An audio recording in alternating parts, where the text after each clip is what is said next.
Sacred Symbols, a PlayStation podcast, is brought to you by, well, you. If you want to learn how to support our show, go to patreon.com/laststandmedia. Greetings and salutations. Welcome back to Sacred Symbols, a PlayStation podcast. This is episode number 206. My name is Colin Moriarty. I'm joined as always by my son, Chris Reagan. My sick son, Chris. How are you today, my friend? I'm doing good. I'm not sick. Thank God. No. For once. You know? You're healthy. One of the rare occasions. Yeah. I ate this morning. Wow. It's wonderful. I'm all set. I posted a video today. Feeling good. Yeah, we were talking about that before we started recording. I was inquiring about your productions because I know you have some big things planned. Very exciting. Yeah. But it seems like you're jumping into the ring as a proxy for a friend, which I always like to see. And so go support Chris on his YouTube channel as always, of course, and Snark Tank his podcast. Chris, thanks for being here. And of course, Dustin Furman, executive producer of Last Stand Media. How are you? I can't speak. How are you today, my friend? I'm great. I'm preparing. Wow, everyone's like fucking, this is wonderful. Okay. Yeah. Well, here's the thing is that, so I have tickets to see Paul McCartney on Sunday. Very exciting. I've been lucky enough to see him 2 other times, but I don't know. This might be the last time. You never know. I didn't know you were so passionate about Paul McCartney. Well, it's been over a course of, I think the first time was like over a decade ago now. So it was spread out, but I'm excited. But that's in Baltimore. So we're going down to my parents' house tomorrow. And then since we're there, Colin, I'm going to be using our pool together on Monday. Yeah, you'll be swimming in our pool. I hope so. I mean, the weather, let me see here. You're going to be here Monday, right? Yeah. Our heater gets put in later in the month, but let's see, Monday. Oh yeah. 91 degrees. Okay. Very nice. That's the literal temperature, not what it's going to feel like. Oh, it's going to be beautiful pool temperature, my friend. Okay. It's going to be one sweltering tornado. Oh my God, dude. It's so, dude, it gets, the water level obviously vacillates depending on the ambient temperature, but there's been a few moments, like a few days where I've walked in and I'm like, this is hot. Ooh, like literally just from sitting here, it's just hot water. And where I'm from in New York, pools never get like that. Never. So it's never. Totally a different scene down here. But it's by the way, speaking of the pool, I just have to say this. Yeah. It's been turning into a little bit of a frog massacre in my pool because the frogs are drawn to it. So I've been trying to do these various things to try to keep them away from the pool because I don't have a pool cover. So I've been spraying like citrus around and that's supposed to keep them away and all of these different things. But then I discovered this thing on Amazon that apparently is supposed to, I don't know how they know how to use it, but it's apparently something where it helps the frogs get out of the pool because the frogs are unable to get out of the pool and then they end up dying in your skimmer. And it's like a massacre every morning in your skimmer. So it's like this thing you have to, you like float in your pool and then attach to the side of it. And it's called the frog log. And it allows the frogs to jump out of the pool and get away. But I had it out there last. But they understand how to use it? Well, this is the mystery because that's the big mystery is like people are like, it works. And everyone's like, but how do they know how to use it? So I put it out there yesterday. And then I went out there and I'm like, it's just the same massacre in my skimmer right now. Like I'm trying to get these frogs out of here. I go outside at night and I try to I just take them, I pick them up and I just toss them like away from the pool to be like, no, you don't want to be here because you're going to, get fucking deck the house next door with the yeeting the frog. So I'm trying to ameliorate that. I don't want to cause the extinction of the local frog population. Yeah. Anyway, I don't know why the hell we began talking about that. Oh yeah, because you're coming and you're going to be enjoying all things Virginia. That'll enjoying the pool. And then, dude, the next day we were like, we're already going to be right nearby. We're hitting King's Dominion after that, which I've heard is pretty good as far as the roller coasters and stuff. And then we're going to be gone, I think, like over a week almost, just barely. So it'll be fun. I'll still be working on the road and stuff like that. I think I'm going to record Sacred from my parents' house next week. So that'll be, I recorded from there before, it's fine, but that'll be new set. It'll look like a guest bedroom. So yeah, it'll be like a new kind of feel. I mean, on cable news, remember like really during the peak pandemic, I was always shocked by the places people were recording from and how they sounded. So as long as you sound okay, it's like, wow, CNN really can't just send technicians with masks to people's houses and set them up with some nice microphones and all of these kinds of things. It's important. Very important. But I think it's also important that you take good care of yourself. go on vacation, see things. King's Dominion is really cool. Micah's not I'm a huge roller coaster fan going way back. In fact, I was so jealous he went to Cedar Point because I last went to Cedar Point in 2000, maybe 2001, something like that. And right around Dragster when that roller coaster came out. Dude, I remember so many roller coasters. I don't even know if they exist anymore. Mantis, Raptor. There's like super. Those are there. Like the Mantis is the stand-up one, which is super cool. Where they strap you in. I love that. It's no longer a stand-up. They changed it. And now it's called Rougarou. And it's because too many people, I think a lot of people blacked out on that ride, myself included. Oh, really? And the thing is, because it's a stand-up coaster, there's a thing that seats just right at your balls or your gooch. Right. And if you get locked in wrong and then the ride starts, you're like, well, I'm fucked and I'm never having kids. It's over now for me. Yeah. So you got to be careful with those stand-up rides. Yeah, I was there so long ago that I have no fucking idea what's even there anymore. But have fun, and I'll see you shortly. Yes, of course. And thank you all out there for being here with us on Sacred Symbols, a PlayStation podcast. Patreon.com/LastStandMedia. Come join us over there if you might for early ad-free access to every episode of this show. Twice weekly episodes of Sacred Symbols Plus, which is only for Patreon. The ability to submit questions, comments, concerns, thoughts, and ideas. Get your name in the credits and so on and so forth. We really appreciate it. Sacred Symbols Plus episodes are starting to pop off again. Had a really good one with an Ecuadorian gamer who's a top 1% eFootball player, and we went into the potential of the game and free-to-play football and soccer and free-to-play sports generally. I recorded what I think is a great episode. I can't wait for people to hear it with a guy who does a Russian language podcast, video game podcast, and what's been going on with them. Because we hear a lot about the Ukrainian side, which is awesome. Of course, I want to hear more about that, but we don't hear too much from the Russian side. And so I talked to him about specifically what's going on with their gaming. How are they circumventing these situations? Really funny and interesting anecdotes about how they're getting around things with the embargo and the Swift suspension and all of that. They're like buying Xbox Game Pass Argentinian codes and doing like weird shit like that to like get around all these things. So I think people will find that very enlightening. Hogue and Tom were both on the show recently, so about law and about tech, if you want some expertise on that. Our top 25 list went live recently. I'm having Vincent Janito on the show, fighting game expert, to talk all about Street Fighter 6 very soon. The entire cast leak or the roster leak we'll discuss later in the show. So a lot of interesting things going on over there. And really appreciate you guys supporting us. Okay, let's get into a correction and then some items, some fun things, stretch our legs a little bit before we get into more important matters. Natsu wrote in with a correction, and he says, "Hi, CDC. I just wanted to offer some insight on the Creative Business Unit 3 banter from last week. So for people that don't remember, I thought it was funny that the Final Fantasy XVI trailer had a stinger with this logo that said Creative Business Unit 3, like a developer logo. And I'm like, are you fucking kidding me? So here, this is why he's writing. So he said the logo and branding has been used in the last 2 Final Fantasy XIV trailers and intros and is now associated with the man himself, Naoki Yoshida. So he, of course, is the producer. In addition to Yoshida, the brand is also associated with his team in Masayoshi Soken, who composes most of the music for the game, and Koji Fox, who is responsible for the great localization of Final Fantasy XIV. Ridiculous name aside, when Final Fantasy XIV fans see that logo and name, it generates a ton of hype because of how well Final Fantasy XIV is handled. Thanks for the years of content, and sorry it took so long for me to get involved in the conversation. Cheers." Thank you, Natsu, for writing in. Yeah, I totally missed this because obviously we've known for a long time. I mean, Nintendo pioneered it having weird internal names. I just think it's like unit. Konami did the same shit. It's like, business unit structure 3. Sega has stupid shit like that too. I just think it's funny that they've memorialized it, that they didn't go to Naoki Yoshida and say like, so do you want to name the team? You can have a name.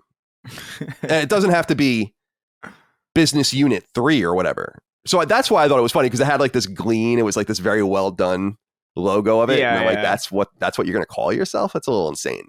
That's all. But I appreciate the correction. That is insane, right? I don't. Yeah, it's like a final. It's like a final draft render of a first draft 3D model. Like it's like you could have. It's so shiny and like there's like a nice logo to it. There's like clearly like color theory and all this shit that went into like designing it. And it's just like Creative Business Unit 3. It is amusing. Do you know? Well, I'm sure you guys have seen like when you build a website, we used to do it at IGN all the time, and you use Latin text as the filler. It's like as if you opened IGN and the Latin text was still there, and you're like, no, that's the site. Is the Latin text. Right, exactly. Is that what you want? Isn't that what you want? Okay. Well, thank you, Natsu, for writing in. I like this one here, because I'm excited to finally talk about it. Kurt, a.k.a. Big Juicy, wrote in and said, hello there, wise man and his two beautiful baby boys. Was just writing in to say the early access to the new merch on Discord was litty titty. Aside from the hilarious password obviously created by Dustin, the model photos for the t-shirts were great. Where's Dagan for the knockback shirt? We can't get Dagan to do anything. Got my order in 4 days, counting the weekend from the time I checked out, and the shirt quality is wild. The logo is much nicer and more vibrant than the original era merch Sacred Symbol hoodie. Hollow sticker is sexy as fuck too. Where should I put it on my car?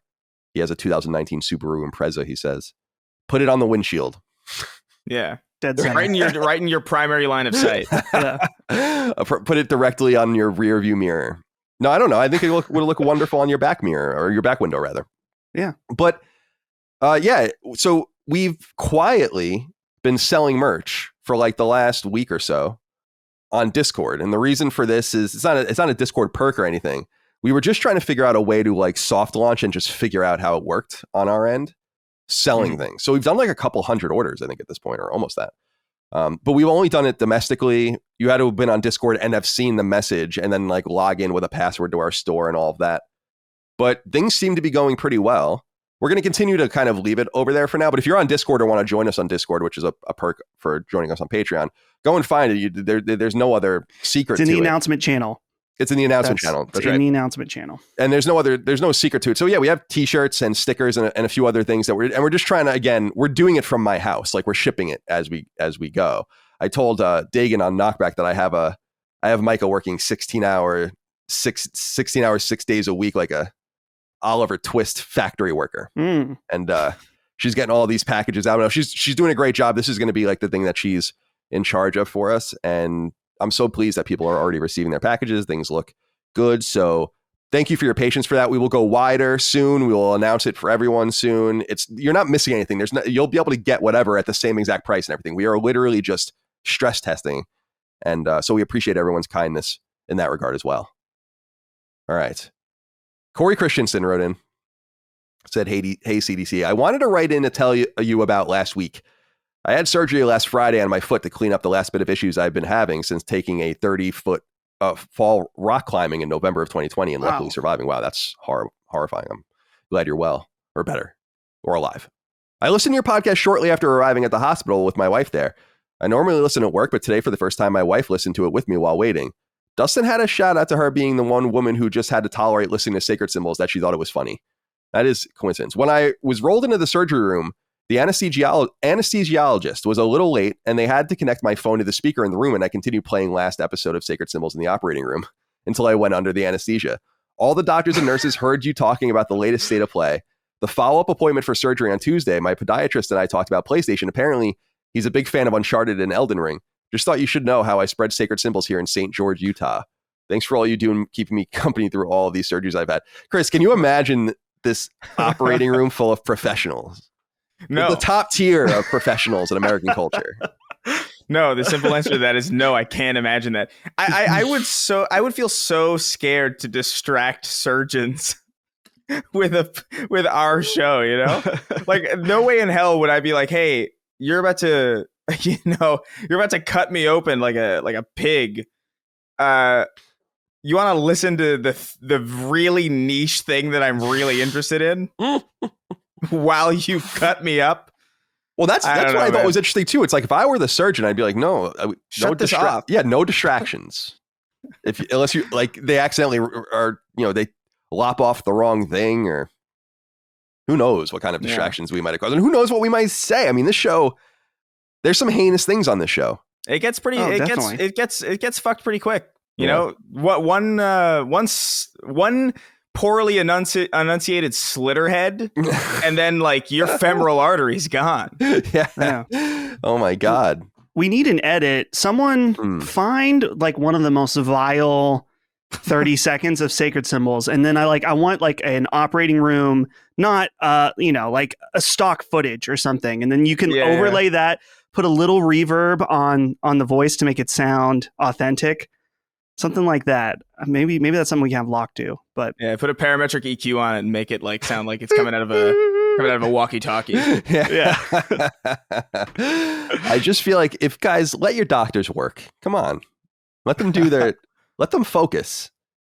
No one wants to hear this. All Dude, right. at some point, Sacred is going to be on like the International Space Station. I mean, we're just That's going to be awesome. Evolving and we got to keep going. We got to find more. Like I think I was telling my dad the other day, maybe I said this on the show. I want someone who's like works in tech at a football stadium, who's there during the day when no one's there. And I want to see like a camera video of Sacred Symbols being played out the entire stadium with nobody there.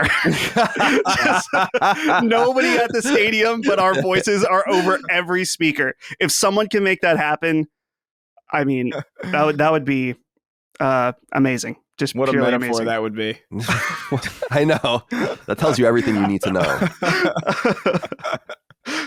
I want to get down to the bottom of this. Something's happening here. Christopher Tice wrote in and said, "Hey guys, just wanted to say that when my girlfriend was watching Sacred Symbols with me the other week for the first time, she did comment that she thought Dustin was cute. No offense to Dustin, but this did catch me a little bit by surprise. Her comment has now stuck with me, and it's something I've been left to hopelessly ruminate upon. Do I share similar facial qualities to Dustin? Should I grow out my beard and comb my hair to the side? Would she like me more if I looked more like Dustin? Her comment now haunts me, and I can never look at Dustin the same way again. Anyway, love all the content. Take care." Dustin, you are becoming some sort of international sex symbol, and I don't know where this happened. You know, and you've already made it clear you won't have a dalliance, you won't have a correspondence, you won't have a call. You know, from a gentleman or from a lady caller or a gentleman caller Or a gentleman. Yeah. Yeah, who knows? What do you think June. of this? Yeah. So I don't know. I was trying to figure out because this is a new thing. So is it the long hair that I'm growing out? Maybe it's that. I don't really know why. I wasn't like a ladies' man or anything in high school, but I also didn't have any problems with relationships or anything like that. I always felt like I was somewhere in the middle. But I don't know. Shout out to the ladies out there. I guess I just got to lean into it at a respectable level at this point. Just lean into it. Maybe I should do some signed photos or something, mail those out. Headshots. Maybe, I mean, no, I was going to suggest something like OnlyFans, but you don't want to see that.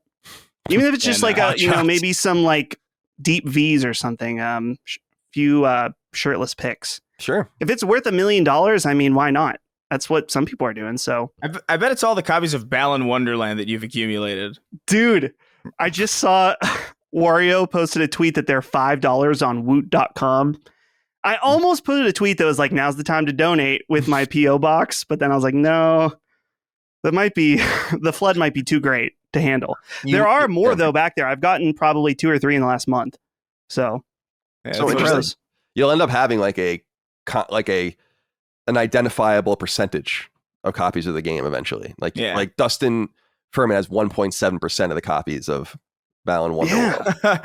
Yeah. Your house is gonna be like the equivalent of that landfill where they buried all the Atari ET games. Oh yeah. I had an idea. I haven't acted on it yet. Bulldoze his house. Yeah. It's archaeological dig in 30 years. The worst game of the generation.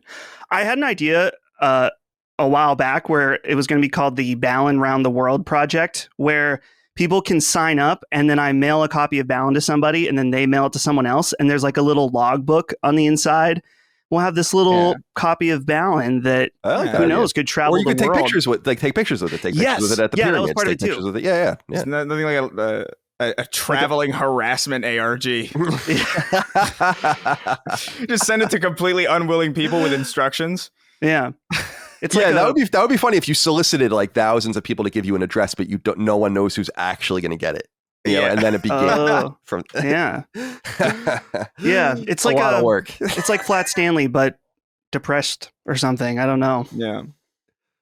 All right, let's see what else is here. Oh, Greg Wallace wrote in and said, "Sacred Weebs, I just wanted to point out that last week Colin stated that he was much more interested in the aesthetic of anime fighters like BlazBlue and Guilty Gear over Street Fighter 6. I'm glad that you are finally admitting to being a weeb after years of JRPGs. You even picked the best girl in Persona 4 and Final Fantasy VII Remake. Side note, Rize and Jessie are clearly the best girls. I mean, Absolutely agree.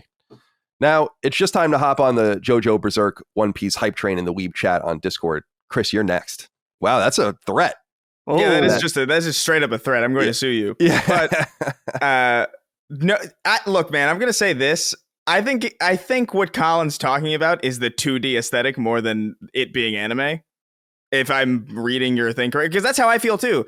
Like, generally speaking, there's a lot of anime like Fighter Z, and I know Fighter Z is 3D, but they do a good job like making it look like a 2D experience, and they even with like the frame rates and stuff like that. And you know, a lot of American fighting games that I like tend to be older 2D games. Like, I like Tekken 2 and stuff like that, but you know, they don't hold a candle, in my opinion, to like Street Fighter 2 or like Marvel vs. Capcom 2, which I think is just a masterpiece of an experience. Oh my God, totally. And it just so happens to be like, you know, most modern anime fighting games just tend to have an aesthetic that just vibes with that style a little bit more.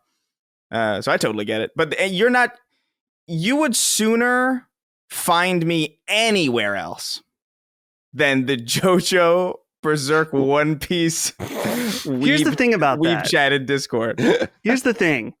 I think, Chris, I think you would like JoJo, and I think Colin would like Berserk, though there's no way in fucking hell that Colin is ever going to read a manga, and I've accepted that.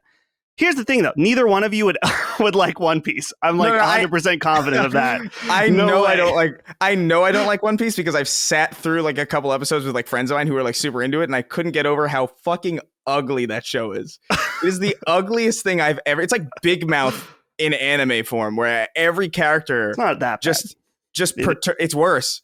It perturbs me so deeply.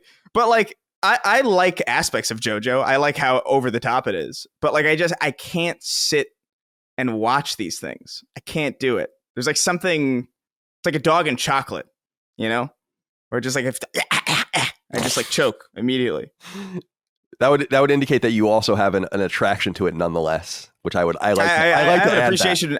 It's true because I have an appreciation for the art style, but like I can't sit and totally. I can't do it. I'm with you here. Where first of all, I've never declined. I've always said. I think I've said it on the show many times. I'm weeb adjacent. I don't deny that at all. I've been in a role-playing game since I was a very little kid. That was, you know, and again, having a brother who was so early to anime, I couldn't escape it when I was a kid. I'm telling you guys, my brother was watching shit so much earlier than anyone was watching things because he was going into Chinatown in like 1989 and coming back with VHSs of just random things, 1990, 1991. Just no subtitles either. No, right? no, yeah, exactly. As we were saying, we often had no idea what they were even about or what we were watching. And just make up your own. So, right, exactly. And so that's how it began for me. And so, because people are surprised when they see pictures of my old bedroom, I have Dragon Ball posters and like Magic Knight Ray Earth something and all this random stuff. Like, I didn't know you were in. I'm like, dude, I was into this shit a long ass time ago. It's just, I feel like there's a lot anime fandom in some ways, like fandom for animes. Anime is like a thing itself. And that never made sense to me. It's like, it's a medium, like a canvas. Not everything that's anime is going to be interesting. And I'm not attracted to it just because it's anime, if that makes any sense. So, but it's the art style, no doubt. I love 2D art, hand-drawn art, pixel art, all that kind of stuff. I love it. I'm always going to prefer that to anything. And so I think that that's a major attraction point to me too. But I have no problem with any of the weeb stuff at all. Like I said, I really want to get back to Attack on Titan because I found that so riveting. I actually really, really liked that. My youngest nephew Dash is a huge One Piece nerd. He wears the hat, like the One Piece. Dude, the straw hat. Yeah, nice. Well, so he's here, and I see that, and he's into it. So I don't know, but I appreciate. I'm sorry, Chris. I was because Dustin and I are pretty much the same age, which means we had probably a very similar high school experience.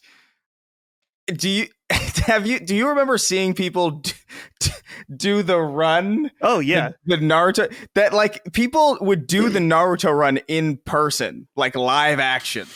Well, dude, the Naruto fans are a different breed, honestly. Like there was I think we refer to them as like the headband gang or like the Naruto gang because there was a group of kids at my high school that wore they weren't allowed to wear the headband on their head. Like the school told them like stop can't it, wear you that, fucking yeah. loser, stop it. That's what they said to him. But they could wear it around their neck, and they would also place it neatly on their desk. Oh yeah. And seriously, I've never been able to look at Naruto and not think that it's for losers, even though it's extremely adjacent to all these things I like. But it's been tainted by. It was weird because the Naruto kids, they were also like half of them were like ICP fans and wore ICP shirts every day and the chains and stuff. It was the weirdest crossover. I could give two shits and a fuck. Butler PA. Strange place. What a nightmarish combination. Rapping ninja clown nerds. Oh my god. That is a combination of things that is so eldritch and horrifying. I can't abide by that at all. The Naruto kids in my school were like they who we called them they who must not be loved. Yeah, well, that sounds about right. I mean, the kid in front of me that was one part of this group in my Japanese class, he carried a gym bag as his backpack that smelled like socks. But I don't know what was in it. He would like peek around in there and maybe pull out a book or something every once in a while, but I don't know what was in there. Who knows the horrors of what it was? But every now and then he pulls out something that's like bigger than the confines of the bag could possibly contain. Yes, exactly. Like, what the fuck is this? You got to watch the documentary. I just looked it up to make sure I found it. It's 2011, American Juggalo. Dude, I've watched that. Dude, there's amazing. literally a shot where a dude smashes another guy in his head with a stop sign, like as this rite of initiation or something. Dude, it's so good. I've said in the past that when I lived in LA, I had these friends in Boston. This is a total tangent, but I had these friends in Boston that I was like friends with through music. We used to go to shows together all the time. I was a real prodigious show goer, like many college kids were, and so they slowly like introduced me to all these things that I really didn't know anything about and became appreciators of this same shit. And we watched this ICP documentary together and we were like, dude, I would totally want to go to this and just see it. Like this is absolutely insane. They go to like the middle of nowhere in like Kentucky every year and they just hang out and play music and whatever. And it seems absolutely insane. I love their style, but then you listen to the music. Mm-hmm. And I can't with like see because people that think I loved all the rap rock stuff back then, but there were guys, there were bridges even too far for me. Crazy Town, Colin Moriarty. Crazy Town, bridge too far. Couldn't do it. ICP, bridge too far. Couldn't do it. Disturbed was kind of one of those bands for me. Mostly because my dad made fun of me for listening to it. My dad didn't make fun of me for anything. So I was like, wow. Dude, it's not the worst than your dad making fun of you slightly. Like, that's something you don't forget. I remember I had, in like 7th grade, in the height of like emo and hardcore stuff like that for me, I got a white stud belt. And my dad was like, oh, white belt? That's interesting.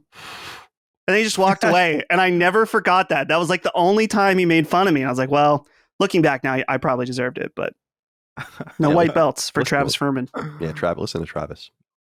We here at Sacred Symbols are thrilled to be sponsored by Feels, and you can learn all about what CBD can do for you by visiting feels.com/symbols. Are you anxious, stressed, unable to sleep, sore? Of course you are. You are human after all. If you suffer from some or all of these issues, do I have something that will quite literally ease your pain? Feels CBD. What is CBD, you ask? It stands for cannabidiol, an extract from the marijuana plant. Now hold on a second there, Cheech, you may be saying to your podcast app. I don't want to get stoned like that Spicoli fella. Well, that's okay. CBD's excellent cousin THC is what gets you stoned, and that's all well and good. That serves a purpose. But CBD? CBD, my friends, is a perfectly legal way to gain many of the benefits of marijuana without getting high. Are you feeling anxious after a long day of work? Feel CBD can calm your nerves. Are you tossing and turning before a big day? Feel CBD can have you honk shoeing before you know it. Has yard work left you holding your back like an old man in an infomercial? CBD can offer precious soothing. See, I talk about Feels with authority because I first started using it a long time ago when they first became a sponsor. Indeed, they were one of the show's very first sponsors, and they've kept me in their orbit ever since with their high-quality CBD tincture that you merely place under your tongue. And if you're intimidated by CBD, that's okay. Feels helpline staffed by real live people can allay your fears and point you in the right direction. Heck, they may even clue you in on Feels CBD mints if you're lucky. So you see, Feels membership is a no-brainer. With their high-quality CBD, you'll be feeling better without getting stoned. No tricks, no hangover, nothing but relief. Start feeling better with Feels. Become a member today by going to feels.com/symbols. That's feals.com/SYMBOLS. And you'll get 50% off your first order with free shipping. That's feels.com/symbols to become a member and get 50% automatically taken off your first order with free shipping. That's feels.com/symbols for CBD tincture that'll make you feel better. Give it a go, my friends. You'll be glad you did. This podcast is sponsored by BetterHelp, and you can receive 10% off online therapy sessions right now by going to betterhelp.com/symbols. Part of being human is feeling down. It's totally unavoidable. It's part of, if you will, the human condition. But another important part of being human is exercising agency. We truly have control over our lives, our choices, and the effort we put into making our condition ever better.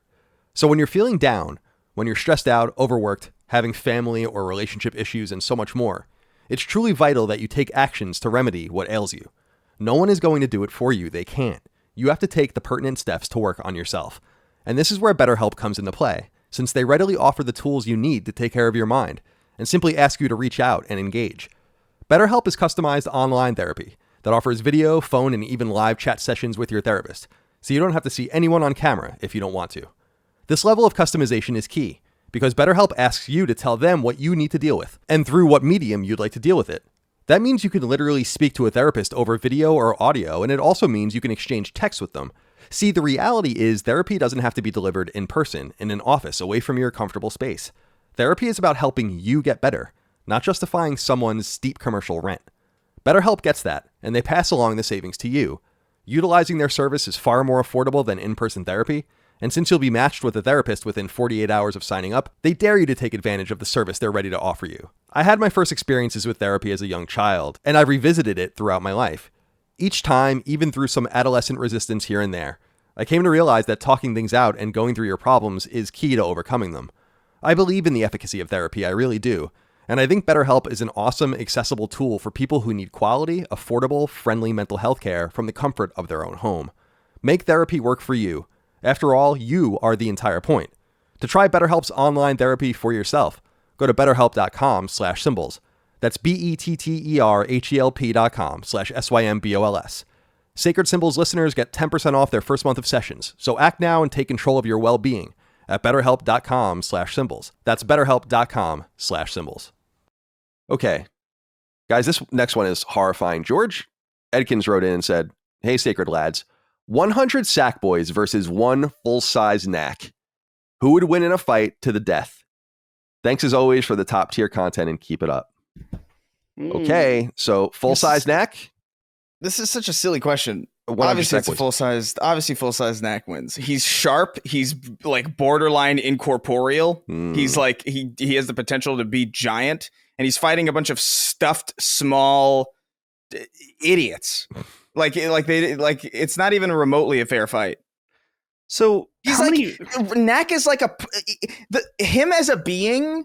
Like every square inch of his body is like a Rayman. Like it's like hovering, like slightly adjacent to the next part, but he's still the same person. He's still like one being.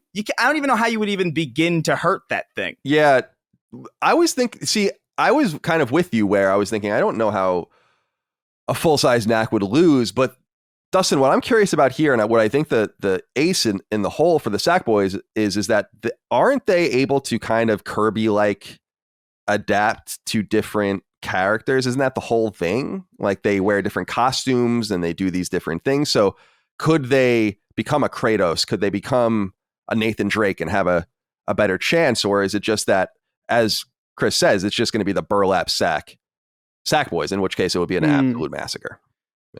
I think that there is some reasonable thinking behind what you've proposed, but the issue is that, to my understanding, in whatever Sackboy game, whether it's Little Big Planet or the other Sackboy game, the new one, I don't think his abilities change, his or her abilities change based on the outfit they're wearing. So even if you have a Sackboy Kratos, he's still the same Sackboy. So it's not quite like Kirby. And I'm looking at a large picture of Knack right now, and the thing about Knack is that he's made up of all these pieces, and maybe each individual Sackboy could try to grab one piece and run away, which first of all, it's going to try to magnet right back. But even even if they grabbed 100 pieces, they may be able to take an arm at best. And that's if there's no resistance from Knack. So Knack has it for sure. Yeah. Yeah. I think you're probably right. Well, it's an interesting thought exercise anyway. Thank you, George, for writing in. Finally, I don't think you're going to Dustin, you like Seinfeld, right? I've watched it before, but you're definitely not going to get this. I looked it up. Oh, you did? Okay. I looked it up for you. Daniel Callahan wrote in because I thought this was quite interesting. He says, "What's up, anti-dentites? I'm beginning to think Jimmy Champagne is the Bob Sacamano of sacred symbols." Thoughts? I like this comment a lot. Of course, this is a reference to like the friend that is always Kramer always references, but you never see. Yeah. In Seinfeld. What do you think of that, Chris? Because you and I are both big Seinfeld stans.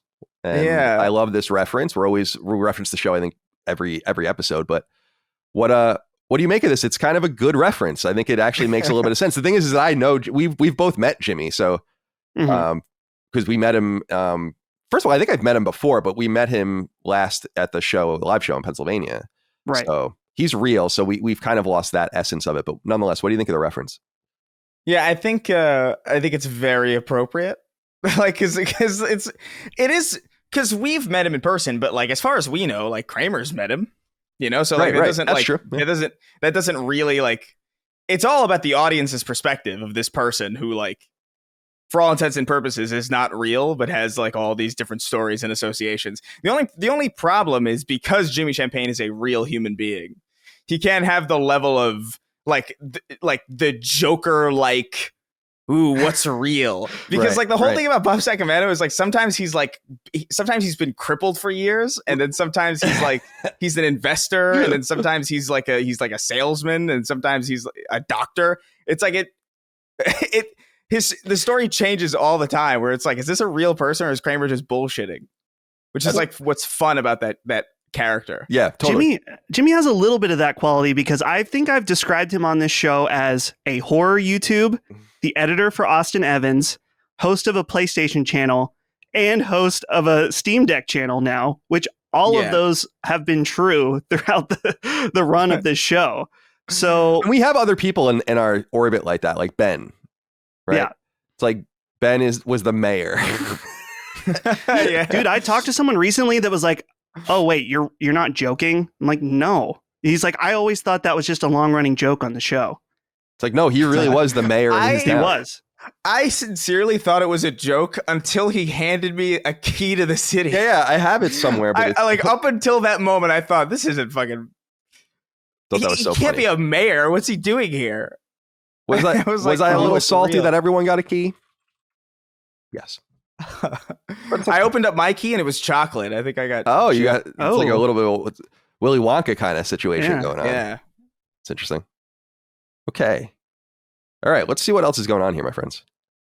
It's time to get into the news itself. The little pieces of news. There's a little bit of clarity here with Twisted Metal because we were talking and we were kind of confused about this. And I don't really think it's our fault about being confused by this Twisted Metal show because I don't think they're really talking specifically enough about it. But Deadline reported right after we went live last week that Samoa Joe, right? Is that that's his stage name, right? Yeah. Samoa Joe, Joe Sinoa is going to play Sweet Tooth, who will be voiced by Will Arnett. So a Darth Vader situation.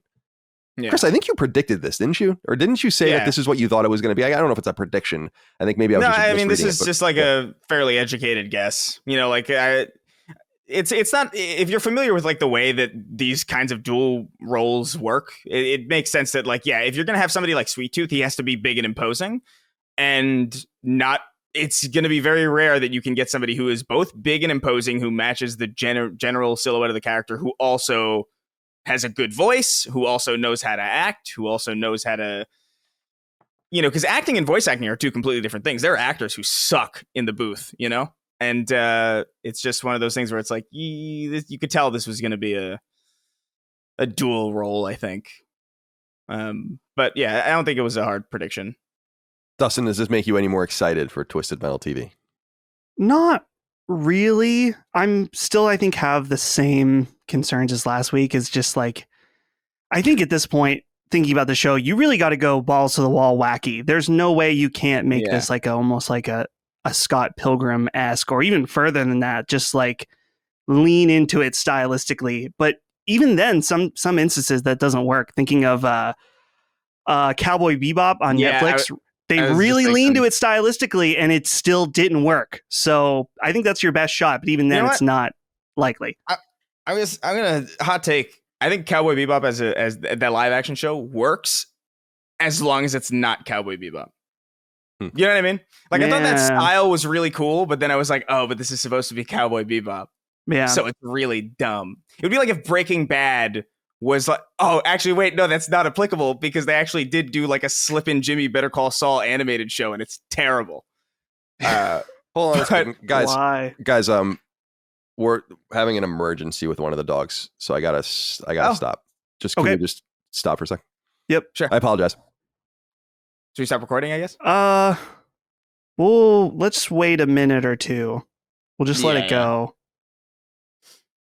Hopefully emergency's not too crazy. Let me put a marker here. Yeah, hopefully a tornado didn't come. Yes. A very individual dog-sized tornado. An individual, so it's like this big.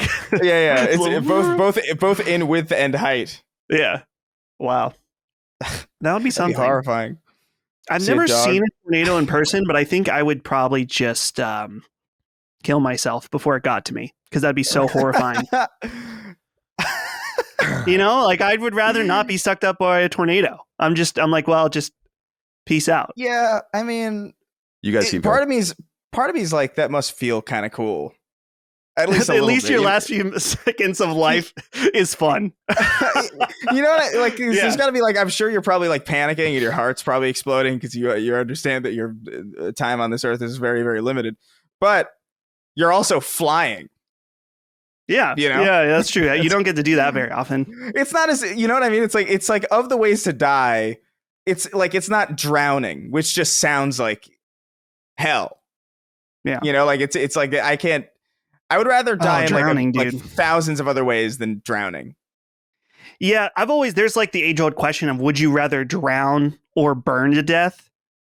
And that's like a tough question. That's a tough one. It also depends on how hot. Like, are you just getting like vaporized real quick, or is it like a house fire situation? Because that's not good either. That's the thing where it's like, there's enough room to extrapolate with burning to death, because that could be like an atomic bomb, or just like, your friend just lit you on fire for no reason, and you're slowly, becoming less of who you are. But I think there's no way to drown fast. Like, no. Yeah, you can't do it. It's usually kind of like slow and tedious. Mm-hmm. Well, it's supposed to be the best way. One of the easiest ways is if you just freeze to death, because then you just kind of fall asleep. Yeah, you fall asleep, and then they thaw you later. Like Disney. Yeah, like Disney. Yeah, they thaw you out later, and you're still alive. Like Joel Schumacher's Batman. Right. Yeah. I don't know. It seems the water one, though, I think is pretty bad. Like, whoever's deep water. Whoever's editing this, cut this out and make it its own separate podcast and charge people for it. Dude, this is monetizable content. Like, yeah, for sure. Chris and dude, okay, like once a month, 30 minutes, Chris and Dustin, no script. And then we just put that $10 level. Talking money now. Everything all right, Colin? Yeah. Well, no. We don't know. Treble started throwing up right before we began the show. And she's like, Dustin knows she's crazy. Like, and she was just totally like docile. And then so I went up to the show. I just thought maybe she ate something, but then she threw up again. And then she started walking funny. And so Micah texted me and we're bringing her to the ER. So hope she's okay. But I just talked to her on the phone. She said she's going now. So we will hope for the best. Obviously, I guess the show must go on. But if I learn any news, I'll. Yeah, I was going to say, if we need to, we can work around whatever you need. Like, yeah, no. I don't have anything today, so. No, I understand. I appreciate it. No, it's live. I mean, everyone's seeing this, but the show must go on. I mean, there's no reason to make any sudden moves until we learn more. I'm sad that Mike has to go alone, and she's we love that dog. So I'll update everyone as we go through the show. But let's see. Okay. Let's keep it going and see what else is going on here. Project M. What do you think of this? Like NC Soft. Beautiful trailer posted kind of silently. And I think most interestingly, South Korean game that leans into its quantum dream or quantic dream sort of style game. Looks awesome. And although I don't think it says currently under development for various platforms, presumably I would assume it's coming to PlayStation for sure, because the button prompts are PlayStation button prompts when you see it during the trailer. Chris, what do you think of Project M? I think it looks really cool. I think graphically it looks really impressive to me. And it's cool to see this style of game kind of not be not taken hostage by Quantic Dream, but like nobody's really tried that much to really capture that kind of thing. Like, we've had things like Until Dawn that are like a little bit like cinematic and button prompty, but not in the same way that Heavy Rain was, and not in the same way that this appears to be. So I mean, and also just the Korean angle of it looks cool. And when I first saw this trailer, I got really confused because I was like, Project M is coming to PlayStation? Like what? Because Project M is like a Smash Brothers Brawl mod. Oh, where you like they added like a bunch of like random characters in. I was like, what the? Wow, fuck? It's some sort of fever dream you woke up to. Yeah, like, what the? Why? That's so weird. But this looks cool. Like I like the style of it because you can tell it's different from like an American made game. Even just the way it's framed and like just the way the cinematography of it looks cool. It does. I'm into it. It does it. I mean, it really, Dustin, it invokes one of my favorite games on PlayStation 4, which is Detroit Become Human. I think that they're wearing their more than Supermassive. I think they're wearing their influences on their sleeve here. No shame in that at all. I think it's a great influence to have. Again, like Chris said, it's a different sort of feel for framing and for cinematography and all of this. Are you looking forward to playing a game like this from NCSoft, Project M? I'm interested for sure. The first thing I thought was like, man, David Cage, if he sees this, will be triggered immediately, because it's just like very, very much, even in the way that the UI, when the different decisions came up, I was like, that is just like Detroit. But either way, I think despite that, it still looks very promising. NCSoft, I looked them up because I was like, where have I heard that developer before? And it was many years ago when I played some Guild Wars 2 is a game that they developed. And so, yeah, interesting team to be making a game like this. I gotta say, I think the thing for me just in this trailer, what's cool is there's like shots that show real life, and then it like shows like what it looks like in game and how like indistinguishable it looks in a lot of ways. But even then, I'm just like clicking through the trailer. Like at 1:42, there's this scene in a hospital, and the lighting looks insane. In fact, the lighting throughout this trailer overall is just really, really good. So yeah, the model, the character model specifically at like 218 is like that woman is like incredible looking. Yeah, like that's like some of the most impressive texture work I think I've seen on a human character in some time. Granted, it's a trailer, so you know. Yeah, everything moves right. The hair looks pretty good. Yeah, clothing, the hair looks crazy. Drapes right. Yeah, even just the way they rack focus, you know, the way they what is it? There's a word for it, but that's skipping my head right now, which is annoying because I'm a film person. But like just like the transition between like blur and in focus is like really, really good, because a lot of games have a problem with that. I've noticed Final Fantasy Origins had a really bad problem with that. Like everything looked terrible. If it was like supposed to be like in the background and it was blurred and like the depth of field was like super far, like it just looked like a mess of pixels.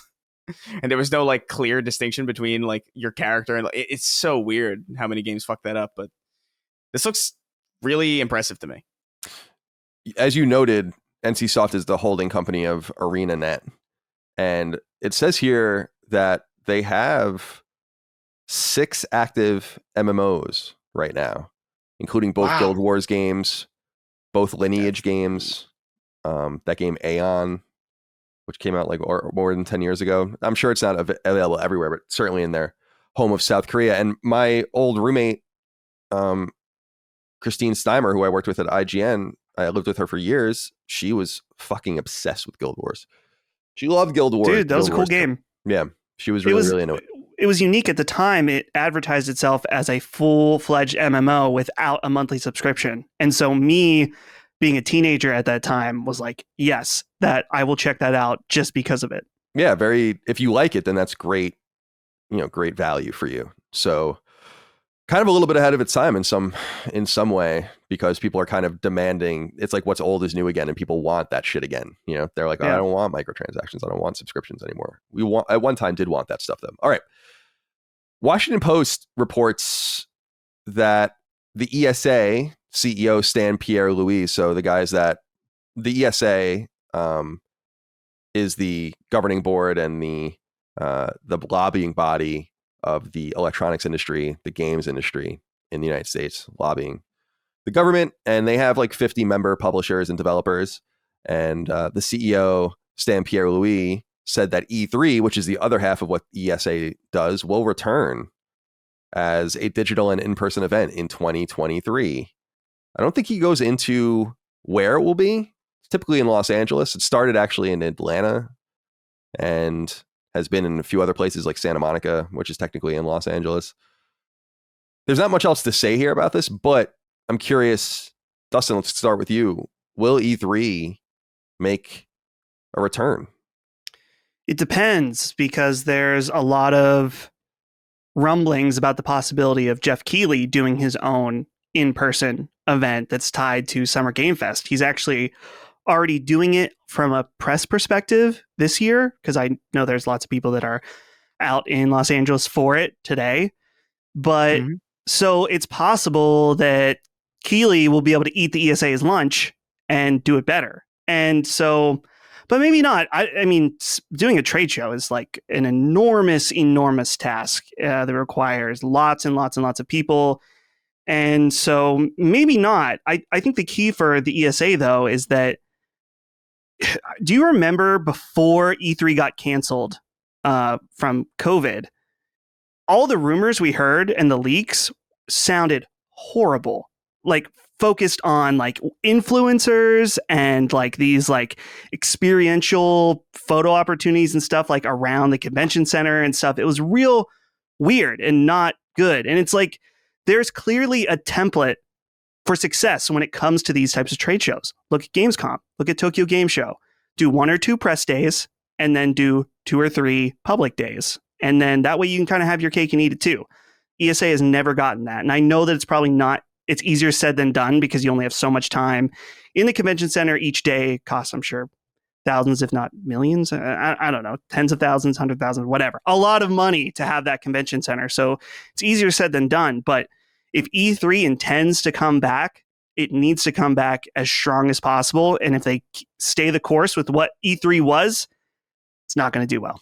I wonder, I've never really thought about how much it would cost to rent the LA Convention Center for 5 days. I don't even know like what the right number would be. I'm going to say $500,000 to do that. I don't know. That's totally taken out of thin air. I have no idea. Because that place is huge. You get all the services. You have to employ all the people that are there. I don't know. The space, it's prime space in LA. That's actually kind of incidental amount of money if you're selling as many tickets as they are, tens of thousands. So at premium prices. But Chris, I'm curious.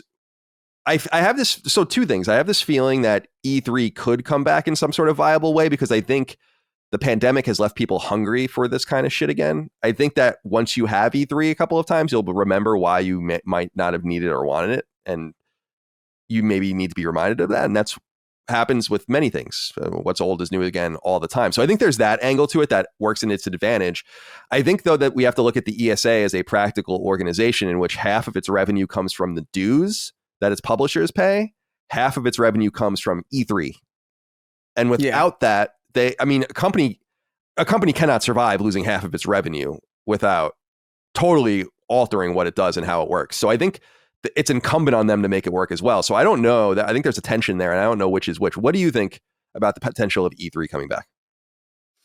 I don't know. I feel like I've always been I've always gone to bat for E3 because I really like E3. I like the live presentation. I like the people on stage. I like developers getting up there and like being people and like seeing like, especially like when they bring indie developers up there just to talk about things. And it's always like a really charming, and there's a human element to those that I feel like is very lacking in State of Plays and Nintendo Directs and fucking whatever direct to video, direct to YouTube thing Xbox does.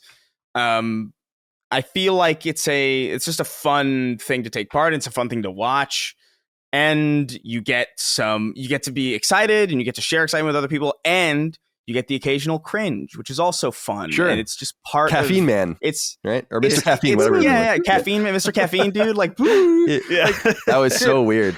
There's a lot of joy in that. It's silly and dumb, but like, I mean, like there's no question that, like, I don't know. To me, the industry feels so sterile in comparison to those days, like when you had like when Ubisoft for some reason thought Mr. Caffeine was a good idea, or like just these like little things where they had like, what was it, even just somewhat recently in the last few years when before things started before the pandemic and before we started going all digital, you had that, wasn't there like I think it was at the PC Game Show or the Devolver Digital, the guy like tackling through the podium and just like all these ridiculous things that you're like, why did you think that would work? I do feel like some of these things are leaning into the meme now, though, like trying to become it, which kind of but that doesn't work, especially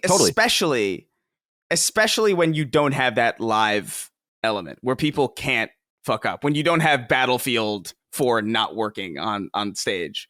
There's a scrappiness to that the idea that even the big guys like EA, that when they're showing off a Battlefield game, can run into a technical problem where just like their gameplay doesn't show. You know, there's a level of, I know there's a lot of pre-rendered stuff at E3, but there's a semblance of honesty there that I live really gameplay was cool. Admire. Sony used to do that a lot too, which I appreciate. Especially Bungie used to do it a lot too, especially with Destiny, where they would have the fake chatter. It was like, I've got a cool, like, it's just like, it's campy. Yeah. You're right. And to me, you know, I do think they could make a big comeback. I do think it's possible that people are hungry for these types of things again. But at the same time, you know, as a trade show, sure, it could probably be fun, and it could probably be, you know, maybe even better than it was before. But like, I think the vibe of E3, especially with the conferences, is forever changed by the format of the Direct. I don't think we're ever going to go back to on stage presentations in front of a live audience. I don't think we're going to do that because it's just so much easier to do what we've been doing. And something that's also worth noting is that E3 can only be as strong as the industry is that year. You know, as fun as E3 is as a trade show, if you have a year where nothing's coming out, like that's not even the ESA's. That's not even under the ESA's control. It's like if God of War isn't ready to show, if the new Halo isn't ready to show, if a bunch of like middle market games aren't ready to show, and you just got like just these random maybe like indie booths. Like, I mean, that's good for the indies, but you know, it's not a big draw. So there's a lot riding on next year's E3 because the industry has to be in a strong place where there's a lot to show, and they have to nail the formula of how they pull this thing off. And that's a lot up in the air for a company that, quite frankly, hasn't done anything in the last few years. Not through any fault of their own, but I mean, they're definitely out of practice. And you know, we'll see. I'm always going to be rooting for some return to form, as unlikely as it seems, because I do miss that time. You make a compelling case for the camp and all that. My friends, as I talk into this microphone, I'm wearing Mack Weldon sweatpants because I wear them literally every day of my life, without fail, no exceptions. This has been true for maybe 4 years now, and I want you to learn what Mack Weldon is all about, and why their menswear is so friggin' awesome, and why I swear by it, by going to mackweldon.com/sacred and using the promo code SACRED. So the thing about clothing is that I don't want to be bothered with it at all. I own my own businesses and work from home, and will never again step foot into an office for any reason whatsoever for the rest of my life. So there's no reason for me to ever get dressed. So for a casual wear guy like me, Mack Weldon's daily wear system is a godsend. It means that everything they sell, their t-shirts and their shorts and whatever else you can think of, all go with each other. But for me, it's all about the sweatpants. And more recently, their underwear too. I basically attempt to drape myself in Mack Weldon each and every day, like a stately Prince of Yore would drape himself in velvet and silk. But instead of velvet, think about a super soft Pima t-shirt polo.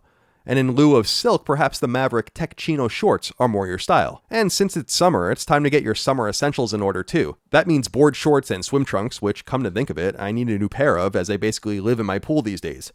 It's time to be cool, stay cool, and perhaps even radiate cool by visiting Mack Weldon and getting involved with their essential daily wear system. I promise you, you won't be sorry you did. But if I may belabor the point, I own like a dozen pairs of the sweatpants, hint hint. Check out Mack Weldon for yourself and save 20% off your first order. Visit mackweldon.com/sacred. That's mackweldon.com/SACRED and enter the promo code SACRED, SACRED. Again, that's mackweldon.com/sacred and enter the promo code SACRED for 20% off. Stock up on the warm weather essentials you've been missing. As for me, well, I'll see you at the pool.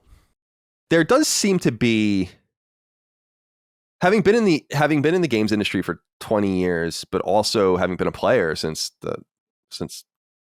childhood, I just feel like there is one thing you can say about the industry, which it doesn't feel as bound together by anything anymore. There are a lot of like subdivisions, and that's cool. There always have been console fanboys and all of that, and your little territories and your ecosystems. But I feel like as gaming has gotten bigger and bigger, it's turned much more into like a loose, decentralized republic, as opposed to having anything that really binds it together. And I feel like film gets that a lot through its award ceremonies and the way it celebrates the very best it does.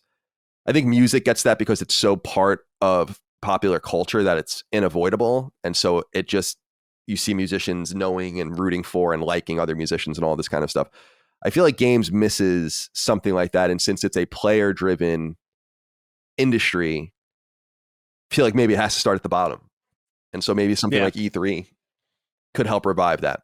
But I am interested by my notion that people are hungry. They're hungry to get out. They're hungry to travel. They're hungry to see someone. They're hungry to go and do things the way it used to be and be nostalgic about that stuff. And I think that could work to E3's benefit. We shall see. Dustin, I wanted to throw this one at you real quick, because after we recorded last week, Square Enix revealed like the full list of the leadership for Final Fantasy XVI, like their whole leadership. So main director, producer, director for combat, character designers, all the rest. And I was curious what you made of this list, because some people wrote in, we're going to hear from someone in a moment, actually. Someone wrote in pointing out this is actually an all-star team, and Final Fantasy, or Square Enix is kind of positioning it like that. I think we've talked about it as much as we could from our more layman position on this podcast, because we are not MMO people and we are not Final Fantasy XIV people. But Naoki Yoshida, the producer of this game, who is the producer of Final Fantasy XIV, apparently is an enormously gravitational force right now in Square Enix and has attracted all of this different talent. And I don't think what I realized when we were talking about the game last week and seeing further combat from the game, that while clearly influenced by Final Fantasy VII Remake and the looseness that that game showed towards combat, as opposed to having a turn-based combat system, that it's their seeming poaching or acquisition of Ryota Suzuki from Capcom. Yes. That's what I was going to say. Yeah, that implements a more live and ferocious combat into this game that might be a little more akin to DMC. So anyway, what did you make of this list? I didn't know if anything struck you, but it makes me more excited to see some of the names here. Although we don't see a lot of the true OGs from the old Final Fantasy games, a lot of those guys are out now. And so the best we're going to get are the guys that worked on 10, 12, etc., Tactics, shit like that. So what do you think? So yeah, the big standout for me is the combat director, which is Ryota Suzuki, who I'm trying to remember. I looked up his exact credit on Devil May Cry 5. I think it was like gameplay director or something like that. And so that is really interesting, just in the perspective of what can we expect from a combat perspective from Final Fantasy 16. I saw some people that were a little hesitant, saying like, I don't want this to be a combo button masher like DMC 5. And my thought initially is like, I'm not necessarily thinking it's going to have like direct Devil May Cry combat, but my biggest hope would be it's that it's a very kinetic, very fluid, and just overall fun combat. And I gotta just make sure I say this the right way. I don't think the combat in Final Fantasy VII Remake is bad, but I also think it has a bit of a clunkiness to it, in my opinion, that kind of held it back for me. I know a lot of people don't agree with that, and that's totally fine. But that's kind of what I'm hoping for. It takes it that I don't necessarily want crazy combos and like you get an S ranking for your combo at the end. Like I don't necessarily want that from Final Fantasy, but making things really fluid, fun. I think that could be what his secret sauce may be to bring to this project. The other just kind of interesting thing is that the composer is also the composer from Final Fantasy XIV. And I've heard many, many great things about the music from that game. So that's also very promising. It's funny, too, that if you see under the composer, it shows Final Fantasy XIV, the Nashi no Game series. I've never heard of that. And it has Mario Hoops 3-on-3. So that's not, it's funny just because it's like Mario Hoops also. But yeah, I think they were trying to fill out everyone's thing with like 3, Yeah.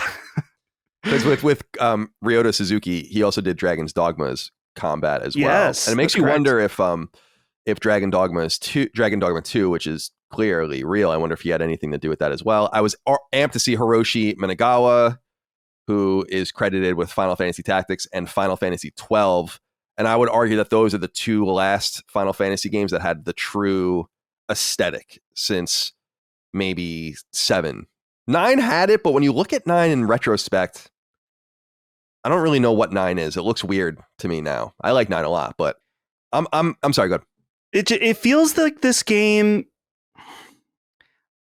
it's new in that we have a different team working on it. We have the 14 team, and because of that, it feels like, I don't want to say newcomers, because obviously Final Fantasy XIV is a mainline Final Fantasy title, but it feels new and different, but at the same time, it has this quality that's like a return to form. It actually looks fantasy and not some kind of sci-fi fantasy or futuristic, but with swords, Right. That's what we've had for so many years now with Final Fantasy. So to see this kind of step back where it's like castles, armor, dragons, summons, stuff like that, it's going to be cool. It feels really different. I agree. I'm excited about it. I'm going to do something that we have been doing more often recently because I'm disorganized sometimes, I guess. And I'm going to go to the listener inquiries at the end because we have a question that actually associates with this. So we'll get one of those 6 right now. The Snack Squatch wrote into us on Patreon and says, "Hey guys, I want to start off by saying Final Fantasy XVI looks amazing. The story of a select few being able to transform into summons, but it affects their lifespan, gives me major Attack on Titan vibes with that premise. The only thing that has me a little worried is the battle system.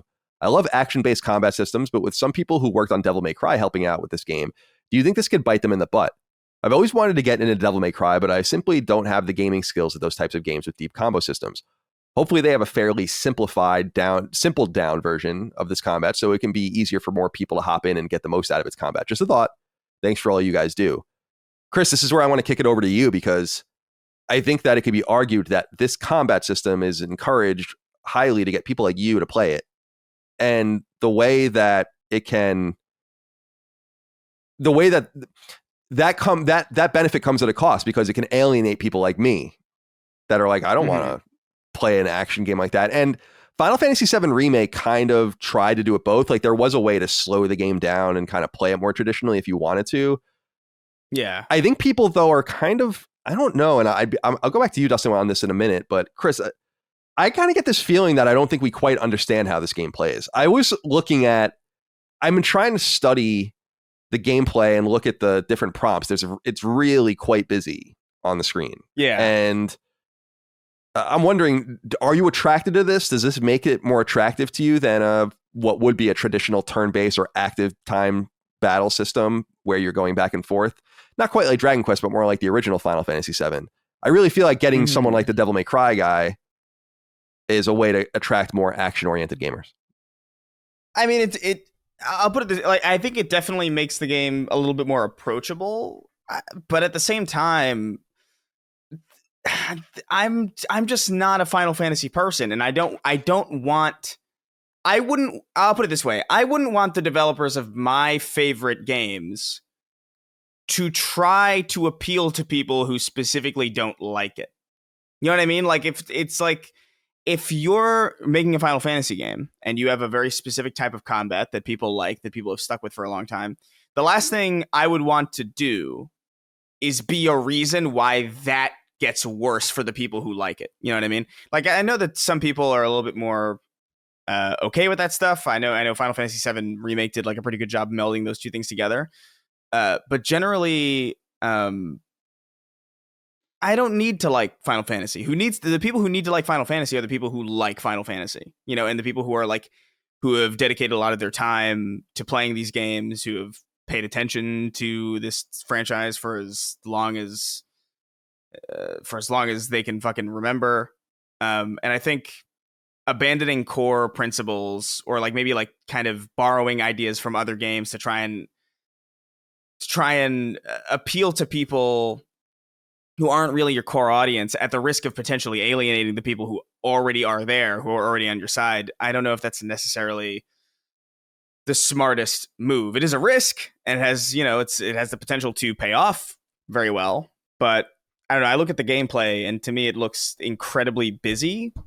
It looks incredibly noisy, like just visually loud. Like, there's a lot of particle effects. There's a lot of button prompts. There's like 8 fonts on screen. 7,000 numbers everywhere. Yeah, and I don't know. It's not.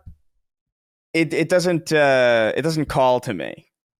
And and I think this is where I ping pong back to you now, Dustin, is because we've just answered the question, right? At least anecdotally, the answer is no.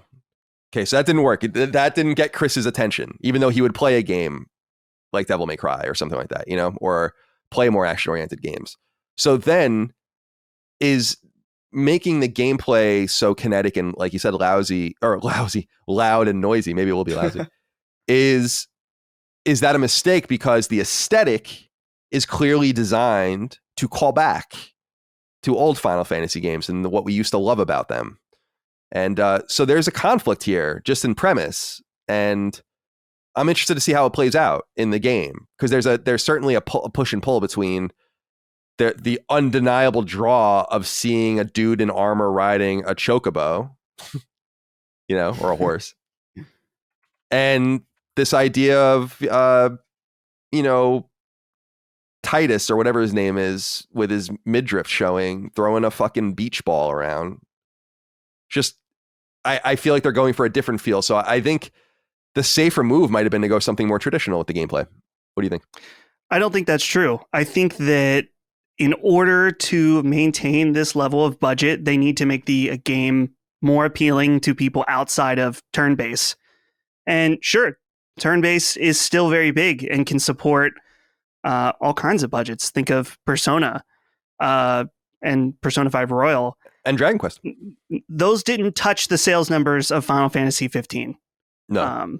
So I think that in order to make these big budget Final Fantasy games and make them flagship titles for Square Enix, they have to change them and make them action based. And so luckily, I'm trying to think though, I mean, Square is offering other options as far as turn based, but seems like kind of the turn-based era of Final Fantasy is dead. And that is sad. But at the same, I don't know, to me, it's sad, but there's so many great turn-based game options out there that it's almost not sad in the same way, but I can understand someone feeling that way. But I don't know.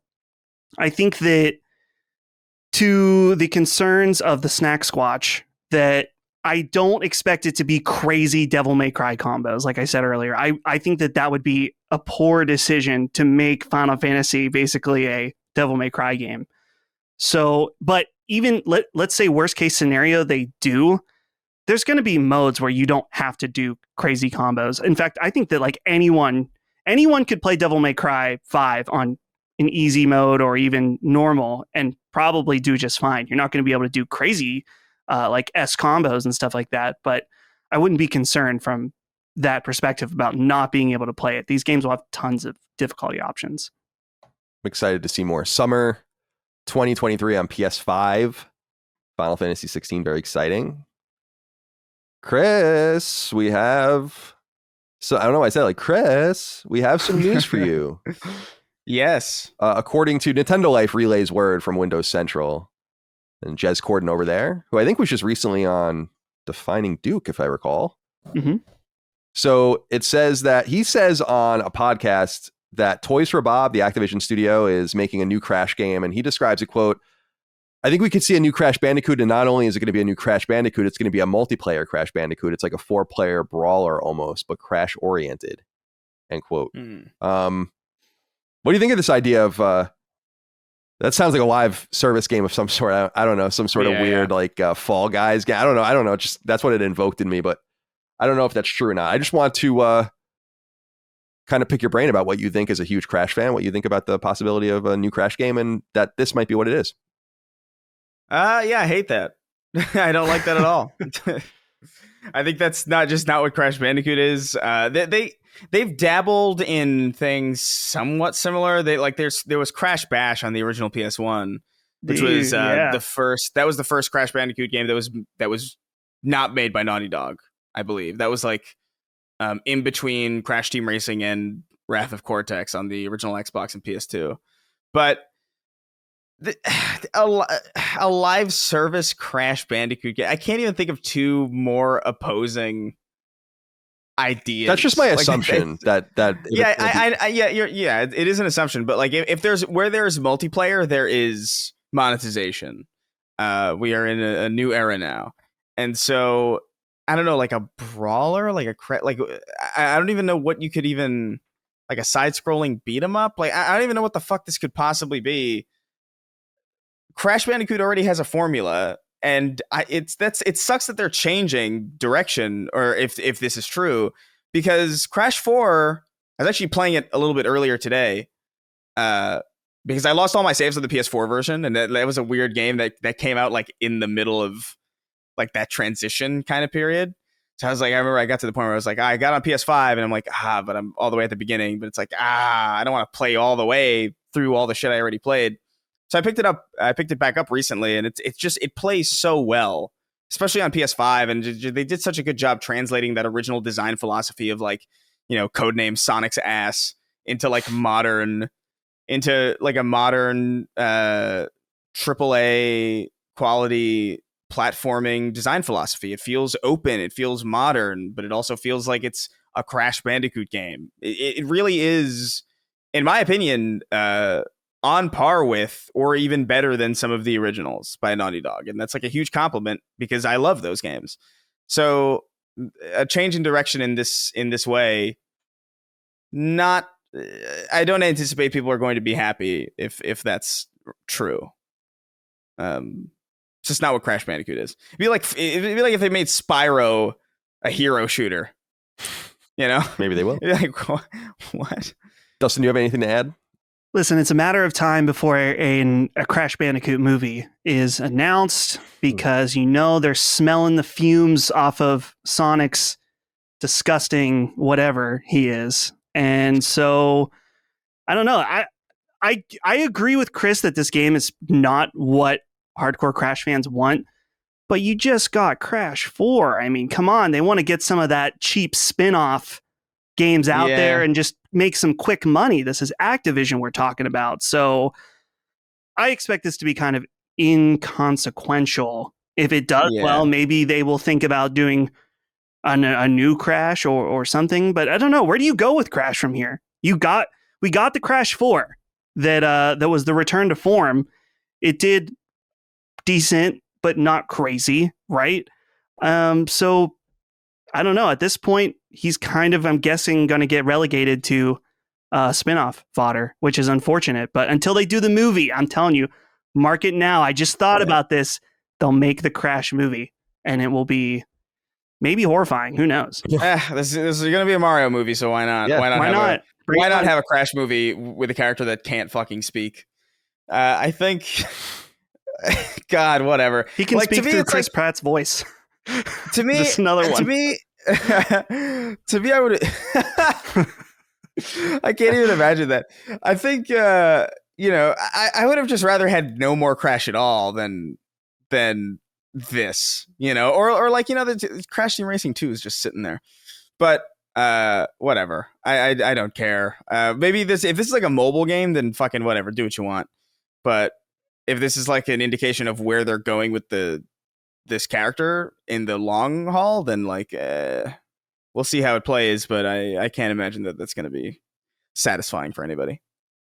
All right.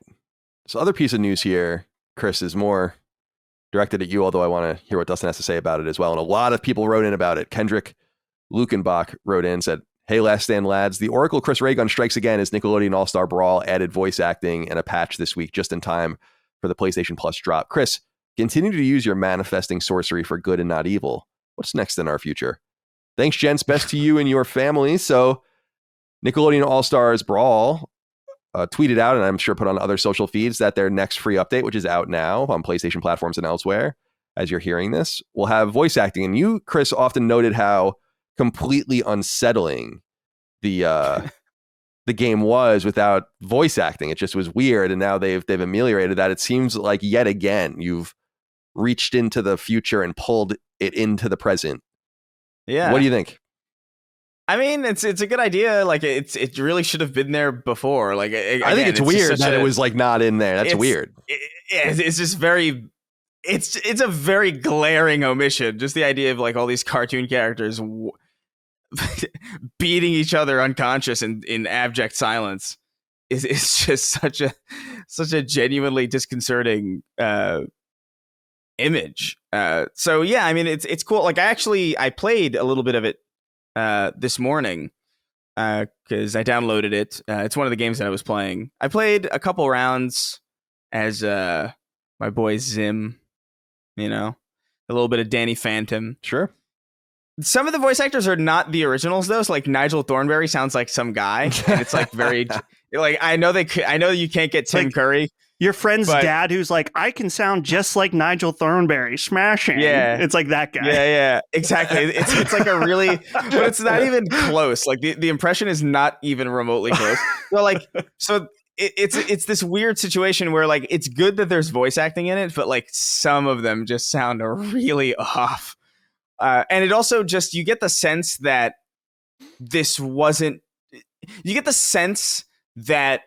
because it was patched in, the game doesn't really know how to handle it. Because there's a lot of other character action fighting games like this where there is voice acting. Like I think Multiverses has voice acting as well. And you can tell that the quality of it is a lot better in that game. And people aren't talking over each other as much. But in this game, in Nickelodeon All-Stars, like everybody's, at least in my experience, of what few rounds I played, everybody says their starting line at the same time. So it's just this cacophony, like of just voices of like people you recognize and people you don't, but are trying to sound like people you recognize. And also Garfield's in there. I don't really know. Dude, I'm a Garfield that's main. so weird. What does he sound like? But is Garfield a Nickelodeon? Like what? I guess maybe. You know what I mean? Like whatever. Somewhere he's probably somehow connected to like something that they own. I'm gonna look it up. Yeah, it's like Garfield wiki. I feel like he's not a Nickelodeon character. I'm afraid to go and look at this Garfield wiki. It's like seeing disgraced radio DJ Don Imus in it. Garfield. So on August 6, 2019, New York City-based Paramount Global, at the time Viacom CBS, announced that it would acquire Paws Inc., including most of the rights to the Garfield franchise. The deal did not include the rights to the live-action Garfield films, which are still owned by the Walt Disney Company. Jim Davis will continue to make comics, and a new Garfield animated series is in production for Paramount Global subsidiary Nickelodeon. So there you go. Weird. Okay. It's a promotion. Well, I guess it kind of counts. Mondays and lasagna. It's like, all right, Yeah. I get it. I've had enough. But I don't know. That game's fine. It's Oh my God! Wait a minute. It's definitely not Smash Brothers. Chris, you got to see this, and Dustin, you got to see it too. I'm putting it in Okay. the. Oh no! I'm putting it in. No. It's just the Wikipedia, but look at the picture and look at the unsettling. Look at the creature in the upper right. Oh my God! What is that? Who is that? Pookie? Mrs. Garfield. Is that Pookie? I don't know. I am. There's a lady Garfield. There's a Garfield, a pink Garfield with big red lips, and I just don't like it. Arlene, maybe that's what it is. Arlene. Yeah, you know why? Because cats don't have fucking lips. Yes. So it's extra. I guess they don't have hands and feet either in No. in the way that Garfield has them. But something about lips on that character is No. really They're kind of like, they don't belong there. I don't know if I want to say, they're kind of like DSLs a little bit. Mm. Dustin, do you have anything to add about this before we move on, please? This game sucks. I played it yesterday, and voice acting isn't saving it. And it's weird because I've just never seen a game where it's like the menus look clean, the characters are cohesive. They made them look like they should all fit in this game appropriately. Like there was clearly a lot of time spent in the art direction and, that aspect, but it's just not fun. It just is. It's one of those games that makes you realize how good Smash Brothers is, because Smash is one of those games that's like simple. Anyone can play it, but obviously there's a really, really high skill ceiling. And you play a game like this and you're like, man, now I get it, because this is not good. That's exactly what I was feeling. Like I was like, oh my god, Smash Brothers is amazing. Yep. Like that's what I was, because I lived my life for so long hating Smash Brothers because I was so bad at it, because I just had friends and cousins who were just like unnaturally obsessed with it, and they would just play at this like high level, especially Melee, when you could just like infinitely wave dash with Luigi and just like do all these like crazy broken technical moves, and you're just like, well, okay, thanks for introducing me to this game. Also, fuck you. I'm leaving. I would just die. I would just be dead immediately. And then, I played the most recent one, Ultimate, and I got like pretty good at it. And I was like, oh, there's a lot of mechanical depth here. This is like really impressive. And like, there's like so many different movesets and so many different ways to express yourself in the fight. And it's very clean. The presentation is really good. The character roster is like really diverse and really interesting. And then you play a game like this where like it's so surface level in its design. Like there's really not that much you can do. There's no interesting cancels. There's no interesting mechanics about grabbing or, iframes, or even the hitboxes just feel like really inconsistent and really off. And you're just like, wow, man, like it makes sense since they invented it, basically, that no one would be able to surpass it. But at the same time, it's like, I feel like you know what I mean? Like, I feel like we've had shooters that are better than the first shooter. Oh, certainly. Better than like, Wolfenstein. I feel like we've had, Wolfenstein 3D. Although, ironically, it is still one of the great shooters teams. But you're right, because there are others. There are others. Right. And so, like, it's just so fascinating that this is a design that no one can do as well, like even remotely as good. I haven't played Multiverses. I heard that's like I heard it's better than Nickelodeon, like by a lot, but I can't imagine that it even grazes Smash Brothers Ultimate, so it's just one of those things where it's like, it's so fascinating that they just managed to just design this game so perfectly that no one can imitate it. All right, a few other things to get through. I can move through pretty quickly here, but I wanted to put on people's radars. We talked a few weeks ago about Prince of Persia, the Sands of Time remake, and we were talking at the time that Ubisoft's Pune, which I think I'm saying wrong, it's probably Pune or Pune, I don't even want to say, I don't know, it's a Indian word, and Ubisoft Mumbai were the original satellite teams working on this game. Ubisoft Montreal, which is Ubisoft's basically flagship, took it inside or in-house and is reworking it. And we know that this has delayed the game out of their fiscal year, which is where they'd promised it. But now the game has been delisted, apparently, and can't even be pre-ordered anymore.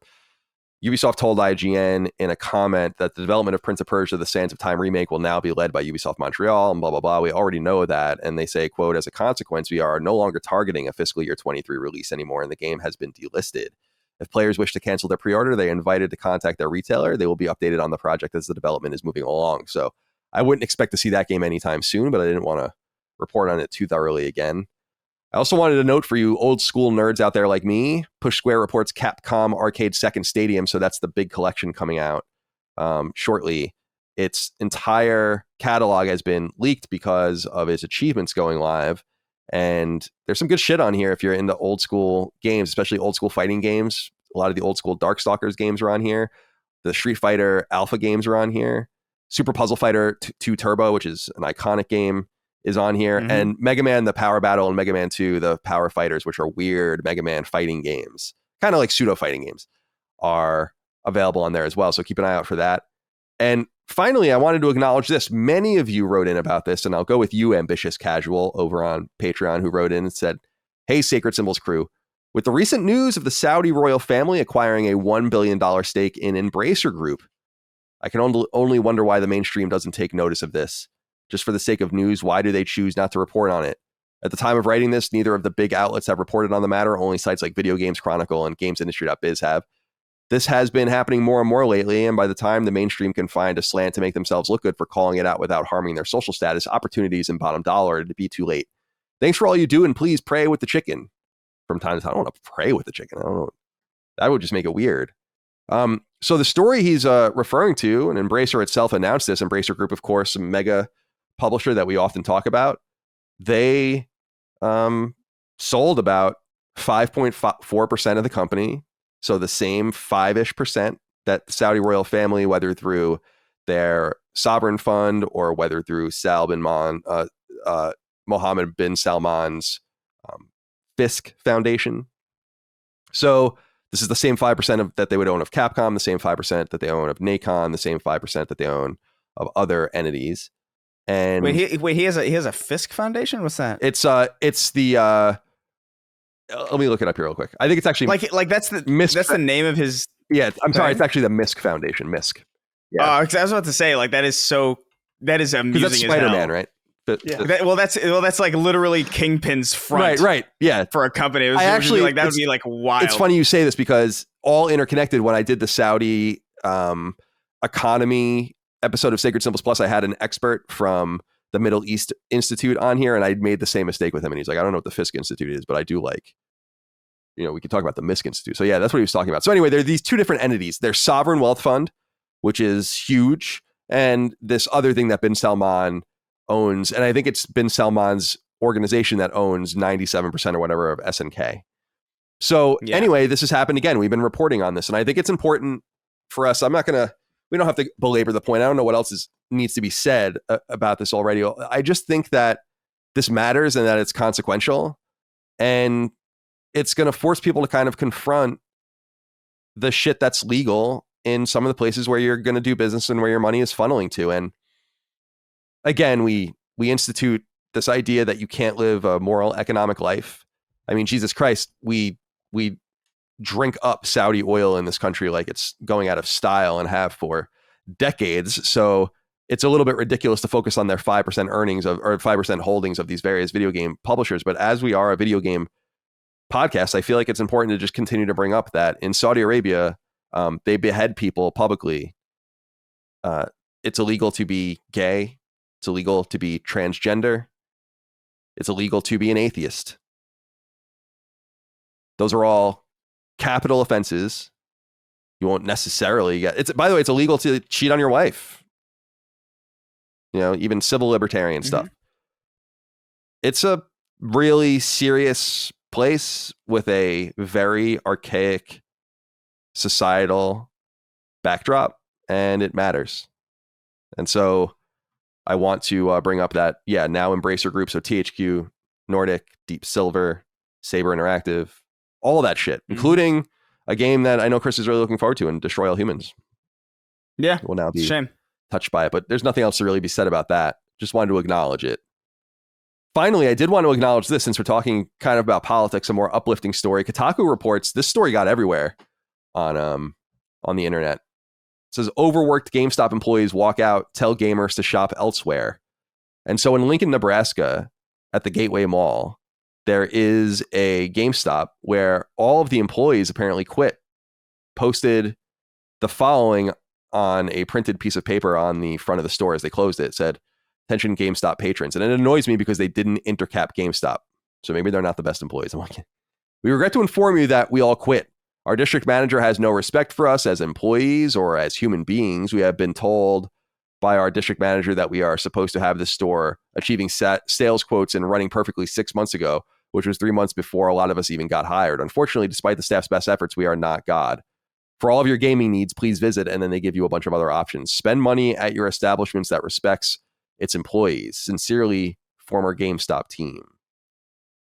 This to me is a feel-good story, and a continued kind of feel-good story about the power of the employee today to be treated better, to get more money, to make a better life for yourself.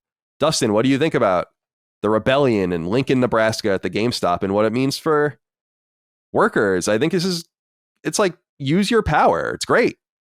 Get paid, get respected. They need you. And you shouldn't have to deal with people's bullshit. And while a lot of times you have to, certainly, especially in retail, this economy, while fucked up in many different ways, inflation and all the rest, has a very low unemployment rate, and it means you can go get a job. And I just don't know why businesses insist on treating their employees badly. It doesn't make any sense. What do you think? Yeah, this is a really unfortunate situation, particularly for, it's a good situation. I would say feel good situation for those employees. Obviously, it's horrible PR for GameStop. And I wonder too, like, I don't know, I don't want to defend GameStop here, but in particular, the article talks particularly about the manager or the regional manager there that was like verbally abusive, threatening people's jobs and stuff like that. And obviously, that's a horrible thing. And it's amazing what a good manager, what an impact they can have on not only their store, but their employees. That happened actually at my local GameStop, which was always not a pleasant place to be between the workers and the state of the store. And then there was a new manager that got brought in, and it's actually like a really nice place now. I like he did a good job cleaning it up. And so, it's a lot of that rides on it. But either way, I was trying to figure out, just as a curiosity, if they just get up and leave the doors open, then obviously the store is open to theft of any a huge amount. And so I was like, do you as a worker have any liability for that if you agreed to be there and then just leave? I would assume they locked it, right? I don't know. Did they leave it open? Did they say they just left it open? Well, the photo... A photo does show it open, but that photo to me seems like a photo they took. Like... Yeah. That's my opinion. I don't know. And then they shared that story. Right. Well, that's my theory. I don't know, but maybe they left it open. Chris? That doesn't look like... I don't think that's the same photo or like from the same... I think that's just a photo of the GameStop. On a, you know what I mean? Like that you mean they're side by side? Yeah, and there's a slash here. I see what you're saying. Right. Yeah. I can't tell exactly. I thought you're right. I don't know what I thought that yellow thing was. That's strange. I don't know what that is. Yeah, you're right. Because I think that's just like a generic photo of that might not even be the GameStop. Right. That's a good point. Good eye. All right, Chris, you have anything to add before we move on? Power to the worker. Oh, no, I think it's awesome. I think it's especially awesome that they shouted out like smaller, like genuine independent owned like other stores, because those honestly, like some of the best silver lining to come out of like, the general fall of GameStop is like that people kind of have to go to these smaller places now, which quite frankly just deserve a lot more attention than they get. So yeah, I think it's cool. I like it. I'm a fan. My friends, let's move on to what we're playing. We already talked a little bit about what we're playing, but we can continue. I say, Dustin, you go first. Sure. So last night, I was looking through the sale on PlayStation. I saw Jedi Fallen Order for $10, and I thought, I kind of want to give this game another look. There's the PS5 version out now, and we got the new game coming, and so I thought I would check it out. It's interesting that I went to hit buy, and then PlayStation said, hey, do you want to subscribe to EA Play? You can get access to this game. It's $5 a month. Now, me being the cheapskate that I am, thought, are you a cheapskate? Yes. Oh, I don't think. Oh, yeah. Oh, that's interesting. Well, that's like right now. I want to play Final Fantasy XIV. Not waiting. I am waiting until it goes on sale on Steam. Just I refuse to spend the full price because I know it will go on sale.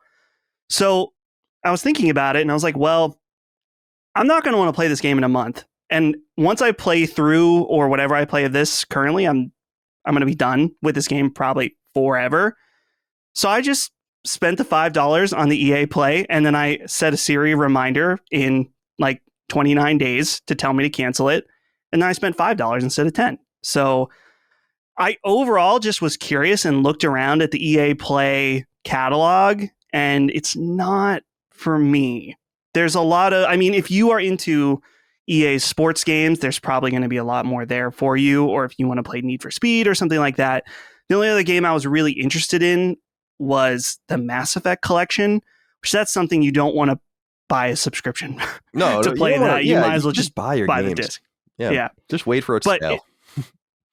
In this case, I decided to save the $5 and also have that EA Play experience, which I've decided is not for me. But anyway, Jedi Fallen Order, the PS5 version, real good. You can change the frame rate to 60 and it runs really nicely.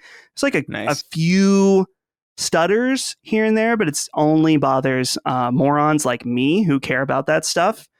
And overall, was thinking about this game, and I played maybe the first hour or so, hour and a half, and I was thinking, man, Respawn, I think, gets it with Star Wars in some way that it felt. This game felt more Star Wars to me than watching Obi-Wan and other recent Star Wars shows. Like, I don't know, there's some kind of special sauce with this game. I've used special sauce twice this episode. Maybe there's some kind of Freudian thing going on with me. But yeah, I think this game is really cool, and I'm looking forward to going through. I don't know if I'll play through all of it again, but I at least wanted to remember and go through and like think, because I remember my criticism when we were talking about the sequel is that I always wanted to feel more Dark Souls-y, and I've now went and played every Dark Souls game, and so now it's kind of fun to go back and see it in a new light. So Fallen Order, PS5 version, real good. Check it out. Silent Hill, I'm still playing on Steam Deck, and I do now have a copy legally thanks to a fan that was able to hook me up at a very good price. So shout out. And so, though it's not, I don't think it's actually legal because I didn't rip the disc myself. I think there's certain rules that it's not legal if you download a ROM of a game you already own, but if you rip the disc yourself, it is legal. I don't know. I don't have a guilty conscience about it. Hoops out there. Yeah. I know. It's ridiculous. The thing I'll just say about Silent Hill is the Konami police are going to come knock on your door. Oh, I know. Yeah, they're going to get me. You're but fucked. This game, it just is shocking to me how expansive it is for a PS1 game. In fact, it's not, I don't want to call it open world, but it has like some light open world elements to it. In fact, this game is notorious for having that horrible draw distance, but they just make it work because Silent Hill is supposed to be very foggy. So, but it has like a pretty big map, and then the sections you go to within the game are pretty intricate. It's dated, like I said last week, but this game really nails the feeling, the like, it's real creepy, the sounds, the music. I'm really having way more fun than I expected with it. So I'm excited to finish that up at some point. And then finally, I'd give the final update to Monster Hunter Rise. I have reached the final rank, which is all 7 stars. And so I'm ready to go for the expansion at the end of this month. I'm very excited. And so I'm just going to be grinding out, getting new weapons and armor. This game just surprised me how addicted I became to it. I think I have over 45 hours in at this point, and I'm really excited for the expansion. Sick. Chris, what have you been playing? Oh, yeah, man. I've been diving into a lot of stuff. Like, obviously, I mentioned Crash 4 earlier. I started that up this morning again, just because I wanted to. It's been long enough that I don't feel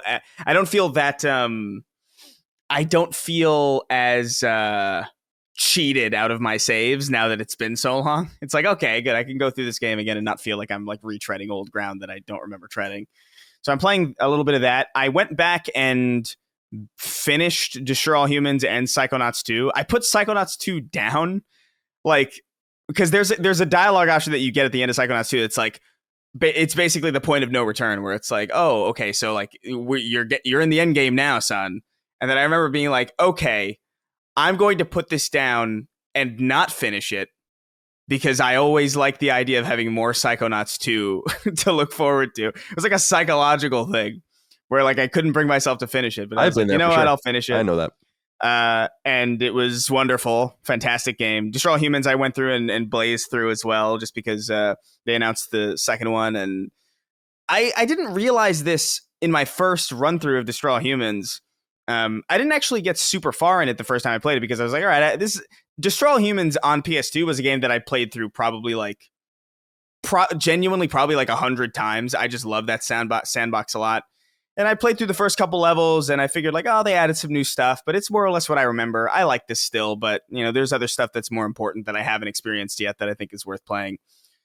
But so I just decided to go through and beat it. And I didn't even realize that there was a lot of cut content that was like added to the game. There's like cut levels. There's like entire cutscenes, like all these dialogue options that like weren't there before. And I'm like, oh shit, there's actually a decent amount of stuff here.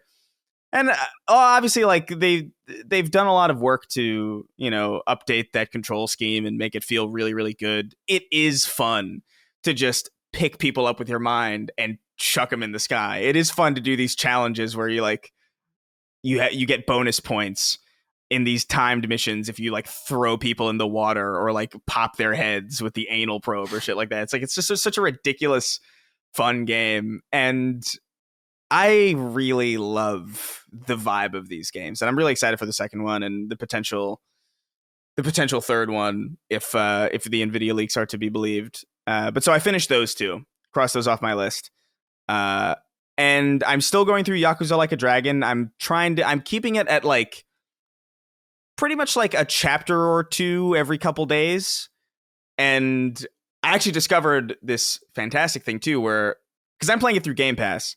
And you can stream certain games to your phone with xCloud, which is like not fantastic for like a first-person shooter or anything that's like really reaction oriented. But for a game like Yakuza, which is like just like a story-based, turn-based beat 'em up, it works super well when you're streaming it on a phone. Like it plays extraordinarily well on a phone because it's not that difficult. It's not that mechanically intensive of a game to play. So I was like stewing in my bathtub for like 3 hours playing Yakuza the other day. But I'm really loving, I gotta say, man, like I am so much more of a Yakuza fan than I thought I'd ever be. Like I really like a Dragon. I don't know if I'm gonna like the other games because I know there's like a very distinct difference with Like a Dragon.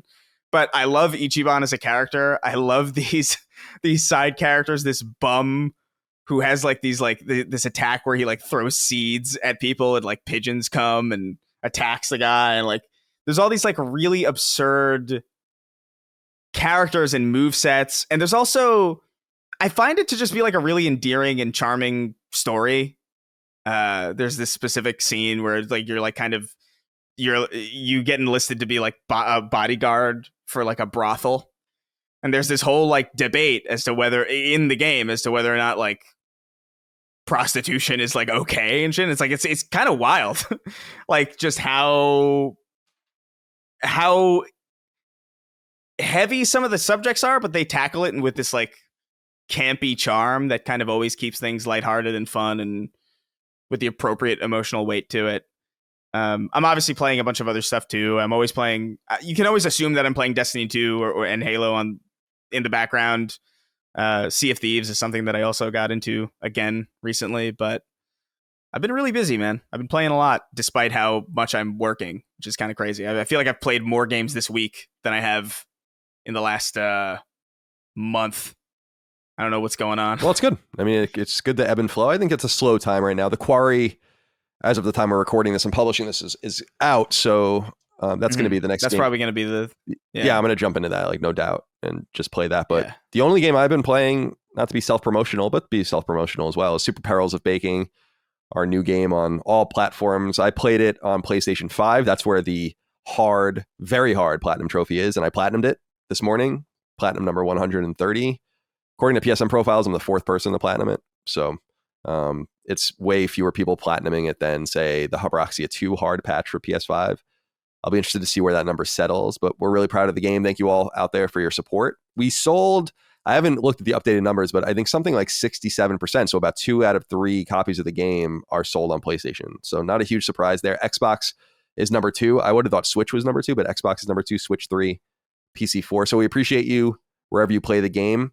A couple of people wrote in. Alex Watson wrote in and said, "Hey, Colin, I noticed Xbox giving your new game a lot of attention. Both Major Nelson and the ID at Xbox accounts tweeted about it. Just curious if you guys had some kind of marketing deal with them. If so, why Xbox and not Switch or PlayStation? Enjoying the game so far, by the way, and the dual trophy lists. I was only planning to platinum the PS4 version, but I accidentally started on the PS5 version and popped a few trophies. So now I, of course, have no choice but to platinum both. Good luck. You're going to need it, Alex. Thank you for writing in.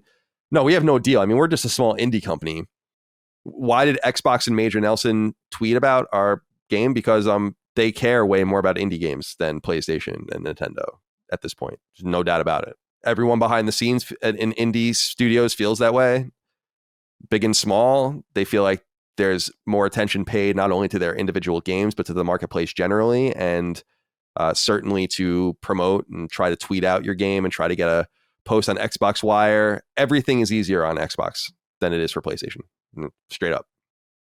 And so we didn't ask them to do anything. They just did it. And we appreciate whatever help they can get. And we appreciate, of course, whatever help we can get from any of the entities, but we didn't ask for anything.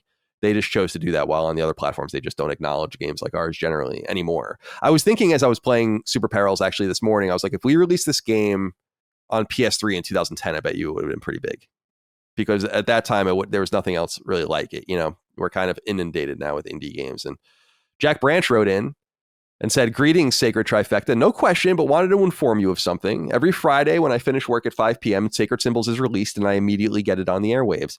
As soon as my wife hears your sultry voices, her eyes glaze over and she realizes I am lost for the next 4 hours. Recently, though, I was playing a little game by the name of Super Perils of Baking and her eyes lit up as she asked me about it and what I was playing. So enthralled was she that as I left the room to go to the bathroom, she switched out my profile and began playing, and she has not stopped since. You have won a fan of your game, but not of your podcast yet. Thanks for reading, and I am glad my Patreon funds the best gaming podcast." Thank you, Jack, for writing in. Appreciate having a new fan in the game as well. Our game is very accessible. It's hard as shit if you want to play it at the highest level. Time trials, secrets, and all that kind of stuff. Trophies. But beating it is not the be all end all. I think a lot of people can beat it. I think it's friendly for children, and I think it's friendly for spouses, non-gamers. So definitely check out Super Perils. We really appreciate it. Let's move on to the news, my friends. Now, at this point here, I think is where we're going to cut in. Dustin's going to cut in. He's going to do some weird star wipe and some noise. And this will be where we'll put all of the Jeff Keighley stuff, because there's the, what is it called? Summer Game Fest. Game Fest. I don't know why I want to call it the Summer of Games. I don't think that's a thing. But Games Fest is going on as we're recording. There's going to be some stuff we want to talk about there, but we're going to just continue to record the show straight through, and then we'll go back and watch that stuff and record a pickup for you guys in a little while. Okay, so as promised, we're here. We're recording this after we recorded the base show. I think we were wise not to wait for this show to air and look at it, although there are a few things to note. I kind of got 8 games that I think we should discuss from the list that are PlayStation-centric release dates or whatever the case might be. This is thanks to Video Games Chronicle, Push Square, other sites that have kind of helped narrow this down for us in the interstitial time, so I didn't have to sit there and watch what was apparently an ad-laden and decent showing. I like Jeff, but nothing crazy apparently. So yeah, I've counted 8 games. 7 of them were at the show, but one of them we didn't talk about in anticipation of it being at the show, and it wasn't. So we will talk about that one last. Let's talk first about The Last of Us Remake. Just so everyone knows, we talked about it in the regular show. So we're going to leave most of that discussion about The Last of Us Remake coming September 2nd to PlayStation 5, later to PC. We already discussed all of that. So that's going to be later in the show. You guys can fast forward to that if you'd like. However, there is other information in addition to the leaked trailer that got properly shown and all the rest. First of all, The Last of Us Part 2 surpassed 10 million copies sold in about 2 years. Great numbers. Not as strong as you might think, considering how fucking good it is. I think a lot of you have bad taste.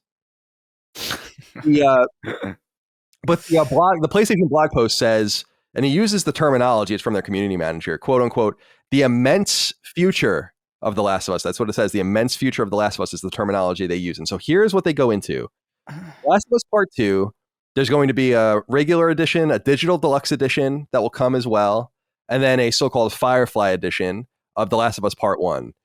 The digital deluxe edition, obviously digital only. The Firefly edition is a steel case and some American Dreams comics and some in-game stuff or whatever. So you guys can look forward to that if you want to pre-order it. However, what's more interesting here, guys, and now I want to kick it over to you for something we've not discussed yet, is what's going on with factions.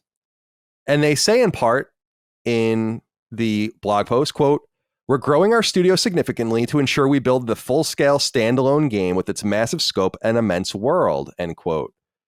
So they're describing it, and apparently Neil himself has described it, Neil Druckmann, as their biggest game yet. And this is interesting. This is kind of the idea, Chris, that I had some time ago when I said, what if Factions is a standalone $70 multiplayer game? And I don't think that seems so crazy when I said it. It seems even less crazy knowing they're investing all this money into games as a service. Now it seems even less crazy because we know that that's exactly what they're doing. So what do you think about the unnamed Factions Last of Us game that will be apparently a $70 standalone full-scale game? I mean, it's definitely... I don't think it's surprising, I guess, because, like, again, we've talked about this exact idea on the show before, so this idea has always been kind of in the backgrounds of our minds whenever we talk about Factions on the show, the idea that it would be this kind of standalone, story-driven multiplayer experience somehow. And honestly, like, as time has gone on, especially as live service has found its kind of niche, I do see that as distinctly possible now, whereas a few years ago, I don't know if I thought that a multiplayer game could be all that story focused a few years ago. But I think, especially with Destiny 2 kind of coming into its own and just like the seasonal story, like the last Destiny 2 season that started like a week and a half ago or whatever, like just had a cutscene the other day that just like emotionally wrecked me. And I was like, this is insane. Like, I can't believe that this is happening from this multiplayer game that was a mess for so long. But yeah, I think if Naughty Dog can get their handle on like how to make multiplayer work, and they've obviously had some success with the rudimentary version of Factions that was already paired with the original Last of Us, but way back in the day. So to just expound upon that and give it a little bit more love and care, make it bigger, imbue it with the narrative polish that Naughty Dog is known for, I think it's distinctly more possible. Obviously, this puts a bit of a throws a bit of a wrench in my theory that it would have been free to play and on multiple platforms. Although I do think that would have been awesome. But if they do really plan on doing a $70 standalone game, I imagine that this is probably going to be something impressive. But they've only shown that concept art that they showed at the that's San Francisco, clear as day. It's San Francisco. They said that we'll hear more about it or see more from it next year. So right. We'll see. But for now, that's exciting. That's interesting. I'm down for a multiplayer Naughty Dog game. I'm interested in it. Yeah, me too. I am interested in it, especially because of this, Dustin.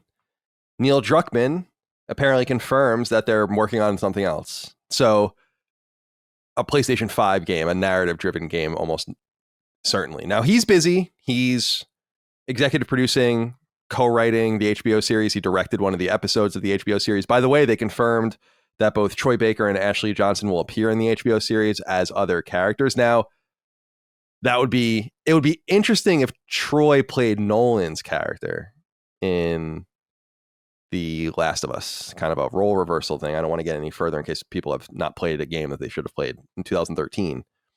But I'm curious what you make of all of this Last of Us news. We have the remake date. We can talk about that later in the show, but specifically about Factions and how you feel about this idea of a new PS5 project. And dare I ask, what should that project be? What do you want it to be? I want a new whatever, not Last of Us and not Uncharted. Give us something totally new. Yeah. And there's such a talented team that's just bursting with creativity and like just the level of technical skill that team has, and the artistry behind the environments and all kind. I just want to do something totally new, totally different. As far as Factions, man, I think that depending on how they do it, for a lot of people, a $70 multiplayer game is going to be a tough pill to swallow for some, not everyone, but for some. And so I wonder just what, they said this game has such a huge scope that I wonder if it's possible that this could be a game that you also can play by yourself if you'd like. And then the other thing I wonder is just with this being a service game, we'll say, I wonder if it will kind of follow a GTA Online style where it's like you can have your own space in this world. You go out and do, instead of like a heist, you go out and do raids of either other players or specialized missions, stuff like that. There really are a lot of interesting options. And just think about the different ways you can customize your character, or what kind of character do you want to be? Do you want to be a raider? Do you want to be someone that is maybe more morally ambiguous? You know, there's a lot of different interesting options for that. And so the fact that it's dedicated and standalone is really interesting. And I still think it's possible that that could be day and date PC release if they really want to do the live service thing. I definitely think that could be possible. Well, we'll see what happens with this. It's exciting because we have 3 projects from Naughty Dog kind of in the works. We're going to get one of them soon, the remake. I'm amped about the remake. I understand people's concern about the pricing and all of that, but it doesn't hurt to go back to a game like The Last of Us, and might be people's first entry into it. I feel like The Last of Us 2's sales numbers at 10 million after 2 years that's great. I mean, a lot of studios would murder for that, but I don't know that it demands a third game. I don't know that those sales indicate an upward trajectory for The Last of Us' sales. I think it represents a downward trajectory for The Last of Us' sales, actually. It demonstrably does. So there's something to be said about that. I think there was a lot of resistance to the game because of bad PR and leaks, and just a lot of people just beating the shit out of the game for no reason. I think a lot of people missed on something truly special there. But I'm confident in thinking that a part 3 isn't in the works. That's not the game they're making, because if they do that, then they would have basically been making The Last of Us for more than 10 years. I mean, it seems like a strange use of their time. A lot of people want something like that. What was that Stellar Starlight or whatever the hell that game was called? Or it was like the fake comic book in The Last of Us. And Neil had said at one point that they kind of wanted to make that into a game like that. Something like that would be neat, but I want them to do something else. Third person action adventure, of course. Yeah. Story driven, linear. That would be nice. Mm-hmm. Let's use this factions big world game. Get all that shit out of your system in that game. You know, let's make a tight narrative. Get all your upgrade skill trees and your choices and dialogue and all the multiplayer shit. Just get that out of your way in factions. And let's get back to brass tacks with the new game. I'm very, very excited to see what Naughty Dog can do on PlayStation 5. It's going to be awesome. All right. Also, just as a parting kind of thing in the blog, I don't know if you guys saw, they did have an image of Joel and Ellie in the show. Looks pretty good. Looks pretty good to me. So. Yeah. I mean, it doesn't look like the game, but I don't think it has to. No. That's kind of like the good thing about The Last of Us. I feel like works on a live action level more than a lot of other things too, because it really is just people. And a lot of the zombies or not zombies, but like the infected, the clickers. I feel like that's just a perfect opportunity for like some really cool practical effects, Definitely. So I'm curious about it. I would bet a lot of money that this is probably going to be the best show that they make. But we'll see. We will see indeed. Presumably next year. We're going to hear a lot more about factions next year too. They notably didn't put a date on saying it would come out next year, and it seems like they're still building it out. They said, like I noted, they said that they are, scaling their team, and certainly they have to hire the appropriate people to make the game like this. So very excited to hear more next year. So that's it with The Last of Us. Another parting thing with just Bella Ramsey playing Ellie. I can't not see the Mormont girl from Game of Thrones, because that character, the character she plays in Game of Thrones is fucking dope. Yeah. When she's like the little girl, head of the house, and she's amazing in that show. So it's hard for me not to see her like that. But I'll be interested to see more when the time is right. Okay. The second game that I wanted to bring up, when we can move through these as quickly or as slowly as we'd like, is Aliens Dark Descent, coming from Focus Home Interactive, or Focus Entertainment they're called now, and a studio called Tyndalus Interactive. I had looked them up. They did a PC game, but I don't know much about them. This game looks a little budge in watching the trailer. You see The Last of Us, and you see the voice, the lip movement and the animation, and you're like, Jesus Christ, this is the way a game really, really looks. This is a little bit of a step down, but I like Aliens. I like the IP a lot. Love the movie Alien and Aliens 3 too. has its place. So does anyone have anything to say about this? Any interest? I didn't know this is an isometric shooter. Yeah, it's a tactical shooter. It looks like isometric shooter with a tactical twist. You wouldn't get that from the trailer that had absolutely no gameplay. No, that's what I thought was funny, was that it was just all pre-rendered and it still didn't look quite right. So yeah, I'll save it for the end. I'll save it. What do you mean? Dude, so many of these trailers have no gameplay. Yeah. And I hate it. I can't stand it enough. Gameplay is king. Yeah. Do you have anything to add before we move on, Chris? This trailer in particular had a thing that has been bugging me a lot with mocap. And to Naughty Dog's credit, I think they're probably like some of the best that do it. But a lot of games, for whatever reason, I don't know what it is, they look like, and especially when they're doing pre-rendered cutscenes or anything like that, it looks like everybody is a person in a mocap suit. like I see the mocap suit every time I see a person. It's like I saw it especially, I will say I saw it a lot in Ratchet and Clank, especially because like that's like a fantastical world. So you have this like Lombax character, but she's running around like a fucking person, like exactly the way a person would. And I'm like, oh my God, I wish we were a little bit more comfortable melding stylized animation with mocap, especially for stuff like Aliens, where it's like, look, if you can't do it realistically, if you can't do it as good as The Last of Us, just like stylize it. I agree. Just have fun with it. Like, what I agree. I think you can get the base movements and animations from mocap. I think that's totally fine. Yeah. In fact, I would argue that it's easier to do that for sure for the animators. For sure. You can rig it up, but you don't need to be totally reliant on it. Yeah.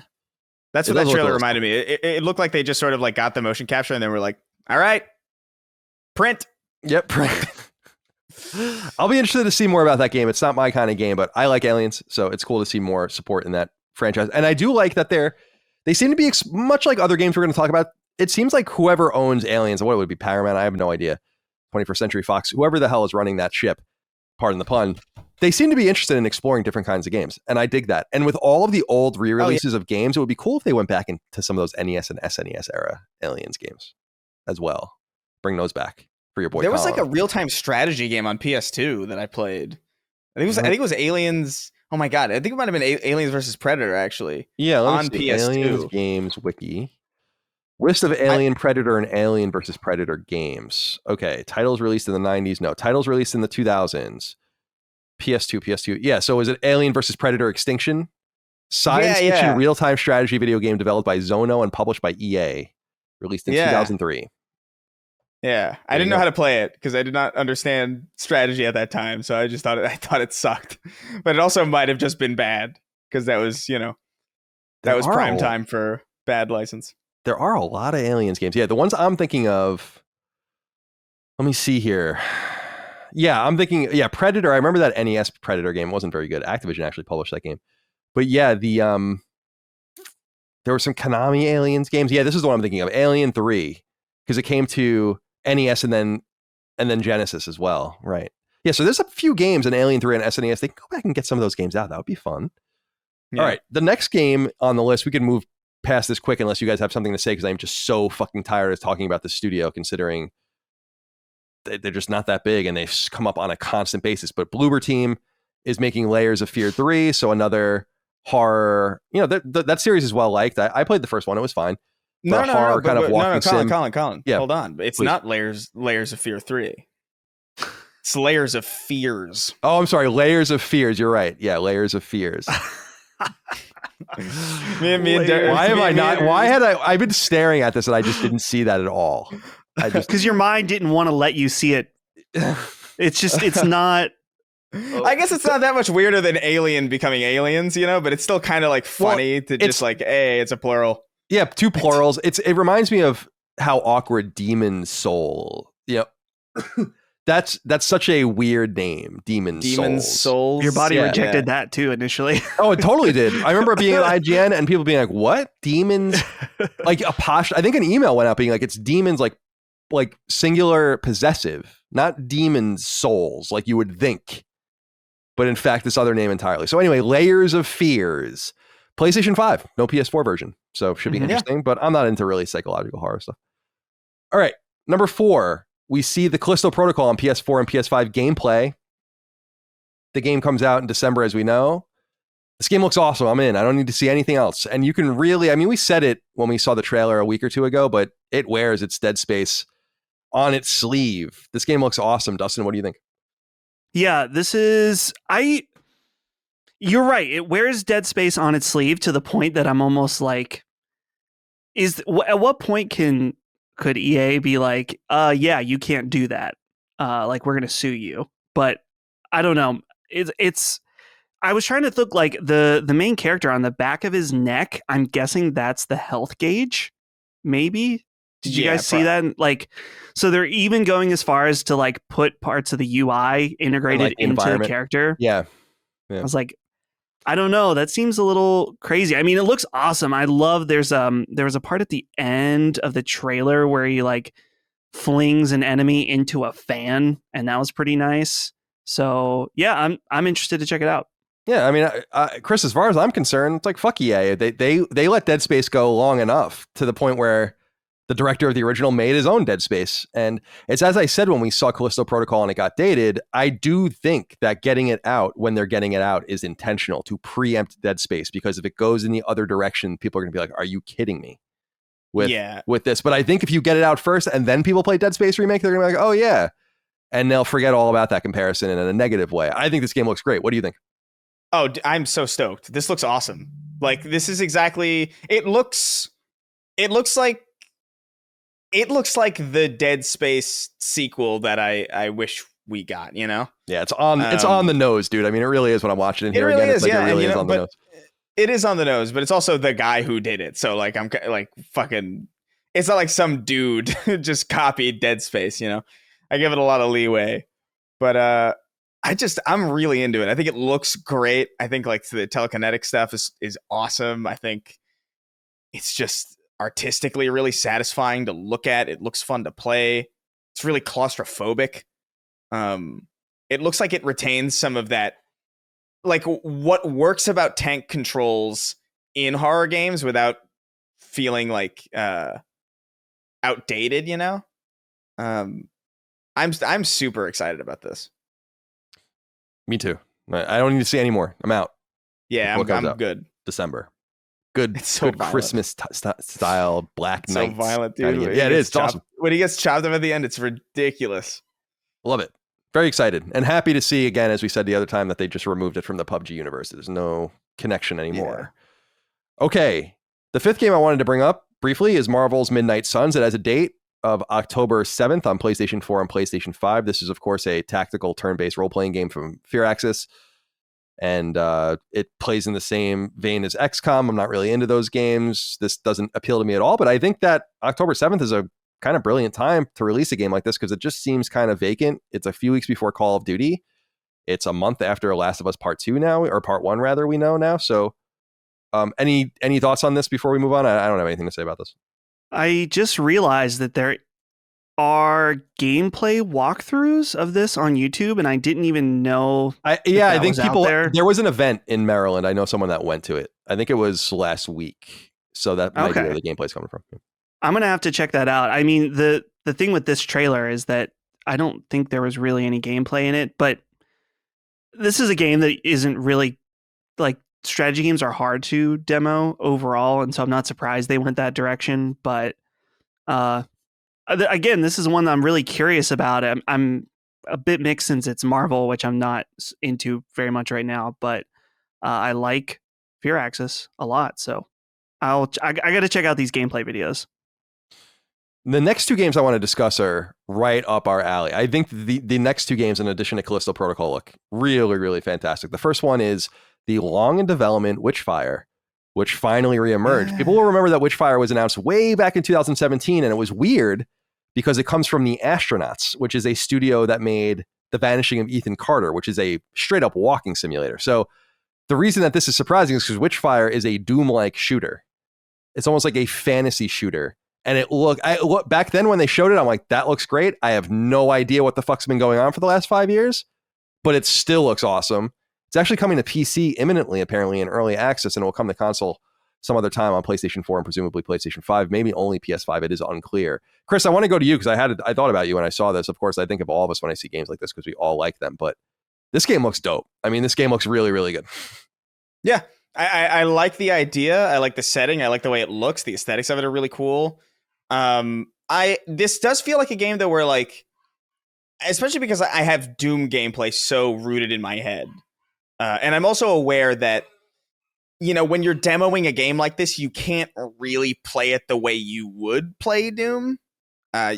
So I get the sense that this is a lot faster than what the gameplay showcases, because the gameplay is just all about showcasing like abilities and kind of giving you a really nice sweep through of the environment, look at some of the different weapons without getting too competitive or hasty. But this is one of those games that I'm cautiously optimistic about, but I'm definitely going to have to get hands-on with this to know for sure. Because a game like this can go either way, you know, like it like this looks really cool, but it's all about how it really feels to move around, how it feels to aim. Even something as simple as like wrong aim, like heavy aim was like a plague on shooters for a while. So even something as simple as that can contribute to like something that should be amazing falling like really short of expectations. But everything else that I'm seeing, like aesthetic wise, the sound design, the concept, the setting, all really, really solid, really cool. I'm looking forward to this. Although they are launching in early access, which is like, yeah, and I think it's coming to Epic as well. Yeah, and I feel like the reason to be excited about this is that the studio, the Astronauts, and I don't know if you have anything to add, Dustin, but the studio, the Astronauts, was actually founded by the guys, or some of the guys that founded People Can Fly. So they do have shooter roots, but they never made the shooter, I guess. I don't know what was The Vanishing Ethan Carter all about. It came out in 2014. It was during that time when there was a lot of those kinds of games, and it was pretty cool. But Dustin, how does this Witchfire game strike you? Because I feel like there's reason to be optimistic based on the provenance of the people that are working on it, but it's been a long time. Like I'm very curious what they've been doing for 5 years on this game. That's a long ass time. And they had the game running when they showed it off in 2017. So it's not like it just was announced with a logo. It was running then too. So very interesting. What do you think? I think this game looks incredible. Particularly, I feel like the graphics and the environments look really, really sharp. Like I'm just impressed. I'm looking at, there's like a shot about 1 minute in where you see like this like castle that's been blown up and you can see like each individual brick, and it looks fantastic. We're seeing kind of a renaissance of these Doom style shooters. Not all of them necessarily very successful, particularly thinking about what was the game that launched on PlayStation Plus that wasn't so hot? Shadow Warrior 3? Shadow Warrior 3. Yeah, that's kind of was in that vein, and it didn't do so well. There's Necromunda, I think, was another one. Necromunda Hired Gun. Yes, also had a lot of promise as a Doom style game. Yeah, I bought it, and I was just not really into it.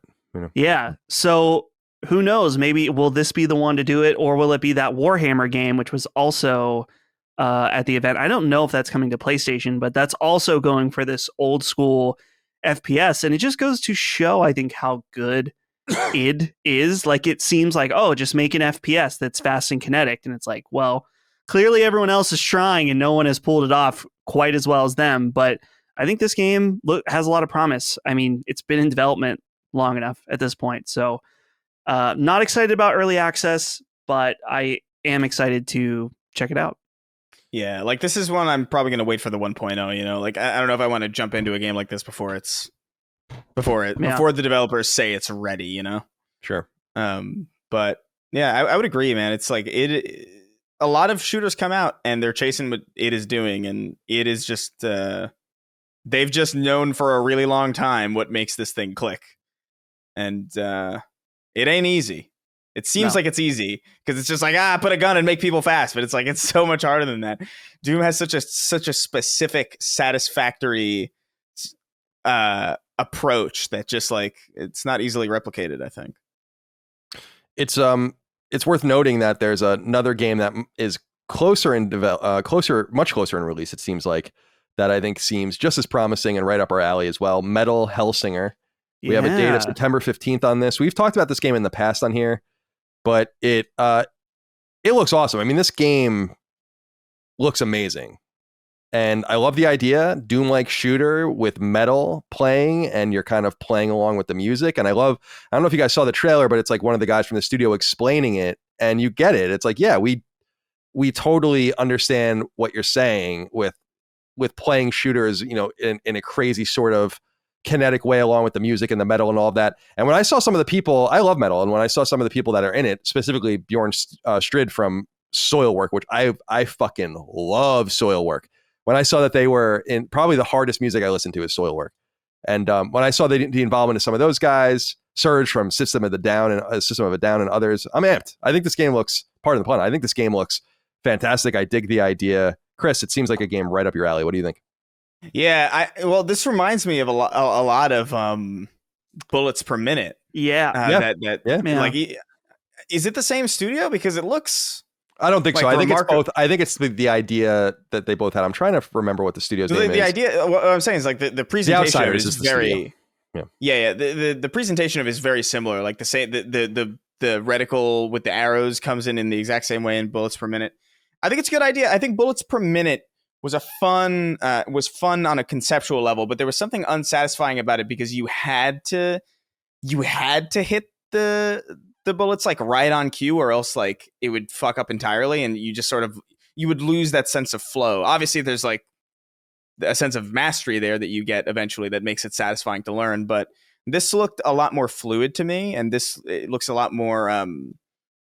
It looks like there's just a lot more to it than there was bullets per minute, and I'm into it. I think it's cool.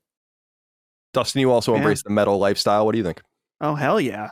There's a demo out for this right now, I think on everything apparently. Platforms. Yeah. So yeah, I'm going to check this out on PC just because I like to use mouse and keyboard for FPS games, but this looks like a mouse and keyboard kind of game, especially. Yeah. Well, I think that, Chris, you brought up BPM, and I think that's a very good comparison. It's almost like weird how similar they are. But BPM, my main issue with that game is that it was roguelike, and a lot of it was based on like, okay, you're going to have a really good run if you get the right roll of power-ups. Like, I remember I beat that game because I had like a god roll of power-ups, and it made the rest of the game trivially easy. And then other times it's just like, I can't stand that with roguelike games. And so neat game, cool concept, but poor overall execution, I would say. Whereas Metal Hellsinger, I mean, we'll have to see with the demo, but this one definitely looks like it has a lot more budget behind it. And so I will check out this demo, and we can report back next week. I didn't include this in our list, but I should. I don't typically talk about games that are coming this closely because I don't want to have something that's like past release date and it's confusing the players. But this game's release date was just announced, and it's coming very soon, and it looks so good it almost makes me want to sob. And that's TMNT Shredder's Revenge, which is coming to PlayStation 4 on June 16th via Tribute, the guys that made Mercenary Kings. And there's a PlayStation blog post, and everyone can go look at it or whatever. It's an old school brawler in that style. It looks so good that I can't. I'm going to be all over this game. I'm going to be inside this game. I'm going to be on top of this game. This game's going to be inside me. It's going to be really fucked up and fun. So, and there's a video that they have of showing Casey Jones as one of the playable characters, and I love Casey Jones. He's one of my favorite fictional characters since I was a very little kid. He's one of the only original TMNT figures I still have somewhere. I just love the idea of a dude who's just like a vigilante who puts on a hockey mask and has like a golf bag full of shit he got at his garage, just beats the shit out of people. Really, especially as I've said in the past, the 1989, 1990 TMNT movie, the way he's played in that, perfect. So very excited about this. I'm going to play this. It allows for 6 players, which is pretty cool. Yeah. So are either of you guys going to check this one out? Yeah, I mean, it's on Game Pass day one, which is shocking to me because this seems like an easy game to get a lot of people to buy, but apparently Microsoft put up the bucks for it, which I kind of, if I was thinking about, I was gonna buy it on Steam Deck, but now that it's on Game Pass, I guess that's where I'll play it since I bought year or two when it was on sale. So might as well do that. It's funny, man. Tribute is like bouncing all around because I love that studio. You know, I'm a big fan of Mercenary Kings. It was in my top 25 PS4 games. And then they've kind of bounced around. Like they did Panzer Paladin, which was really good, but only on Switch. And now TMNT they're doing with Game Pass, you know? So they're just, I think that's the right way to do it. Just kind of get around, make some relationships with people and see what works best for you. So I wanted to just give a shout out to that game as like a 7.x because I didn't originally have it in my list, but it's too good to ignore. Oh, yeah. I can't wait. I can't fucking wait to play it. Looks awesome. But the final game I wanted to talk about, I waited and didn't integrate into the regular news that will begin after this because I thought for sure it was going to be at the show. And I want to explain why. The game in question is Overdose. This is apparently Hideo Kojima's next game. Over at a site called tryhardgames.com, Tom Henderson, who I guess is just freelancing for anyone. I'm surprised no one's just gotten and scooped this guy up. But well-connected insider Tom Henderson reports that the Hideo Kojima's new game is called Overdose, and here's what he says. It says, quote, early footage that has been sent to me under the request of anonymity seems to show Mama from Death Stranding wearing a blue dress. The game, however, does not appear to be Death Stranding 2 and just features the actress who portrayed Mama, Margaret Qualley. Footage shows the character walking through dark corridors with a flashlight in third person, but it's been suggested that the game can be played in first person too. A jump scare at the end of the footage shows game over, followed by a Hideo Kojima game, Overdose. And then he goes into the rumors about what this could possibly be. Now, there's rumors that Kojima is working on an Xbox game, right? There's been rumors of that for a long time. There are rumors, pretty reliable since they come from actors that are friends with Hideo Kojima and other sources, that he's working on Death Stranding 2 potentially. However, I want to point out this one thing before I kick it over to you guys. There's a new Twitter leaker who's only tweeted 3 times. And he didn't get any attention until after the first thing he tweeted ended up being totally right. And the first thing he tweeted was a complete rundown of the last State of Play event. Stem to stern, the entire thing. And he tweeted it out, I think, the day before or the morning of. So connected. The next thing he tweets after Tom Henderson's thing is Overdose with a triangle, right? The third thing he tweets, and the last thing he tweets is at the time of recording, or he or she, I don't know, is The Last of Us Part 1's release date, which he was totally right about. I say all of this, Dustin, to kick it over to you first. This indicates to me that this is a PlayStation-centric leak or leaker. And for him to know Overdose would indicate that the game is at the very least coming to PlayStation, if not perhaps the game that they're talking about. Remember that Norman Reedus didn't say that they're working on the sequel to Death Stranding. He said we're working on the second one now. Yeah. And it seems like if Margaret Qualley's in this, who is a main character in Death Stranding, they might be using the same actors. Yeah. So, Dustin, let's go to you first. What do you think about this? I think your logic about that leaker makes total sense. That it's like, why would they have a random? There are 2 other leaks were both PlayStation related, and then they have an Xbox leak. It doesn't make any sense. Right. Yeah, exactly. So I think that makes sense. I don't know, this whole thing with Kojima and Xbox. I think a lot of people need to remember that some of this info is like single source leaks, right? Yeah. Like I should have checked to make sure, but I think the Xbox letter of intent thing was like did anyone confirm that other than Jeff Grubb? I don't think so. I mean, that's the only reason I know that at all is from Jeff Grubb, who recently went to Giant Bomb. Yeah. So I'm not saying it's not true. I'm just saying that people have taken that as like a gospel fact. And I don't know if there's enough behind it to just to completely go off it as true. So, but yeah, so like I said, it could be possible that Kojima is doing something different with Xbox, but I think your logic does make sense that I would say it is likely that this is a PlayStation game of some kind. I'm curious though, just because these 2 other leaks that this Twitter account, for people want to look it up, it's at insider_WTF with the name The Snitch. And his 2 other leaks are stuff that we now know about, whereas Overdose, nothing. So I don't know, is it possible it was pulled from Summer Game Fest? Probably maybe, but I think he just but tweeted it because I think he tweeted it when Tom Henderson wrote that story. He was like, it's open, yeah. like, I don't know, man. I want to be clear. I'm not saying this is a PlayStation exclusive, although if someone were to put a gun to my head and say, like, what do you think it is? I'd say, like, I think it is a PlayStation exclusive, simply based on that. But what I do think, Chris, is that it will come to PlayStation. I think the tweets are just too weird. I think it would be it doesn't make sense for you to have a deep Xbox piece of knowledge like that, and then really deep PlayStation pieces of knowledge. The whole run of State of Play and the release date of a massive first-party game. So I think the writing's on the wall here. I wonder, Sony's probably freaking the fuck out trying to figure out who this is, by the way. I hear stories all the time when things are leaked, including about me, like when people are trying to figure out like who said this to him and who did this. And I wonder if they'll figure it out. Probably not. What do you make of Overdose, and what do you think it is? It's clearly real. Oh, I should note, important caveat, Chris. Hideo Kojima or Kojima Productions asked Tom Henderson to take the piece down. Mm-hmm. Basically confirms it. Bad idea. They should have just ignored it. But what do you think? Yeah, I mean, I think the logic makes sense. It doesn't mean it's not possible. Like, it's obviously possible for this leaker to have, and it's not that out of the realm of impossibility, but it would stand to reason that this guy who leaked very, very in-depth PlayStation things 3 times, and they're his only leaks also, like it doesn't make a lot of sense that he would just randomly also just, oh, here's the black sheep of my info. Some really deep thing about Xbox. I think it's pretty safe to say that this is probably a PlayStation exclusive, at the very least a timed one.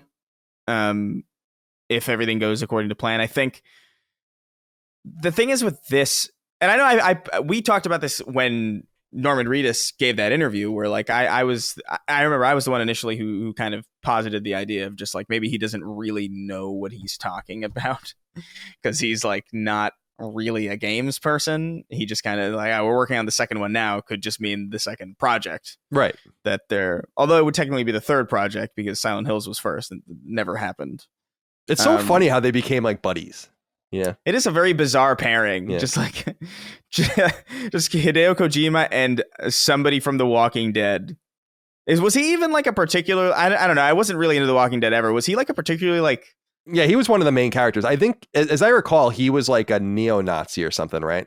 And what? Right, like he had a brother, right? And his brother was both like white supremacists or whatever. I think that's true. And then I think the brother gets like left behind on a rooftop, and the other one escapes, and he becomes kind of like friendly with them. I think that's the way it is. Dustin gave me a weird look, but I'm pretty sure that's true. I can't remember. Right. I blocked all The Walking Dead out of my head years ago. So, oh man, you're smart. Yeah, like there's some. I don't know if they're like literal neo-Nazis, but they're like white supremacists. Like one of the things is that like they're racist, for sure. Yeah. Because they have like a couple of black companions or whatever. Like that. What was that guy's name? T-Dog, right? Isn't that one of them? The black guy. T-Dog, yeah. Could you get any more like on the nose Barrett style? Yeah, black man. Like, give me a break. You couldn't name him. You like, even if you had to have like the dying fat black guy character in your horror movie, like typical thing. Could you name him something else? Couldn't he be named like Samuel or something? I don't know. T-Bone. I forgot what I was even saying. I'm sorry, T-Dog. I think it was, by the way. I think it's whatever. I think it's a PlayStation exclusive. I think it's real. I do think the leaker is PlayStation centric. It's weird for him to have this much specific information, and I'll care about it when I see it. I feel like honestly, like a lot of the blue box stuff has like leaked onto Kojima's next thing for me, where it's like I don't want to hear anything about it until it's real. Like I'm like I'll care about it when I see it, but like for right now, I'm not paying attention to anything Kojima's doing. I'm not paying attention to anything Blue Box is doing. Like, it's just too much. It's just too annoying. So I'll be excited when I hear something. But for right now, it looks like this is real. I'm glad Margaret Qualley's back in it because I actually really liked her in Death Stranding. I like her in general. She was great. And she's one of the only reasons I liked Once Upon a Time in Hollywood. That's the only one I haven't seen, one of the one of his films that I've not seen yet. It's definitely my least favorite Quentin Tarantino movie. But still good, though. Interesting. Yeah, it's still good. I agree, though, with that, I think. Yeah, I haven't watched it yet. I don't know why. I've become more and more into him as I've gotten older. But all right, So just to give a rundown again, The Last of Us remake we're going to talk about next. The Last of Us Part 2 passes 10 million copies sold. Big future for The Last of Us. We're going to get this multiplayer standalone game that's going to be big. And then Aliens Dark Descent on PS4 and PS5 in 2023. Layers of Fears, PS5 early 2023. Callisto Protocol late 2022. PS4, PS5. Marvel Midnight Suns October 7th. PS4, PS5. Witchfire, some undetermined point, probably PS5 only. Metal Hellsinger on PS4 and PS5 September 15th. And then Overdose, the mysterious project that may or may not be a PlayStation exclusive. All right, so Dustin, do your magic. Let's get us back into the regular show. Wait. Before we transition, I'm sorry. Hold on. Yeah. Hold on. There's one thing we didn't mention that's really important, please. And that is that The Rock made an appearance. Oh, I'm sorry. Tell me more. I didn't watch any of this, so I don't know. What did he do? He said he sent in a video of him at the gym, shirtless. Like it was recorded on his phone, and he was like, "Hey, you remember me? You know me as the biggest surprise in gaming." And I remember being like, "What?" And then he goes, "You know me as the Foundation." I'm like, "I don't know what you're talking about right now, Mr. Rock." What the hell is he? I don't know what you're talking about. Foundation. It was. like a rock? I only mentioned it because it was the most jarring part of because I was skimming through some live streams. I watched the trailers, but I also kind of wanted to get a feel for the show and like how many ads were in there. And it was the funniest. It felt like The Rock was like Joe Biden ranting, where like he was just like stringing loose words together. It was just like, "You know me as the Foundation." I'm like, who knows you as the Foundation? Corn Pop. You're The Rock. Yeah. What are you talking about? What are you saying? And then it just skipped to some other thing that he had nothing to do. I think it was a trailer for that Black Adam movie or whatever. Oh, I see. So maybe, I don't know. But I don't know. Thank you for interrupting the outro. I had to make sure that everybody knew The Rock was there. Thank you. I appreciate that. That the Foundation was there. The Foundation was there. Dwayne the Foundation Johnson. Wow. And we'll get back to the regular show now. Thank you guys for your love, kindness, and support. Enjoy the rest of the show. So let's begin, as it were, with this number one. The Last of Us Part 1, a top-down remake of the classic 2013 PlayStation 3 game The Last of Us from Sony-owned Naughty Dog, has long been rumored. Now we know it's real, and by the time you're hearing this show, it may have been officially announced. For now, though, we rely on leaks, and they are ironclad. A trailer for the game shows the reworked title, which will look totally familiar and faithful to old players, but looking a whole lot better. They are indeed calling this Part 1, which was first maybe leaked by Neil Druckmann, who seemed to be wearing a hat that had the Part 1 logo on it in an interview for HBO's The Last of Us series. That's interesting looking back on that, because some people were like, no, it says Part 2, it's just a weird thing, but it actually, I think, did say Part 1. We've also known for some time that this remake was originally being handled external to Naughty Dog at a yet unacknowledged Sony team in San Diego before it was brought in-house. Importantly, the game is coming to PlayStation 5 on September 2nd, and the trailer makes clear that it will also be coming to PC in the not-so-distant future, though release timing is unclear. The game itself appeared for pre-order on multiple retailer websites before being taken down, including PlayStation Direct, so Sony itself is complicit in this leak. PlayStation's since-deleted description of the game, according to website Video Games Chronicle, reads in part, quote, "Enjoy a total overhaul of the original experience, faithfully reproduced, but incorporating modernized gameplay, improved controls, and expanded accessibility options. Plus, feel immersed with improved effects and enhanced exploration and combat," end quote. It will include 2014's Left Behind DLC as well. The Last of Us, widely considered one of the greatest games of all time, launched on PlayStation 3 in 2013 and PlayStation 4 in 2014. Naughty Dog, previously best known for Crash Bandicoot, Jak and Daxter, and Uncharted, released a sequel on PS4 in 2020, and now we're left to wonder if that game, Part 2, will be incoming natively to PS5 at some point too. Dustin, let's go to you first. The long-rumored Last of Us remake is real. We know that. Part 1, the name confirmed. Release date September 2nd. Seems to indicate a clearing of the field internally. I don't know why you would want to release anything else on top of this. And confirmation that it's coming to PC imminently. Not a huge surprise. That's going to be a fucking mega massive deal when The Last of Us comes to PC. What do you make of it? I don't know, man. $70 for this remake, and there's nothing new. I don't know. This doesn't... I was really trying to think about this because my gut reaction was like, oh, this sucks.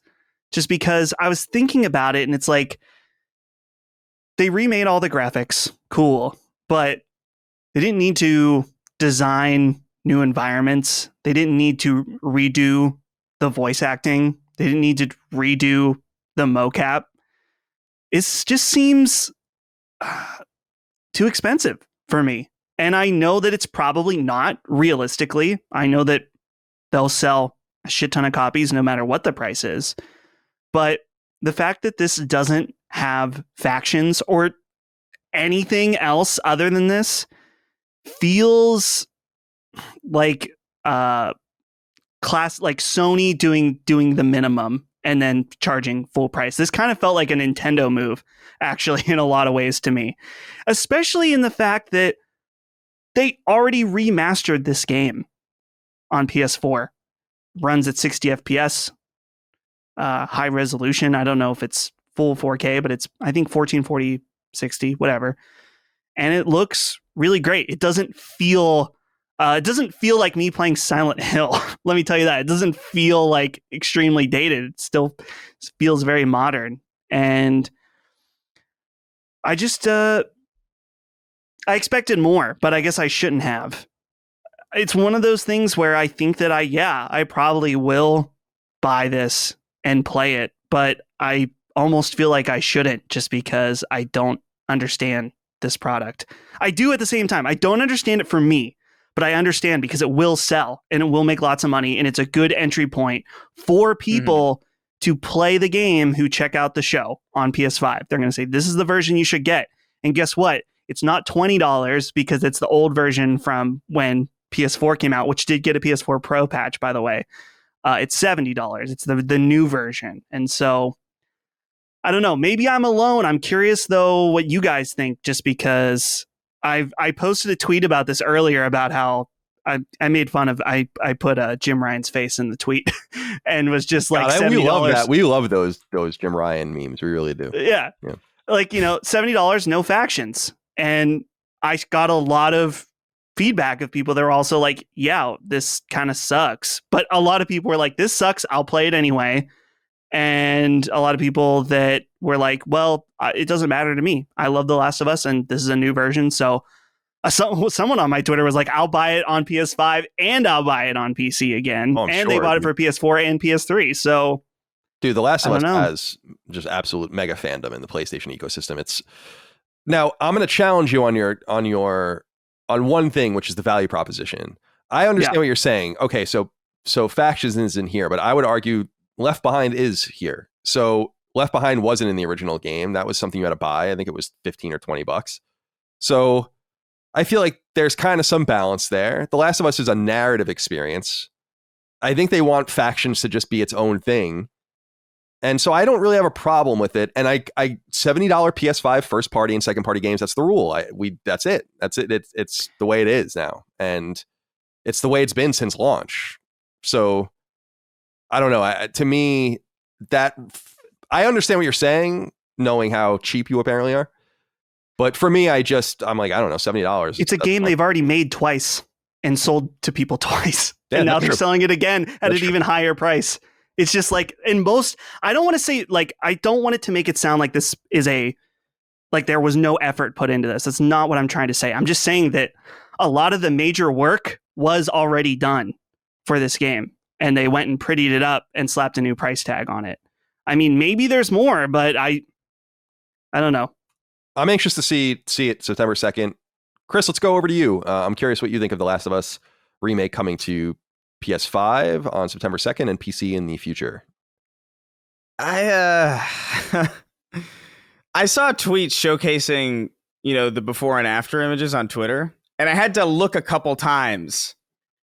I had to check a couple times to actually see before I knew which one was actually the remake.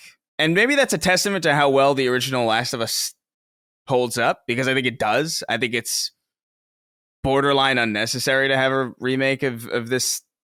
See, what I was under the impression that they were doing like a retelling. Like, I was under the impression that, like, oh, if they're going to make a new one for PS5, they're going to kind of make it fit a little bit more with, like, Last of Us 2, maybe tonally speaking. Like, I thought they were going to, like, fuck with it a little bit and, like, make it so, oh, it's actually new cinematography and, like, maybe slightly different lines. Because because from the ground up made for PS5 is a little misleading. I mean, like, I feel like that Ellie and Joel model that they use in this was definitely the ones from the flashback in Last of Us 2. I feel like it couldn't have been that much for them to pretty up some of the older characters that weren't in Last of Us 2. Are you looking at some of the... Yeah, I'll put one in the chat that I'm looking at right now. You know, like, once you look at it, you can tell, like, oh, this is the PS5 version and this is the PS4 version. But at a glance, it's actually kind of not obvious. And to me, I don't know, this feels more unnecessary than I even thought it was going to be. Because, yeah, the PS4 version already runs perfectly. It looks fantastic. It plays fantastically. It's arguably aged, like, remarkably well compared to most games that have come out since then or around that time.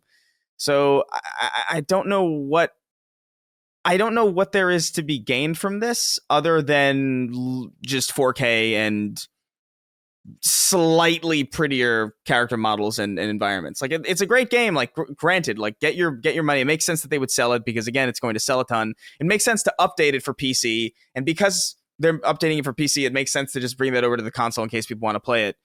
But it's the exact same experience. Like, exactly. I don't feel a desire to play this because I've already experienced this.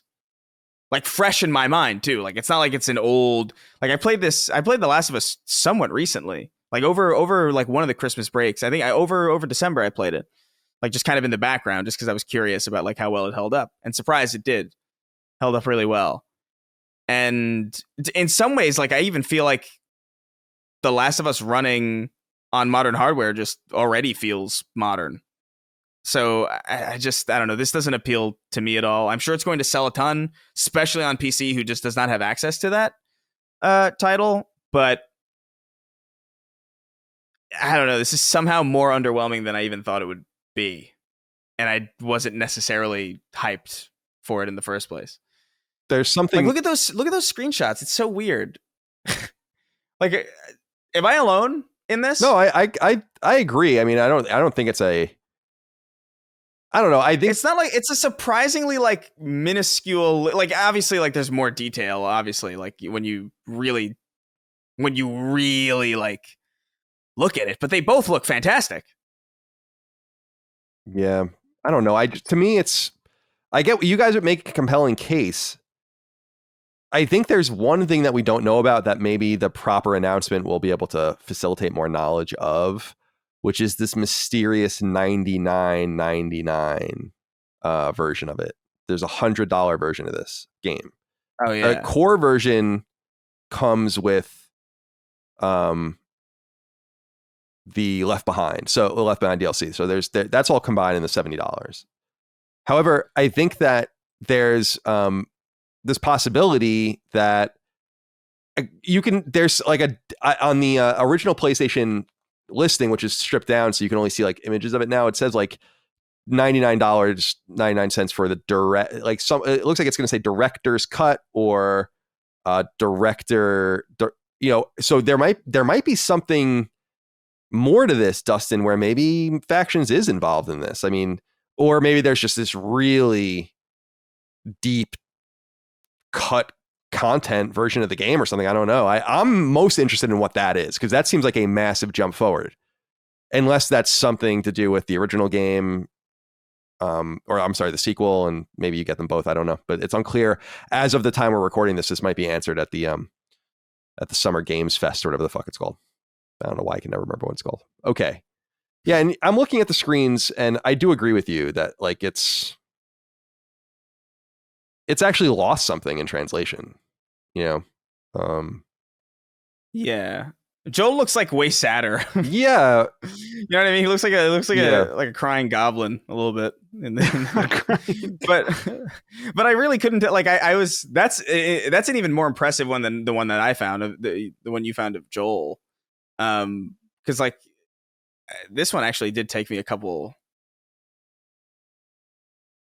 toggles. Yeah. I think the original Last of Us just holds up really well. I think it's a compliment to the original Last of Us. Yeah, I'm staring at it now.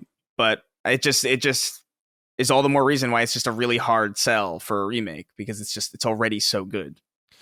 And it already holds up well. Well, this forces us to confront something else. Macro wrote in about it. He says, greetings, formerly exclusive Slitaheads. With Days Gone and Spider-Man Miles Morales both coming to PC roughly 2 years after release, do you think this will be the minimum gap between PlayStation and PC launches for a while, or do you expect the gap to quickly shrink? Thanks for the content and keep fucking that PC gaming chicken. Thank you, Macro, for writing in. No, this is only going to get shorter and shorter until it eventually becomes day and date. And I would expect to see that a lot sooner than you think. Yeah. So you're kind of losing track of a few other things because you were saying Days Gone and Spider-Man and all that. There's way quicker examples now. Uncharted 4 going from, and Lost Legacy going on PS5 and then PC much quicker than that. So I would expect that this gap is going to close to nothing. And I think eventually PS5 and PC concurrent releases, especially for the games as a service and multiplayer games, I think will become custom as it is on the competitors platform. All right, this next thing is interesting. I want to read it. We don't really know where it stands, but it has to do with God of War, and I think we should acknowledge it. Number 2, while nothing has been confirmed at the time we're recording, it appears God of War Ragnarok may indeed be delayed into 2023, yet conflicting information and reports exist, so let's delve into it. For those catching up, God of War Ragnarok was announced in 2020, though it was clear that 2018's Norse-themed God of War reboot would be followed up by a sequel. So that in and of itself wasn't the biggest news. The original has, after all, surpassed a staggering 20 million copies sold, making it one of the best-selling PlayStation-developed games of all time.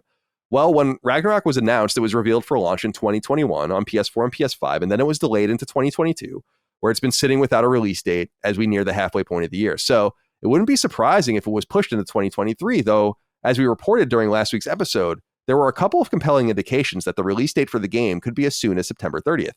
Now to the potential story. Website Push Square relays word from the Spanish version of the game website Games Reactor, which itself cites various European sources indicating the game has been shoved to next year. There's cause to be skeptical because, in turn, Bloomberg's reporting indicates that this may not be so, with its own sources saying nothing of the sort has reached their eyes or ears. And he actually has since reiterated this again since I wrote this up. As Push Square deftly notes, though, one thing is for sure: something is up with this game. Remember, it wasn't revealed in early 2020 before COVID. It was revealed in late 2020, deep into the pandemic.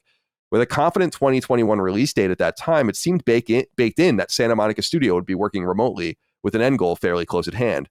When it got delayed to 2022, some folks started to scratch their heads, but you could easily blame the pandemic there. Yet, pushing another year would indicate something else could be amiss. My theory, regardless of when the game launches, is some combination of this: the pandemic, a rookie director in Eric Williams, who, while having a long history with God of War, has never held a position above lead designer and consultant, and a ratcheting up of expectations that perhaps weren't being met both internally and at the publisher level. It's also clear that Santa Monica Studio is crafting at least 2 AAA games at the same time, uncommon for a team typically focused on one game at a time, and when last stretched thin, had a game canceled well into development. Now, Brock Smith wrote into us on Patreon, and he has the insight that I think is key to this mystery. He says, rumors have it God of War is getting delayed. I was thinking about this and why they were playing coy with it, and I think Horizon's tepid consumer responses in the shadow of Elden Ring has them a tad spooked. I think they want to be absolutely certain there is a 2 to 3 week window of nothing major coming out, and with everything being shuffled around recently, they seem to be opting to set a release date as close as possible to release, while still leaving enough room for production and marketing ramp up. What say you, gents? I think Brock is on to something with this, but I think he's wrong about the reason. And I don't think that this is the only reason, and of course it's all just conjecture, whether the game comes out this year or next year. We don't know as of the time we're recording. Yeah. However, I do think it's different. I think what's clear is that, and I was reflecting on this to Micah yesterday, I was kind of like working this out in my head. I think it's obvious that PlayStation exclusive games are being treated harder this generation. And I think that you see it in the outcome. They're still getting good scores. They're still selling really well. But there's not as much critical love. There's not as much commercial love, it seems, as you would expect. In my opinion, Forbidden West is manifestly better than Zero Dawn. And it's worse on Metacritic. Doesn't really make any sense to me. I think a game like Gran Turismo 7 would have been much more impressive had Forza not been so impressive on Game Pass and on Xbox. And so I think they look at this different situation, Ratchet and Clank. People liked it, but they weren't crazy about it necessarily. I think they look at it and they're like, we really got to get this right. We have to nail this. And I think that's a major component of it. Is like, why rush? Like, we have to meet these rising expectations. And I think during the PS3 and PS4 era, they benefited from hitting those expectations and slowly beating those expectations with many of their games. And I think now they're being looked at with a much more critical eye, and I think it's something they have to take into account. Dustin, let's go to you first. What do you think about God of War possibly being delayed? Jason Schreier, Bloomberg, others reporting it's not, or at least hasn't been confirmed to be delayed yet. 2022, still a mystery time. Maybe we'll learn more imminently, but I don't know. So what do you make of it? Yeah, I really don't know what to make as far as whether or not it will release or not. Seeing these really direct competing rumors and the doubling down is not totally normal. Usually when you see rumors like this come out, you see other people coming out to confirm it. And so to see kind of this doubling down, I honestly don't know. Part of me is leaning towards I don't know. I feel like I change the way I feel about this to like every week of the show, just because I really expect. I mean, this is part of the thing. We're recording this during Summer Game Fest, and that's where I said I was like, that's where they need to talk about God of War. So it's possible that there is a release date by the end of this event. It's possible that Last of Us was the only thing they were showing. But let's say there is nothing God of War related at Summer Game Fest, then there's definitely something up. Like, this is the time that they need to talk about it. Unless they've got some kind of showcase that's separate from their state of play up their sleeve in the next month and a half, then yeah, I think we have every right to ask questions and wonder what's going on. As far as Brock's write-in, I feel like God of War is one of those games that does not matter what comes out around it, except for, I mean, Elden Ring, of course, was kind of like this unexpected hit. I don't think that's not the normal situation, whether it's like something like Elden, it's just funny. It's not the normal situation, and it happened twice to Horizon, which is just insane. But I think that God of War can command a space. This is arguably the biggest PlayStation exclusive of the PS4 generation, won Game of the Year. It I think doesn't need to worry about what's around it. But Colin, I do think that you're right in that this is the follow-up to that game. And so they really do need to get it right in an era where we're seeing, I feel like some of the Sony games or the first party games scoring slightly lower makes sense, in that I think that a lot of the output, whether it's Ratchet and Clank or Horizon, while they are fine and great games on their own, there's something to be said about bringing a series forward and doing new things for a new generation. And I don't know if either one of those games quite hit in that way for a lot of people. I mean, don't get me wrong, Horizon is one of the most gorgeous games out there, but it didn't necessarily push things forward, I feel like, for the series as far as like something new and different. There were new and different things, but I don't know. It's a hard line to balance, whether you don't want to change too much, but you also don't want it to feel too much the same. So yeah, a lot of eyes are on this game on what will this be a worthy follow-up? And I think in some ways they shot themselves in the foot with that last trailer, where a lot of people are like, this kind of looks like God of War DLC, which I don't know if was totally fair, but I think it's a justifiable take in that it kind of did just look like more God of War. And maybe Sony is kind of thinking like, we can't just do more of the same. We have to elevate. And so that's my hope for the project. But right now, the vagueness is concerning. Yeah, it's dangerous to this is the danger in doing sequels, is you get to take advantage of a lot of things, but you can't do too much different that breaks the mold either. And I would have preferred that they just left God of War alone. But of course, that is a pipe dream at this point. I will say that I'm excited about the game. I'm sure it's going to be great, but I think that what we're getting here with, and what we're getting at here in our show is correct. That it's some combination of COVID and the pandemic, although I don't think it's clearly that at all. If the game comes out in 2023, it's definitely not that. I bet you it has something to do with the PlayStation 4 iteration of the game, which is probably holding it back. Remember that this game was supposed to launch in 2021, so now it's conspicuously going to launch in either late 2022 or sometime in 2023, the PS4 version, probably saddling it. I don't think that I don't think they put the, like, I don't know anything about Eric Williams. I'm sure he's a great designer and all of that, but very weird to me to have a first-time director in this sort of role. So we'll see how that goes for him. I don't know if that's helping or hurting as well. And their relative silence about their intent after this at Santa Monica, I think, just makes it interesting to see what they come up with, because this might be the last we see of God of War for a while. So we'll keep an eye on this, and we might have clarity imminently. If we have clarity before the show, we'll cut in and make sure to let you know.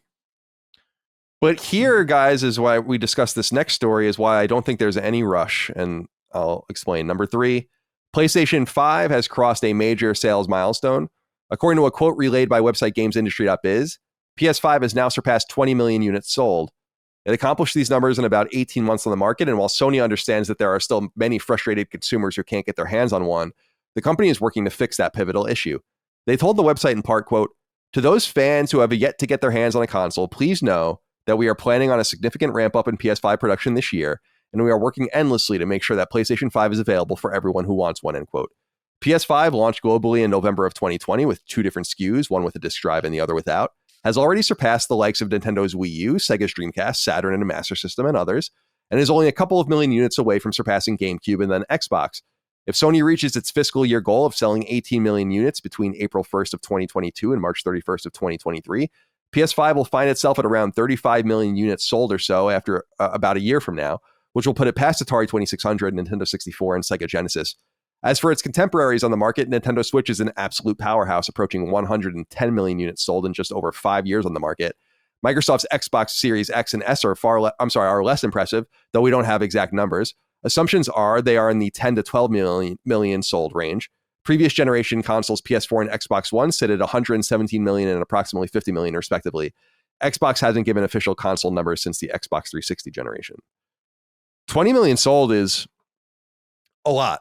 And it's not, and Chris, I'll throw it right to you. It's not the number that it could sell. It could sell way more than that. This connects into what we were talking about with numbers 1 and 2. I think they don't need God of War right now. And so, just take your time. I think The Last of Us will take plenty of attention. And if they need more time and they need to push God of War, maybe they don't know yet. I mean, maybe we're talking about this in a space where they don't know what they're going to do. Clearly, they're being coy as fuck. I mean, as was being said earlier, because of the release date situation. So you have this console that's just selling the second it hits shelves. What do you make of its success and this trajectory? Do you think that they can sustain it? Yeah, I mean, I don't see why not. Like, I think it's definitely going to be. I'm my mind goes into so many different directions with this, because I don't know personally the material reality of how this chip shortage is going to continue, how long it's set to continue, how competitive the market is going to be, how competitive Sony is willing to be in that market. It all depends on so many different variations. And also, I mean, knock on wood, but this whole thing could start up again. That's always a very distinct possibility. So, I mean, I think it's a sustainable number. They're at a point, obviously, demand is high. They can't satiate that demand. In some ways, that's a good problem to have, because it means people are clamoring. It means people are excited. In the face of a competitor, though, who is able to satiate certain demand, like the Xbox Series S is selling really, really well. And that is probably their biggest problem. It's not necessarily that, consoles in general are hard to find. It's that our console is hard to find and theirs isn't. At least in the same way. So I would imagine that they're probably really frustrated that even though this is a good number and the console's doing well, their lack of presence is bolstering the competition. There's no question that Xbox is doing really, really well. They haven't given numbers yet, but I think at least in some of the months recently, Xbox has sold more, right? Yep. Than I think something like 3 months in a row, maybe. And that's by the way with no first party presence at all. So I mean, presence in the marketplace is really important. So I bet I bet they're clamoring for these chips, but I do think they can sustain this growth. Like, this is not a question, especially once this chip shortage is sorted. It's going to skyrocket in like a really interesting way. That would be really unprecedented in the industry. So I'm also interested, Tom from Moore's Law is Dead, our tech analyst, talked to me on Sacred Symbols Plus, Dustin, about the idea of the redesigns and the pro units that will come actually making consoles easier to make because they require less silicon and fewer components. So theoretically, actually, redesigns and interstitial units can alleviate this stress on the market. But it seems like Sony has a way out of it. So I'm just curious what you think about this trajectory as it moves forward and surpasses kind of the dregs of the industry with, Dreamcast and all of that. Now it's starting to climb to the next echelon pretty quickly. Right. The main thing that I'm wondering about is this quote about, please know that we are planning on a significant ramp up in PS5 production this year. And so clearly they feel confident that they're going to be able to make more of them. I'm curious about how they're going to achieve that, whether the assembly line, like, it'll start to open up in some ways, or another theory is that we get another silent revision of the console that makes it slightly easier to manufacture. If you may or may not remember, there already has been one silent revision of the PS5 where they changed the heatsink inside. And so there was a big thing about, does it run hotter? Are your games, is it the performance not going to be there? Which that ended up, it does run hotter, which is arguably not as good, but it does not have any noticeable impact on the performance of your games. And so maybe there is something like that as well, where they're able to squeeze out some more units. So I'm curious how they'll handle that. And of course, like you said, Colin, down the line, at the very, very least, like a slim model or a redesign, I think is definitely going to happen. So yeah, I think the main thing holding them back definitely is stock. You got to wonder, 20 million units sold.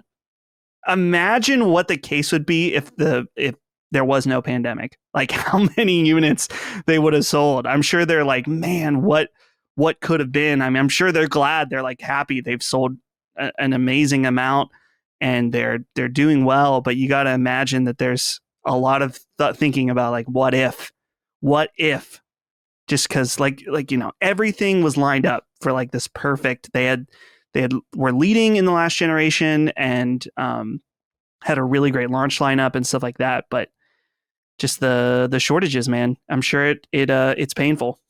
Yeah, and the knock-on effect it has is substantial because it means that fewer games sell. It affects release timing.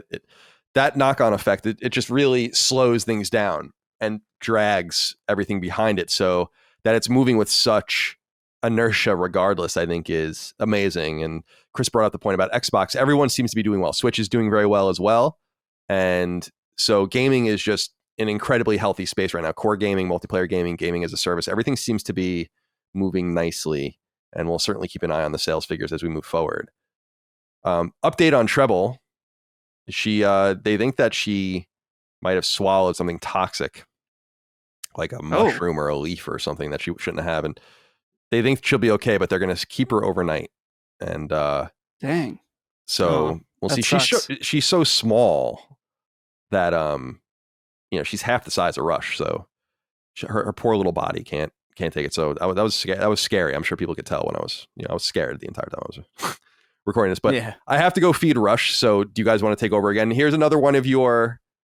Dude, this is monetizable content. We got to cut this out and sell it separately. Oh, okay. Well, that's interesting. We can handle it. No, this is another freebie. This is just a preview for what's to come. Yeah. All right. Yeah. So this preview is of what awaits you. Yeah. So I'm gonna go for a few minutes. I'll be back.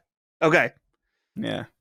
Well, get the hell out of here. Yeah. Here we are once again, Chris. Yeah. Go ahead. Left to our own devices, and man, I'm just I have the Summer Game Fest stream on a second screen right now, and I like peek over. Yeah, me too. I'm sure we're going to talk about this as an actual news item at some point, but Layers of Fears was just announced.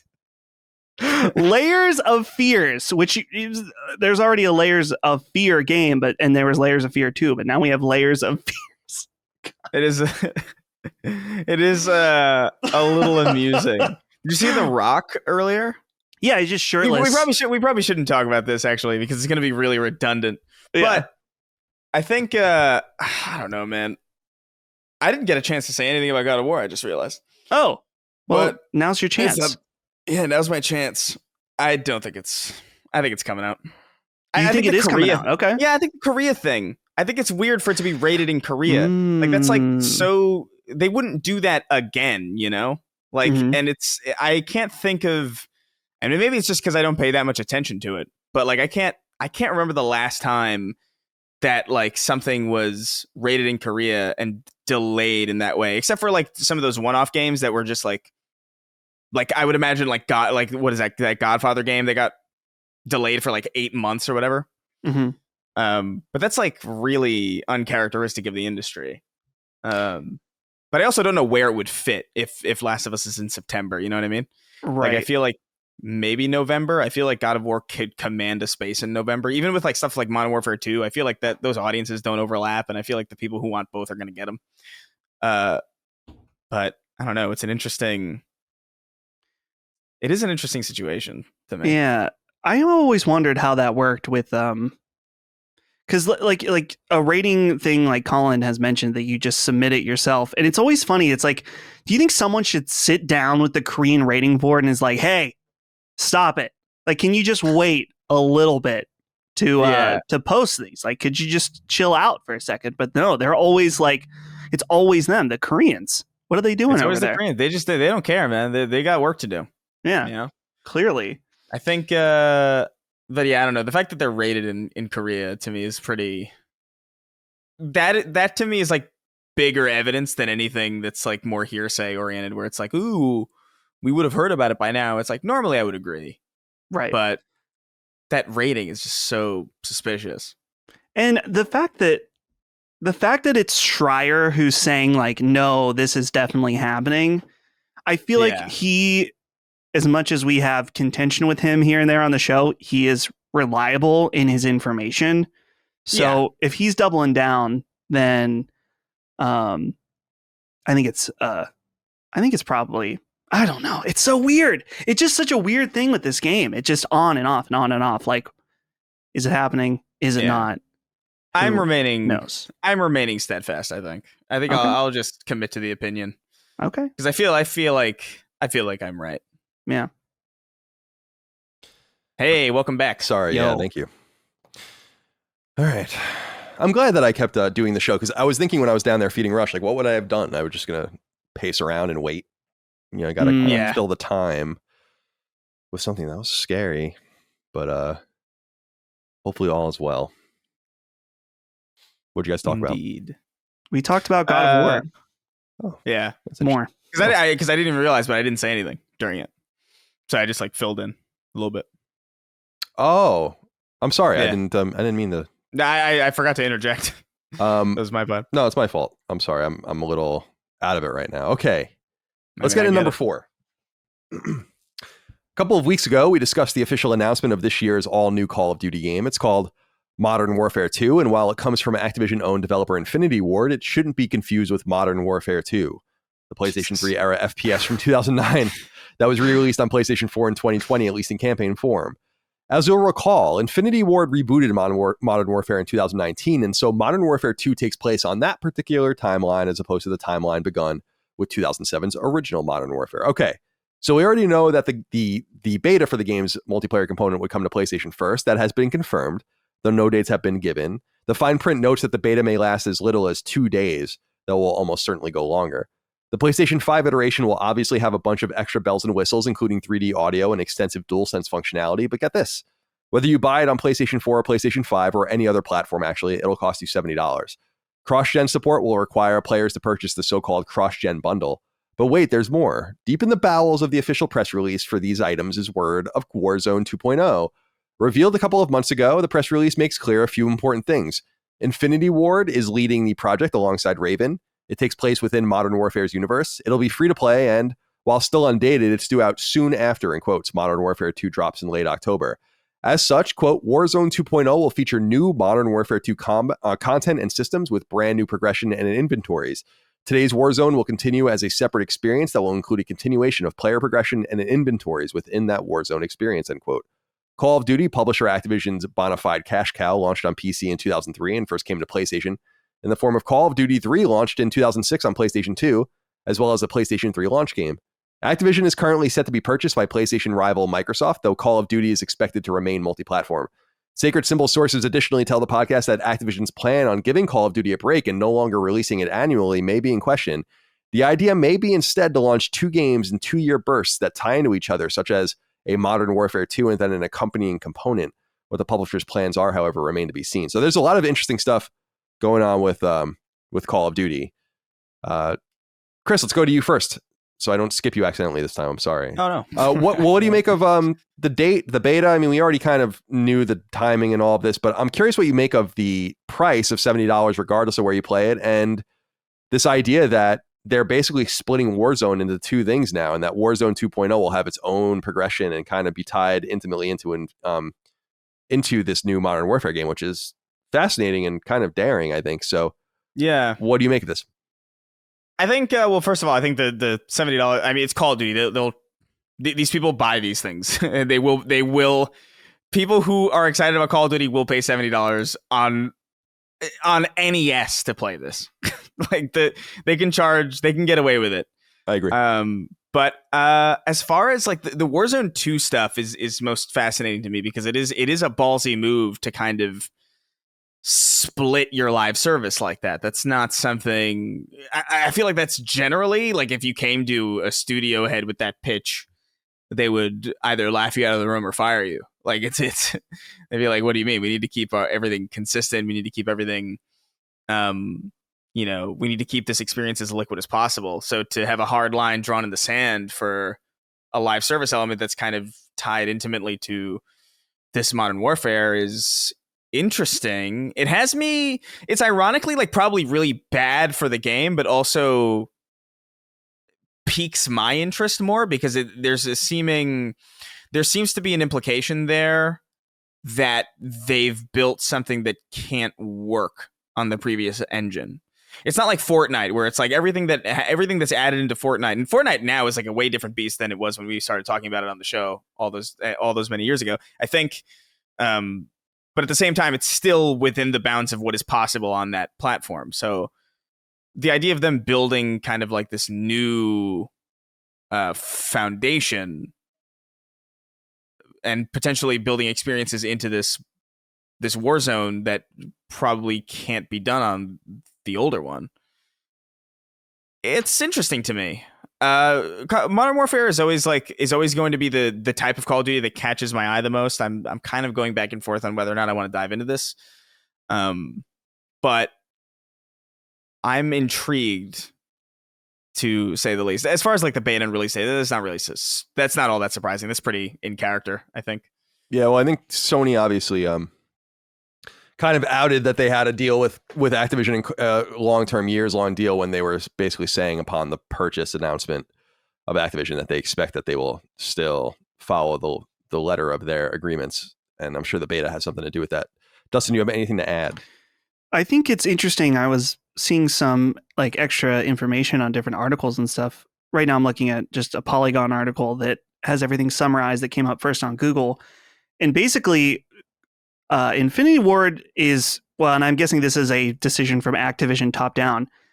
This game is going to be the engine for all Call of Duty games going forward, regardless of the studio.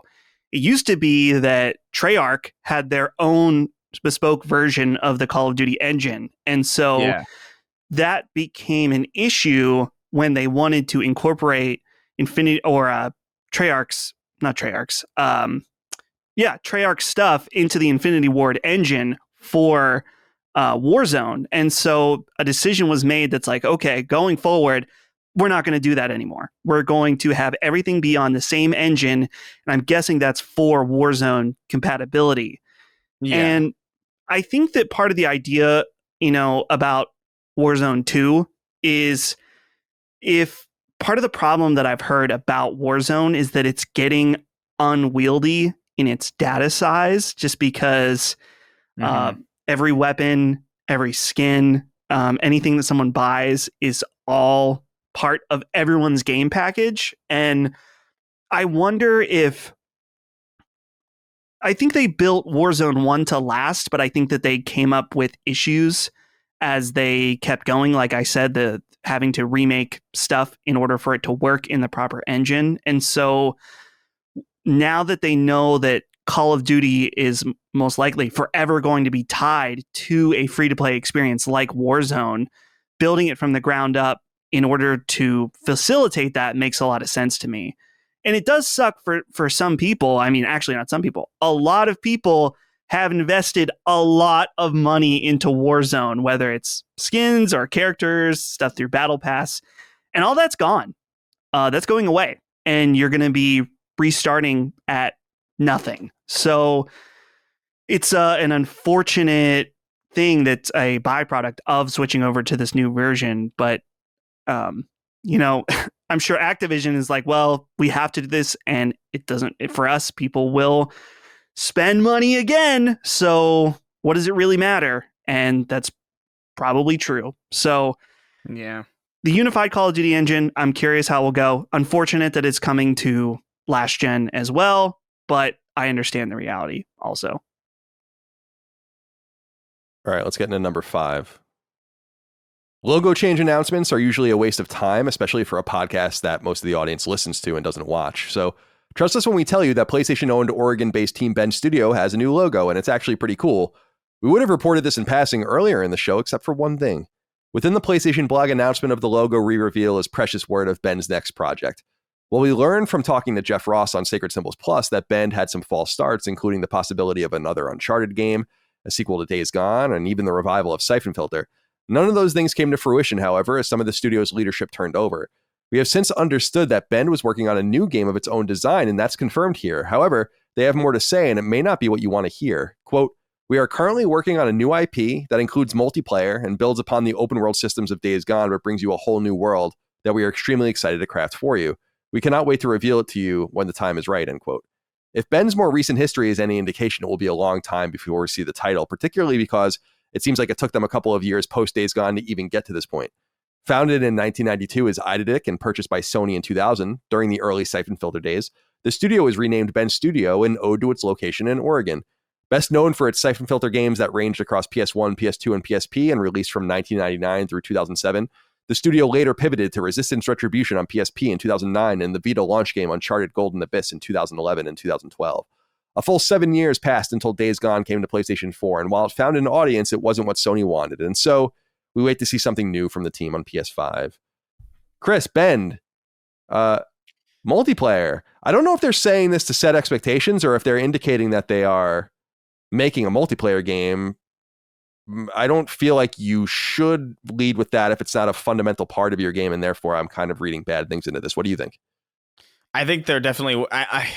What I read when I read that is this is one of the live service things that they're trying to get out. You know, there's only so many studios. They want to have like a certain amount of live service games just by 2025, I believe. Right? That's the goal. Yeah, I think it's fiscal 25, which I think would go into 2026, like March 2026. Yeah, it's like March, right? Yeah. So I would imagine that this is probably one of those. Like, if there's a good chance, like if there's a Sony first party game that is multiplayer centric and is leading with multiplayer, it's a pretty good chance it's going to be a live service game, especially with their commitment to this live service plan.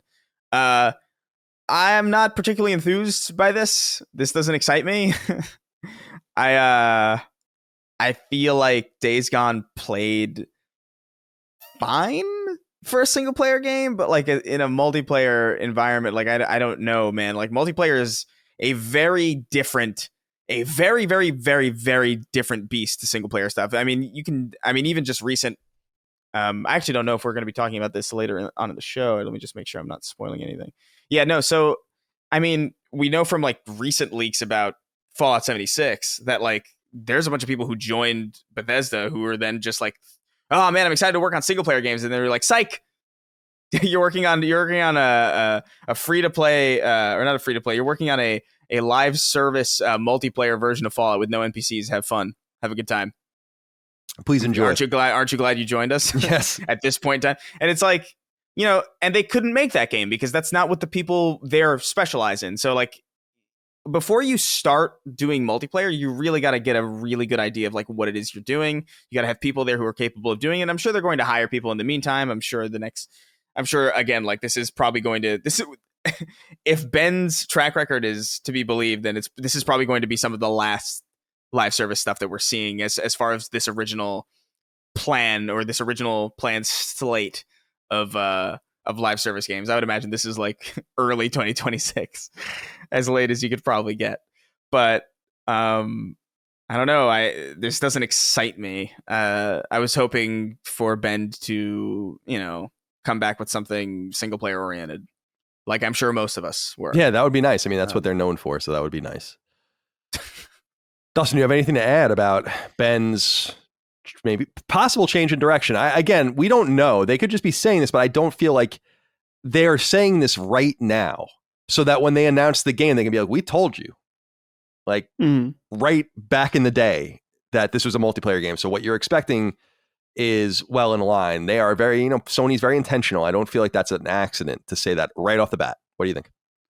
I'm more intrigued by this rebranding in that, yeah, it's a new logo and that doesn't necessarily feel like anything big.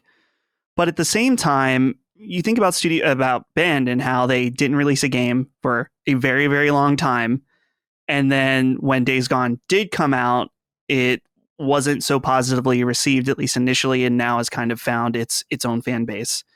And then in addition, we've seen a lot of turnover with leadership in that studio. And so, yeah, it's just a new logo, but you got to wonder if at the same time they have new leadership in and they're looking at the past decade of the studio and it's saying like, we need to change. We need to do something different at this point because we've kind of just been, and now you mentioned the false starts of the new projects. There's probably just this air of like, we sort of need a fresh start, and maybe this is all part of that. And yeah, a multiplayer game isn't necessarily what I would want, but at the same time, maybe it's more along the lines of something like, I don't know, a multiplayer optional game. Think of something that's like Colin's favorite, Outriders, or The Division, or something like that, where it's like, yeah, you can play this game by yourself, or you can add people in. Maybe not. Maybe it's a live service game too. But I'm mostly interested in just this idea of like a new studio Bend that wants to do, remember its legacy, but also kind of bloom into something new. I think you're right that let me back up and say that there was an internal struggle. Like you said, we got the whole story from Jeff Ross on Sacred Symbols Plus. Like he was pretty open. Like he lost the struggle. I think Christopher Reese is one of the guys that kind of stayed around and won the internal struggle, while guys like John Garvin that co-founded the studio, I mean, it's an incredible thing. He left. So you're right. There's a new chapter, and maybe it's worth embracing it because a lot of the different internal studios have had their own chapters, including Naughty Dog. No one thought Naughty Dog can make these games that they're making now. 15 years ago, it was just completely unthinkable. And now here they are. I don't think anyone expected Guerrilla would be able to ever pivot away from FPS, but they did. And so maybe this is a good pivot for them as well. And maybe it's necessary for their survival. I will say it's better this than them getting shut down. And that would be a huge mistake, I think, but I wouldn't have been surprised, especially because Sony's being so aggressive in acquiring other studios. They could easily replace Bend. So I'm glad that they survive and live on to fight another day. And we'll see what the game is when the time comes. Number 6. Last week, we were pleased to discuss the fuller reveal of Street Fighter VI, the promising and eagerly anticipated Capcom fighter due to come to PlayStation 4 and PlayStation 5 at an unknown point in the future. However, a leak that can only be defined as catastrophic, especially when you consider what's most interesting about a fighting game during its pre-release state. Potentially the entire core roster of the game has leaked, and the leak is certainly real. Capcom deftly tweeted, quote, "As residents of Metro City, we've all seen things we weren't supposed to see, but we're all in this together. We appreciate all the positive reactions. Thank you for your support," end quote. The characters shown in an illustrated art and accompanied by Japanese names and their flags of origin represent a roster of old favorites, some randos, and some newcomers too. First, some core characters: Ryu, Ken, Zangief, Dalsim, E. Honda, Blanca, Guile, and Chun-Li. So that's the original 8. In addition, Later Street Fighter Era 2 inserts Cammy and DJ are also included. Street Fighter Alpha's Akuma, Street Fighter 4's Yuri, and Street Fighter 5's Rashid, Luke, and Ed are also in there. Newcomers include the following: Italian fighter Marissa, Hong Kongese fighter Jamie, French fighter Mimi, Mexican fighter Lily, Russian fighter JP, American fighter Kimberly, who's pretty cool. She looks like a almost like a teenage ninja, and Chinese fighter Aki. If this is indeed the full core roster, the game will launch with 22 characters, a healthy number, running surprisingly on the internal RE engine. Capcom promises the game for 2023, and unlike Street Fighter V, it will not be console exclusive for PlayStation. Technically started in 1987, but truly beginning with Street Fighter II in 1991, Capcom's famous fighting franchise popularized the fighting game genre and remains a stalwart of the genre to this day. The last Street Fighter game, the aforementioned Street Fighter V, came to PlayStation 4 in 2016. Chris, what did you think of this particular leak? I'm curious, as a man with an artistic eye, what you think of the character designs and what you think of some of what we've seen from this game. It seems like it's going to be a more expansive version of Street Fighter, which I don't think people are crazy about, like all these different options that make it more like a world that you live in. Like the hub world. Right. I don't know that that's really necessary, but nonetheless, I was really, the art is pretty low res, unfortunately, like the leaked art, but I'm really feeling some of these designs, and I'm especially feeling like down on his luck Ken. And Old Man Dalsum looks pretty cool. So I'm curious what you make of these different fighters, and of course Street Fighter 6 generally. Yeah, I mean, I'm torn because generally I'm not big on, I think we talked about this before, but I'm not big on this style of Street Fighter. I'm always going to prefer the 2D sprites. I'm always going to prefer that style of animation for Street Fighter. Those are the characters to me. I feel like that transition from 2D to 3D lost something that I felt was like really intrinsic to Street Fighter. But that being said, I do think the concepts for these designs are really cool. Like I like Ken a lot. Like I really like just curmudgeonly, like my life is ruined Ken. A little mean spirited on the devs part, but I'm a fan of it. I like the direction that they're taking a lot of these characters, but at the same time, it's like, oh man, it would be so cool to see this character in 2D original Street Fighter art style. But that's just my bias. I think it looks cool. I like these designs. Yeah, me too. I'm excited to see more. I feel bad for Capcom and the marketers there, because this is what's exciting about games like this. It's the same when they announce a Mega Man game. What's exciting about it is seeing the 8 Robot Masters. They don't show them all at once. They appeal to you. They'll show you 1 or 2, and then they'll leak them over time, and they'll show you silhouettes, and they'll tease things, and this kind of ruins everything for them. So now they really have to rely on the intrigue of the new characters, the return of the old characters, and we'll see more. Street Fighter 6. Again, to remind people, and I said at the top, I'm having Vincent Genito on the show to talk all about Street Fighter 6 very soon. Yeah. So keep an eye out for that. It's very cool. I'm glad the original 8 are in there too. And also Cammy. Shout out to Cammy. I love Cammy. Yeah, Cammy's cool. I like the Super Street Fighter editions, like DJ and T-Hawk and all those guys. T-Hawk's maybe a little racist now. I don't know. Number 7. A compelling report from website Video Games Chronicle indicates that Electronic Arts' beleaguered FPS Battlefield 2042 is quietly being abandoned. For the uninitiated, Battlefield 2042 launched late last year on PS4 and PS5 and was hammered for its bare-bones status, stilted approach compared to its competitors, and its seeming inability to fix any of its glaring problems in the weeks and months that followed. So while on one hand, Battlefield 2042's first season, Zero Hour, will be out by the time you hear this podcast, VGC reports on word from a Giant Bomb podcast that a quote-unquote skeleton crew is simply fulfilling promised content for the game, while the bulk of the team at EA-owned DICE moves on to the next project, another Battlefield game. However, Electronic Arts denied the news straight up to VGC, stating in part, quote, "This is untrue. There is a significant team across studios focused on evolving and improving the Battlefield 2042 experience for our players, and at the heart of that is the team at DICE. We are committed to the future of Battlefield 2042, and our areas of focus for the game, based on what we have heard from our players, was laid out in a recent development update," end quote. So I guess we'll see how it pans out, though the game has meager numbers in multiplayer, and not a surprise, considering the sheer number of high-quality games it's competing with. The original Battlefield, launched by DICE on PC in 2002, first arrived on PlayStation in 2005 when Battlefield 2 Modern Combat came to PS2, and next came to PlayStation in 2008 when Bad Company launched on PS3. More recent iterations include 2013's Battlefield 4 on both PS3 and PS4, 2015's Strange Battlefield Hardline on PS3 and PS4, 2016's high-quality PS4 release Battlefield 1, and 2018's Battlefield 5, also on PlayStation 4.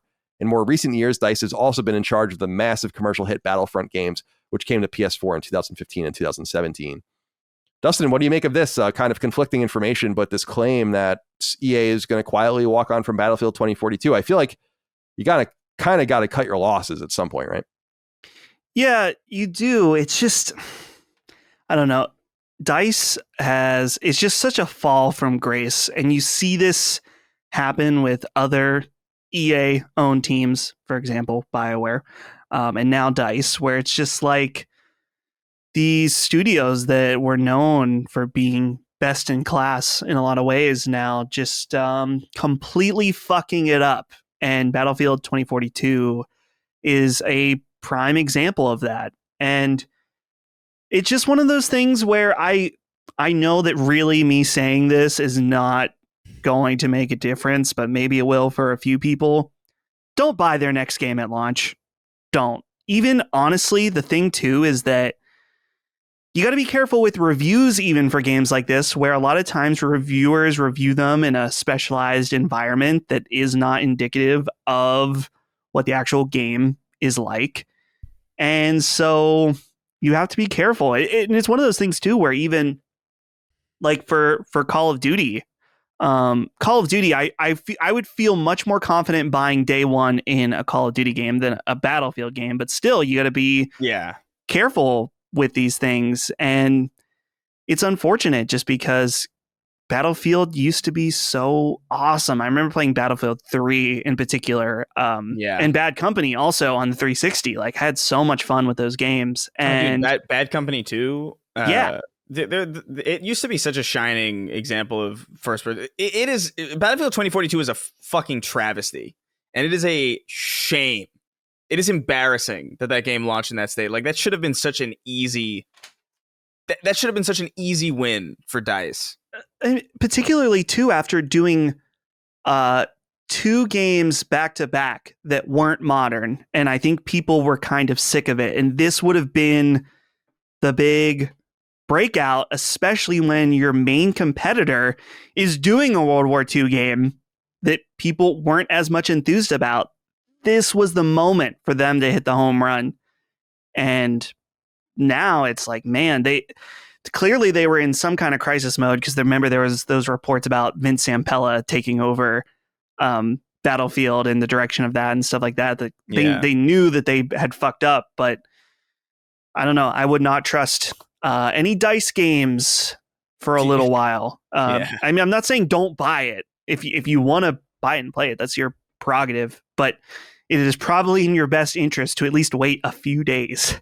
Yeah, don't forget how this game launched. It's really insulting. Like the fact that do you remember when they were like, we blame Halo Infinite coming out because because it made our game look so bad, and I'm just looking at it thinking like Halo Infinite is like a mess as well. So to like, I don't know. It is so insane that Halo Infinite was so much better than Battlefield 2042, and Halo Infinite is like maybe 10% of what a Halo game is supposed to be. It's a good 10%, but like, holy shit. Like, that is crazy to have a game like that make your game look like garbage. Unbelievable. All right, let's move on to the rest of the news here. Number 8, there's some exciting news bubbling in a quiet corner of the PlayStation Network. Q Games' strange and abandoned PS4 game, The Tomorrow Children, is slated to return. We already knew, based on our own conversations with studio founder Dylan Cuthbert on Sacred Symbols Plus, as well as other reporting, that the studio worked out a deal to reclaim the rights in some fashion to its softly received multiplayer game. This new iteration of the title, The Tomorrow Children Phoenix Edition, comes to both PS4 and PS5 later this year, and it's a reworked version of the game that doesn't require you to play with someone else or have an online connection or anything else that forced the original version to succumb. Indeed, once launched in October of 2016, The Tomorrow Children barely lived a year before Sony unplugged the second-party game and seemingly forgot about it. It's also relevant to note that while an interesting idea, its previous form didn't review well and couldn't survive as a free-to-play game. The press release for the Phoenix Edition notes in part that the team at Q Games has, quote, been working to develop a revival that contains a wealth of new content and features, ellipsis. With community feedback in mind, we spent a lot of time reverting the game back to its intended design to provide a premium experience. This decision ensured that the Tomorrow Children will remain playable indefinitely, and as part of the design changes, the game no longer relies on a central server and all microtransactions have been removed, end quote. Ryan Harvey wrote into us on Patreon and said, "Hey, Sacred Symbols fam, how awesome is it that the Tomorrow Children is relaunching? Trailer looks awesome, and I hope we can get a follow-up on Sacred Symbols Plus with Dylan Cuthbert. What a huge W getting his IP back and re-releasing the game his way." I agree. It's interesting. He talks pretty openly about how they had to change the game a lot in order to survive, and that it wasn't made for microtransactions, and certainly it couldn't survive on them. So them making this decision is interesting. Dylan's a friend of the show. I'm interested to see if the game does well, but I definitely wanted to give it its own shout out here on the game, on the podcast. And finally, number 9 is a wrap up. Website Gamatsu reports FPS Post Void comes to PS4 and PS5 on July 21st. Arcade shooter Miss Kobayashi's Dragon Maid Birth Forth Chrono Gone Breath comes to PS4 on August 25th. Oh my God. Long in development skating game Sessions Skate Sim comes to PS4 and PS5 on September 22nd. Lo-fi 2D shooter Lunark comes to PS4 and PS5 sometime later in 2022. Roguelite Dungeon Dafters horror game Loretta and Pokemon-like game Abomination all come to PlayStation 4 at an unknown point in the future. And Super Famicom side-scroller Rendering Ranger R2, old-school style brawler Death Wish Enforcers, NES and Game Boy-centric Bill and Ted's Excellent Retro Collection all come to PS4 and PS5 at an unknown point in the future. Website Push Square reports racing game SBK 22 comes to PS4 and PS5 on September 15th. Third-person shooter Evil West, which I know a lot of people are excited about, comes to PS4 and PS5 on September 20th. Plumbers Don't Wear Ties, which is an old 3DO era live-action game, comes to PS4 and PS5 at some time in the second half of 2022. And both classic Game Boy Color games Shantae and NES and Game Boy games A Boy and His Blob, which I loved when I was a kid. Oh, I had that. Come to PS4 and PS5 at some point in the future. The official PlayStation blog reports management game F1 Manager 2022 comes to PS4 and PS5 on August 25th. And finally, IGN reports that Ghostbusters VR is coming to PSVR 2, having already been announced for the original PSVR. Chris, you said you had A Boy and His Blob? That's so weird. That's I love that for game. The Game Boy, right?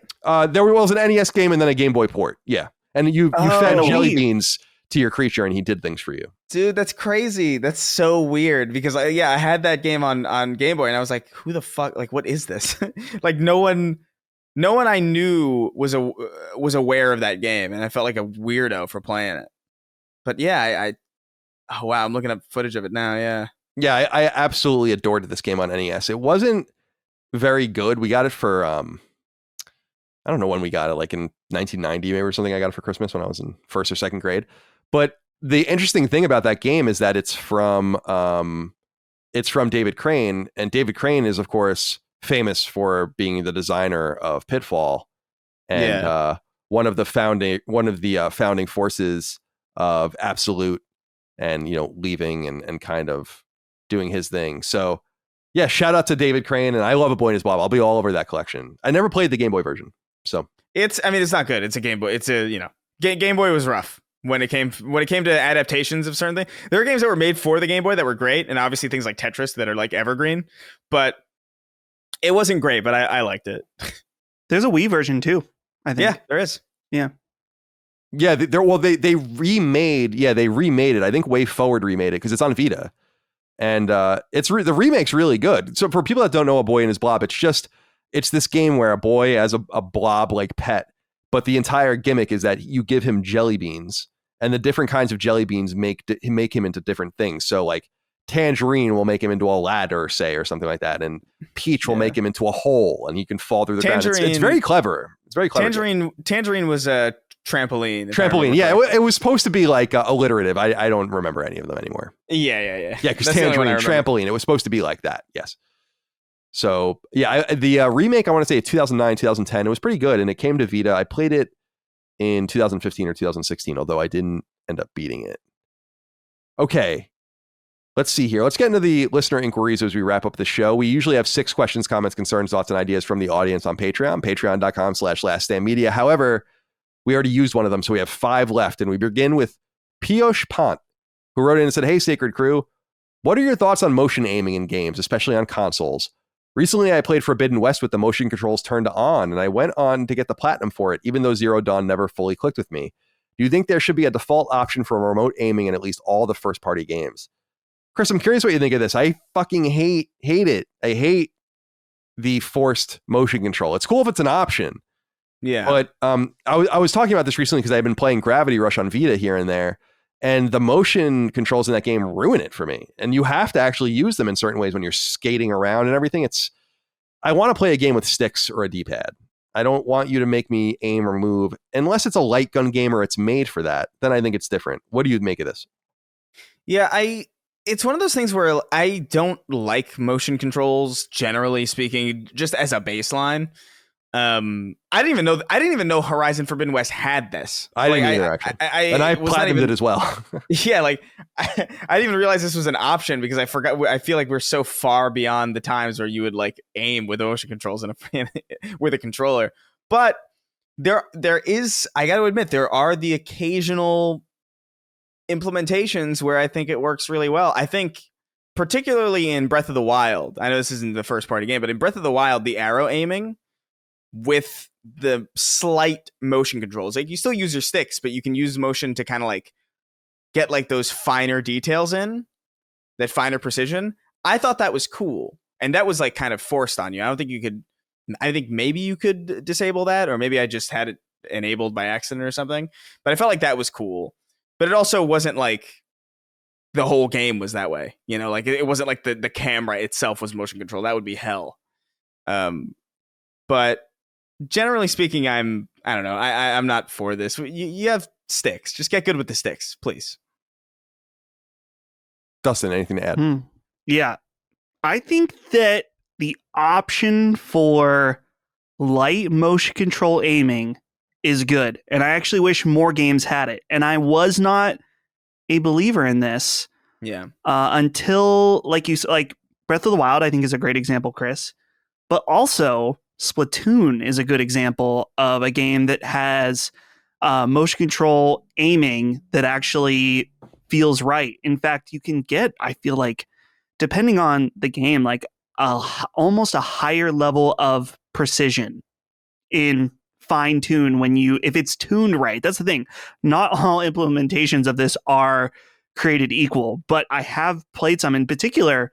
I remember messing around with this a lot when I was messing around with the Steam controller to be able to and I think Steam Deck has this ability too, that you can make it so it's only when your thumb is on like the thumb stick that it will give you like fine tune aiming abilities. And it's actually pretty interesting. And so I like to have it as an option, but in no case ever should anyone be forced to use motion controls as the only option. Indeed.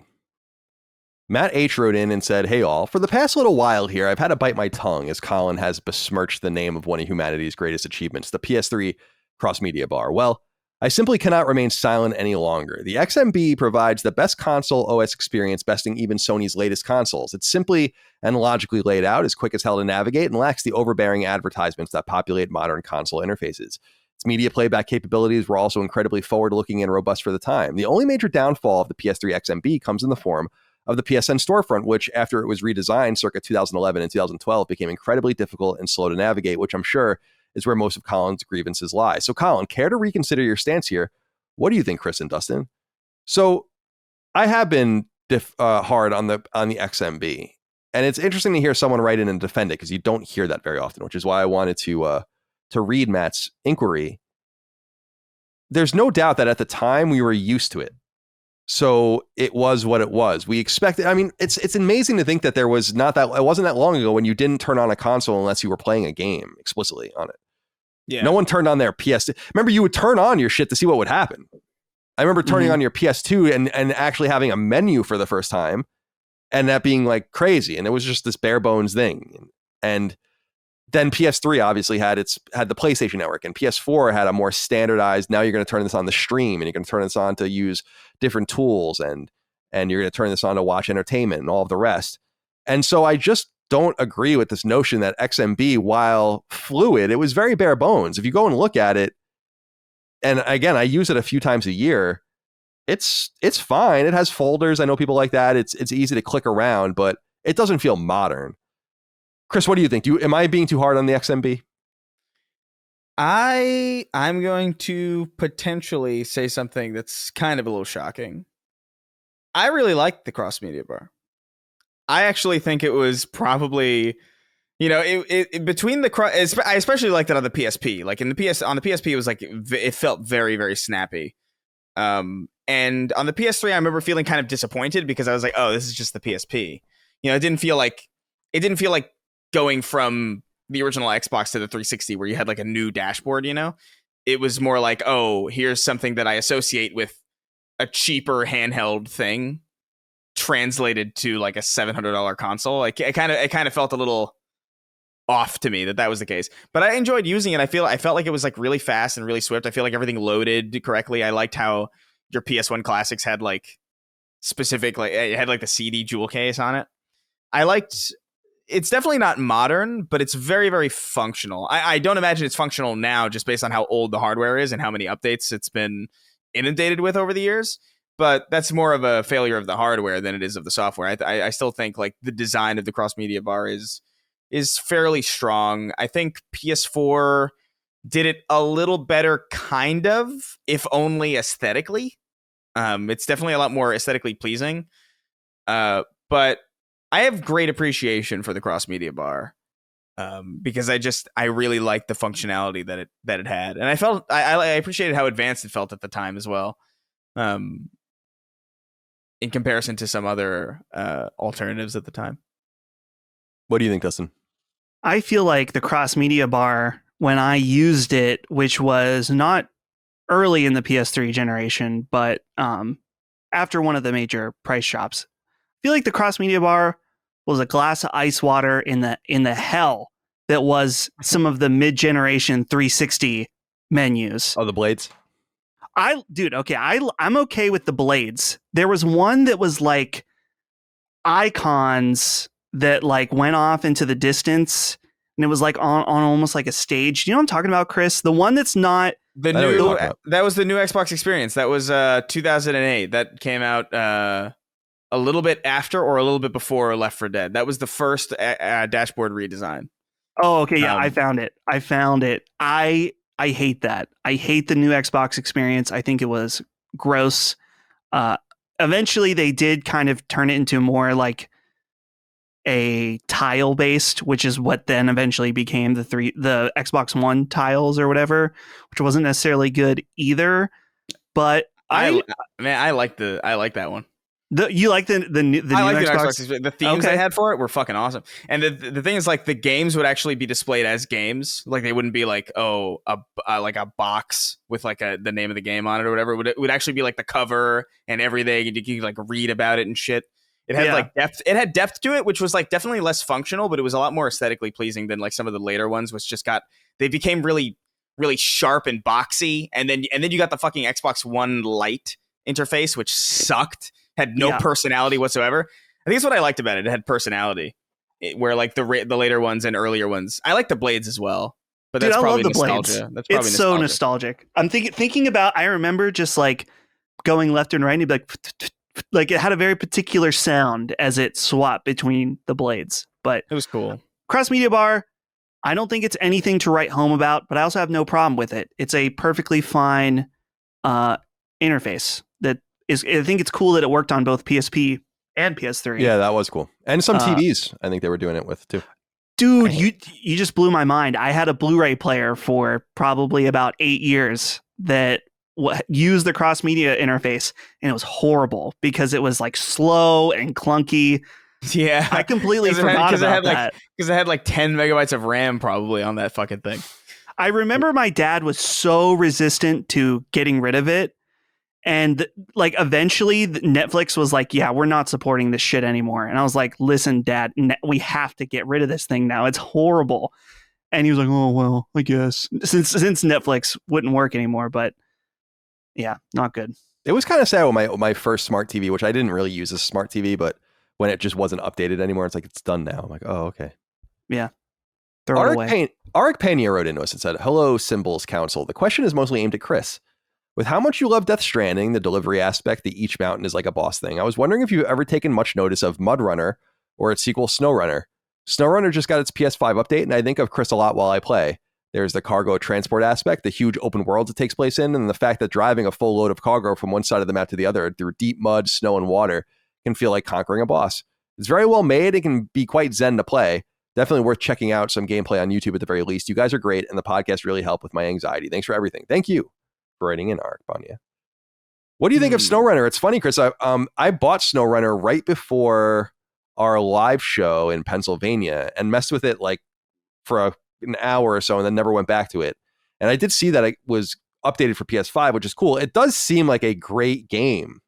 Yeah. Like we talk about these weird sims, and this seems to be like the king of the weird sims. Snowrunner, you said? Yeah, where it's it's got like all of the necessary licenses, but it's like the Peterbilt license and all of that kind of shit. Like it's very interesting and it's supposed to be great. I'm wondering if you've ever taken a look and if that would be something that would be interesting to you. Basically like a freight hauling game. Yeah, I think I understand it. I think to me, I appreciate this gameplay, but I think what sold me on Death Stranding was how it merged that gameplay with very fantastical settings and fantastical ideas and Kojima's general weird creative way of building a world and telling stories. I feel like Death Stranding's gameplay by itself would, it's definitely, there is something there that's special, but I think what drove me through that game primarily was just seeing what other weird shit Kojima had in store for you.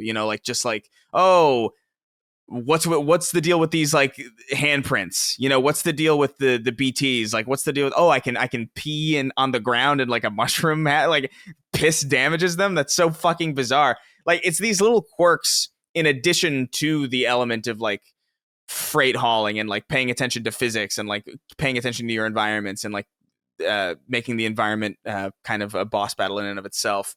I think it's the marriage of those two concepts that really was like a golden kind of recipe that led to what Death Stranding was and what was so special about it to me. I feel like a game like Snowrunner, I can definitely look at and I can appreciate it now.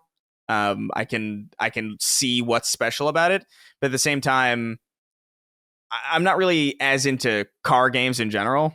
Like, I'm just not really that big into racing or car sims.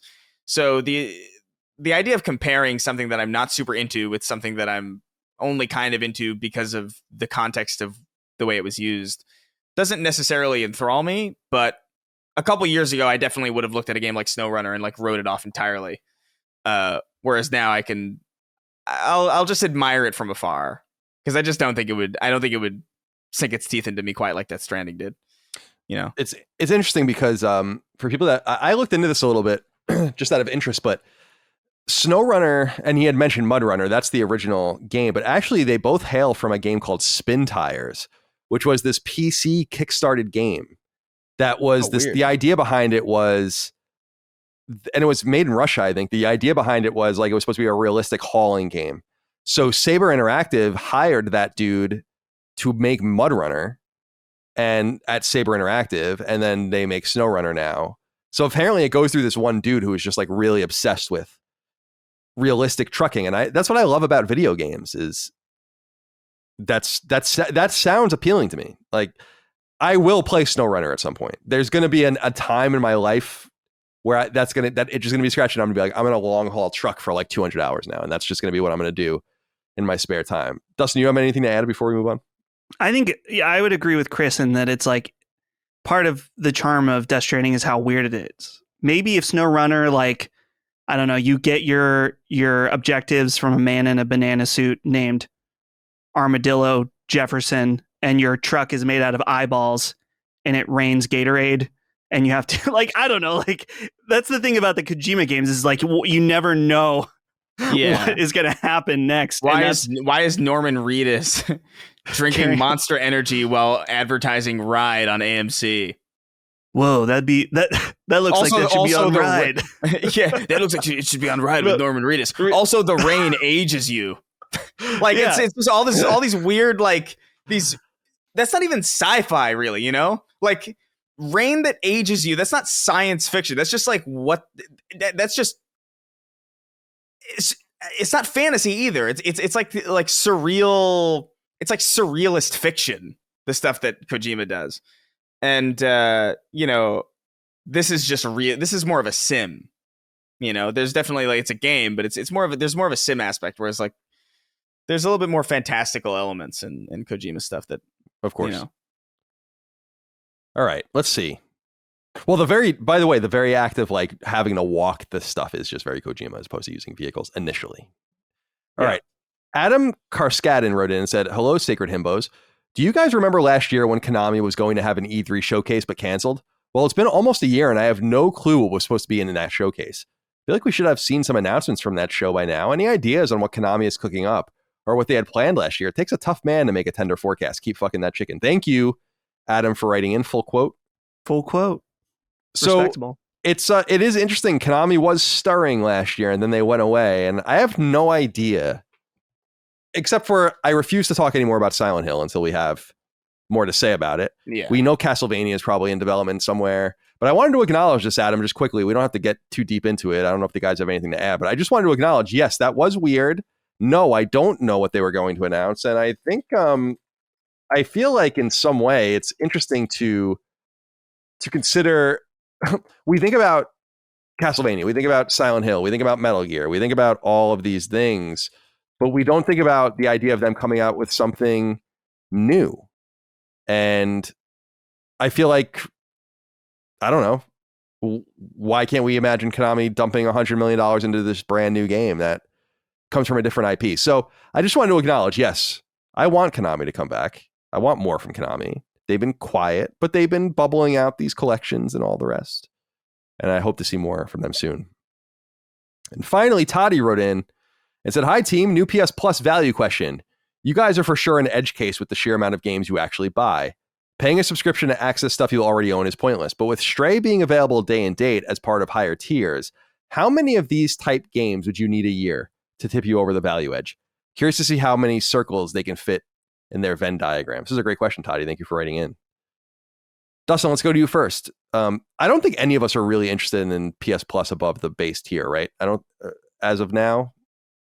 Well, I would be if the retro game catalog was more expansive and in a format that wasn't shit. So Yeah. there's that. Which may happen. We might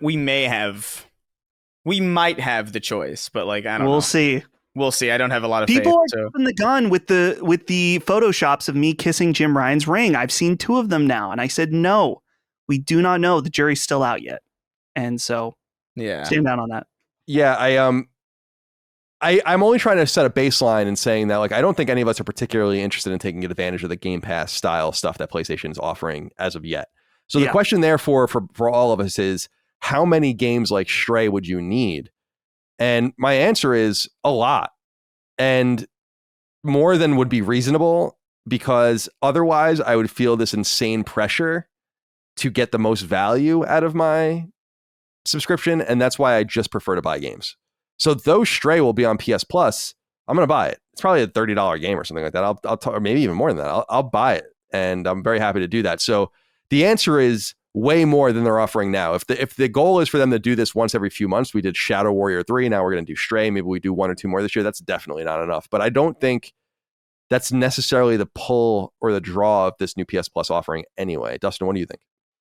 Yeah, it's I was just thinking, since earlier I talked about how I spent $5 to rent Star Wars for a month, Fallen Order, instead of spending 10. And so I don't know if my trickery and cheapskateness goes that far for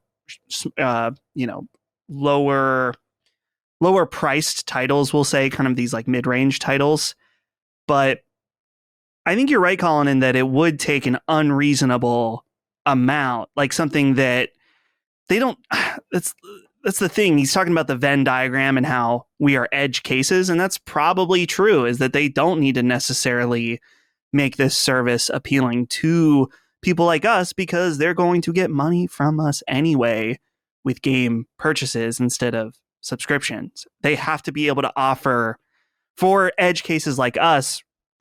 Going back to what I originally said, for edge cases like us, it's about the extra stuff that aren't games that are purchasable elsewhere, whether that's, which the PlayStation games are purchasable, so maybe that's not even the case, but an expansive retro catalog, a well done demo service where you can spend 2 hours in a game without having to refund it afterwards or something like that.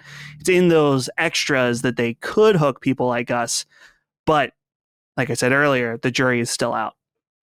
Chris, you have anything to add? I don't know. I think I don't know if I am necessarily the edge case, because I mean, are we, because we buy most of them?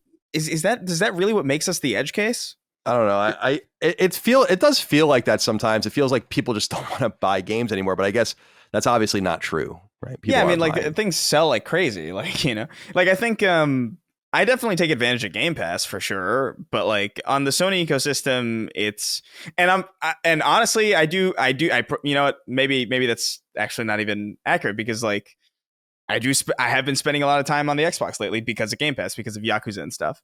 But whenever there's a game that's out on PlayStation, I typically buy it. Like I don't really rely on PlayStation Plus, or like I don't even really wait for things to go on sale. Like if I want to play something, like I'm gonna go and play it. So for me, I'm just not interested in the Game Pass ecosystem on PlayStation, or any type of ecosystem that's like that on PlayStation. I'm more than happy to play games and buy them on PlayStation. So if the question is like how many games like Stray would you need to consider,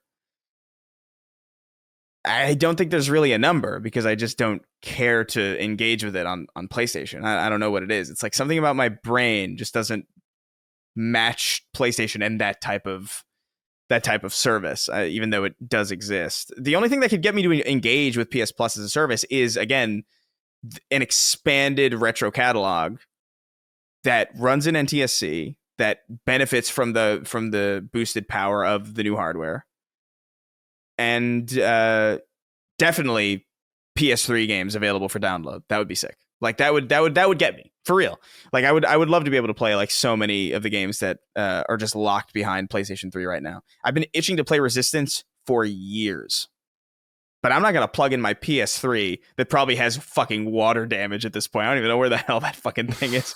Thing's probably in a ditch being used by like a fucking crab for shelter. But you know, I just I don't know. Different things appeal to different people. I think retro catalogs really appeal to me. I have the Nintendo Online service specifically because of SNES and NES and N64, and I play a couple of those games at least once every night. Like I've been playing Super Metroid lately. I didn't bring that up in what I'm playing because it's just one of those like tangential things, but that's on the NES service or SNES service on Nintendo, and I think it's great. I like it's a wonderful. I'm more than happy to contribute to an ecosystem like that. As much as I would prefer to have them a la carte, I'm much more interested in contributing to an ecosystem that preserves its history in that way, than I am in something that's just going to let me stream it. You know, that is such an unenticing. You can stream PlayStation 3 is the least enticing sales pitch I've ever heard. You know? Yeah, and hopefully they solve that sooner rather than later. We know they're working on it. So we'll see. Eventually, but I have a hunger for Resistance as well. I think we're going to have to satiate it with Resistance Retribution, which is going to come to PS Plus probably this summer. So we'll see. Well, that's it. That's all we have, boys. I appreciate your time and your attention, and of course everyone out there as well. Chris, do you have any closing comments? No, I am itching to play all these games that I've been mentioning. Like I have a weird I don't even know what to start with now because I'm playing so many things at once, but definitely looking to get back into Yakuza, although after this we're going to be recording the pickup, so right, exactly. Dustin, closing comments. Colin, I hope that Treble is okay. Thank you. Seems fine now, right? Like we can. Yeah, I think so. We're keeping her there overnight for monitoring at the. That's always the worst. Yeah, like I've had to do that. I mean, with Frisk, and she's had like surgeries to take out teeth and stuff like that, and it's just never fun. So yeah, I'm gonna go catch up and see what's going on with that right after we stop recording. So yeah, but thank you, appreciate it. Yeah. Other than that, though, stay well. It's officially summer, so get outside for a little bit. You know, cook some hot dogs or hang out. You know, yeah, I'm outside every day, believe it or not, for hours. Yeah. So I love it. You know, I love being out there. All right. Well, thank you all out there for your kindness and support. Thank you for hanging with me while I was figuring out what was going on with the dog. I know I wasn't 100%, but I think she'll be okay. And the show must go on. We must produce our show. So thank you for that. And thank you for your love, kindness, and support on Patreon and on free feeds and on YouTube. Follow us all those different places. We'll see you next time for more Sacred Symbols. Until then, goodbye. See ya. Take care, guys. Sacred Symbols, a PlayStation podcast, is a product and trademark of Last Stand Media and Colin's Last Stand LLC, and is proudly recorded in the USA. The show is conceived by, is written by, and is directed by me, Colin Moriarty. My co-hosts are Chris Raygun Maldonado and Dustin Furman. The show is produced by executive producer Dustin Furman. It's edited by associate producer Ben Smith. All of Last Stand's theme music is by my best friend, Ramon Narvaez. As you know, all of Last Stand's shows, including Sacred Symbols, are fan-funded on Patreon at patreon.com/laststandmedia. The following names are at the producer level on Patreon, our highest tier, and we're grateful for your thoughtful and kind contributions to our independent endeavor. Thank you.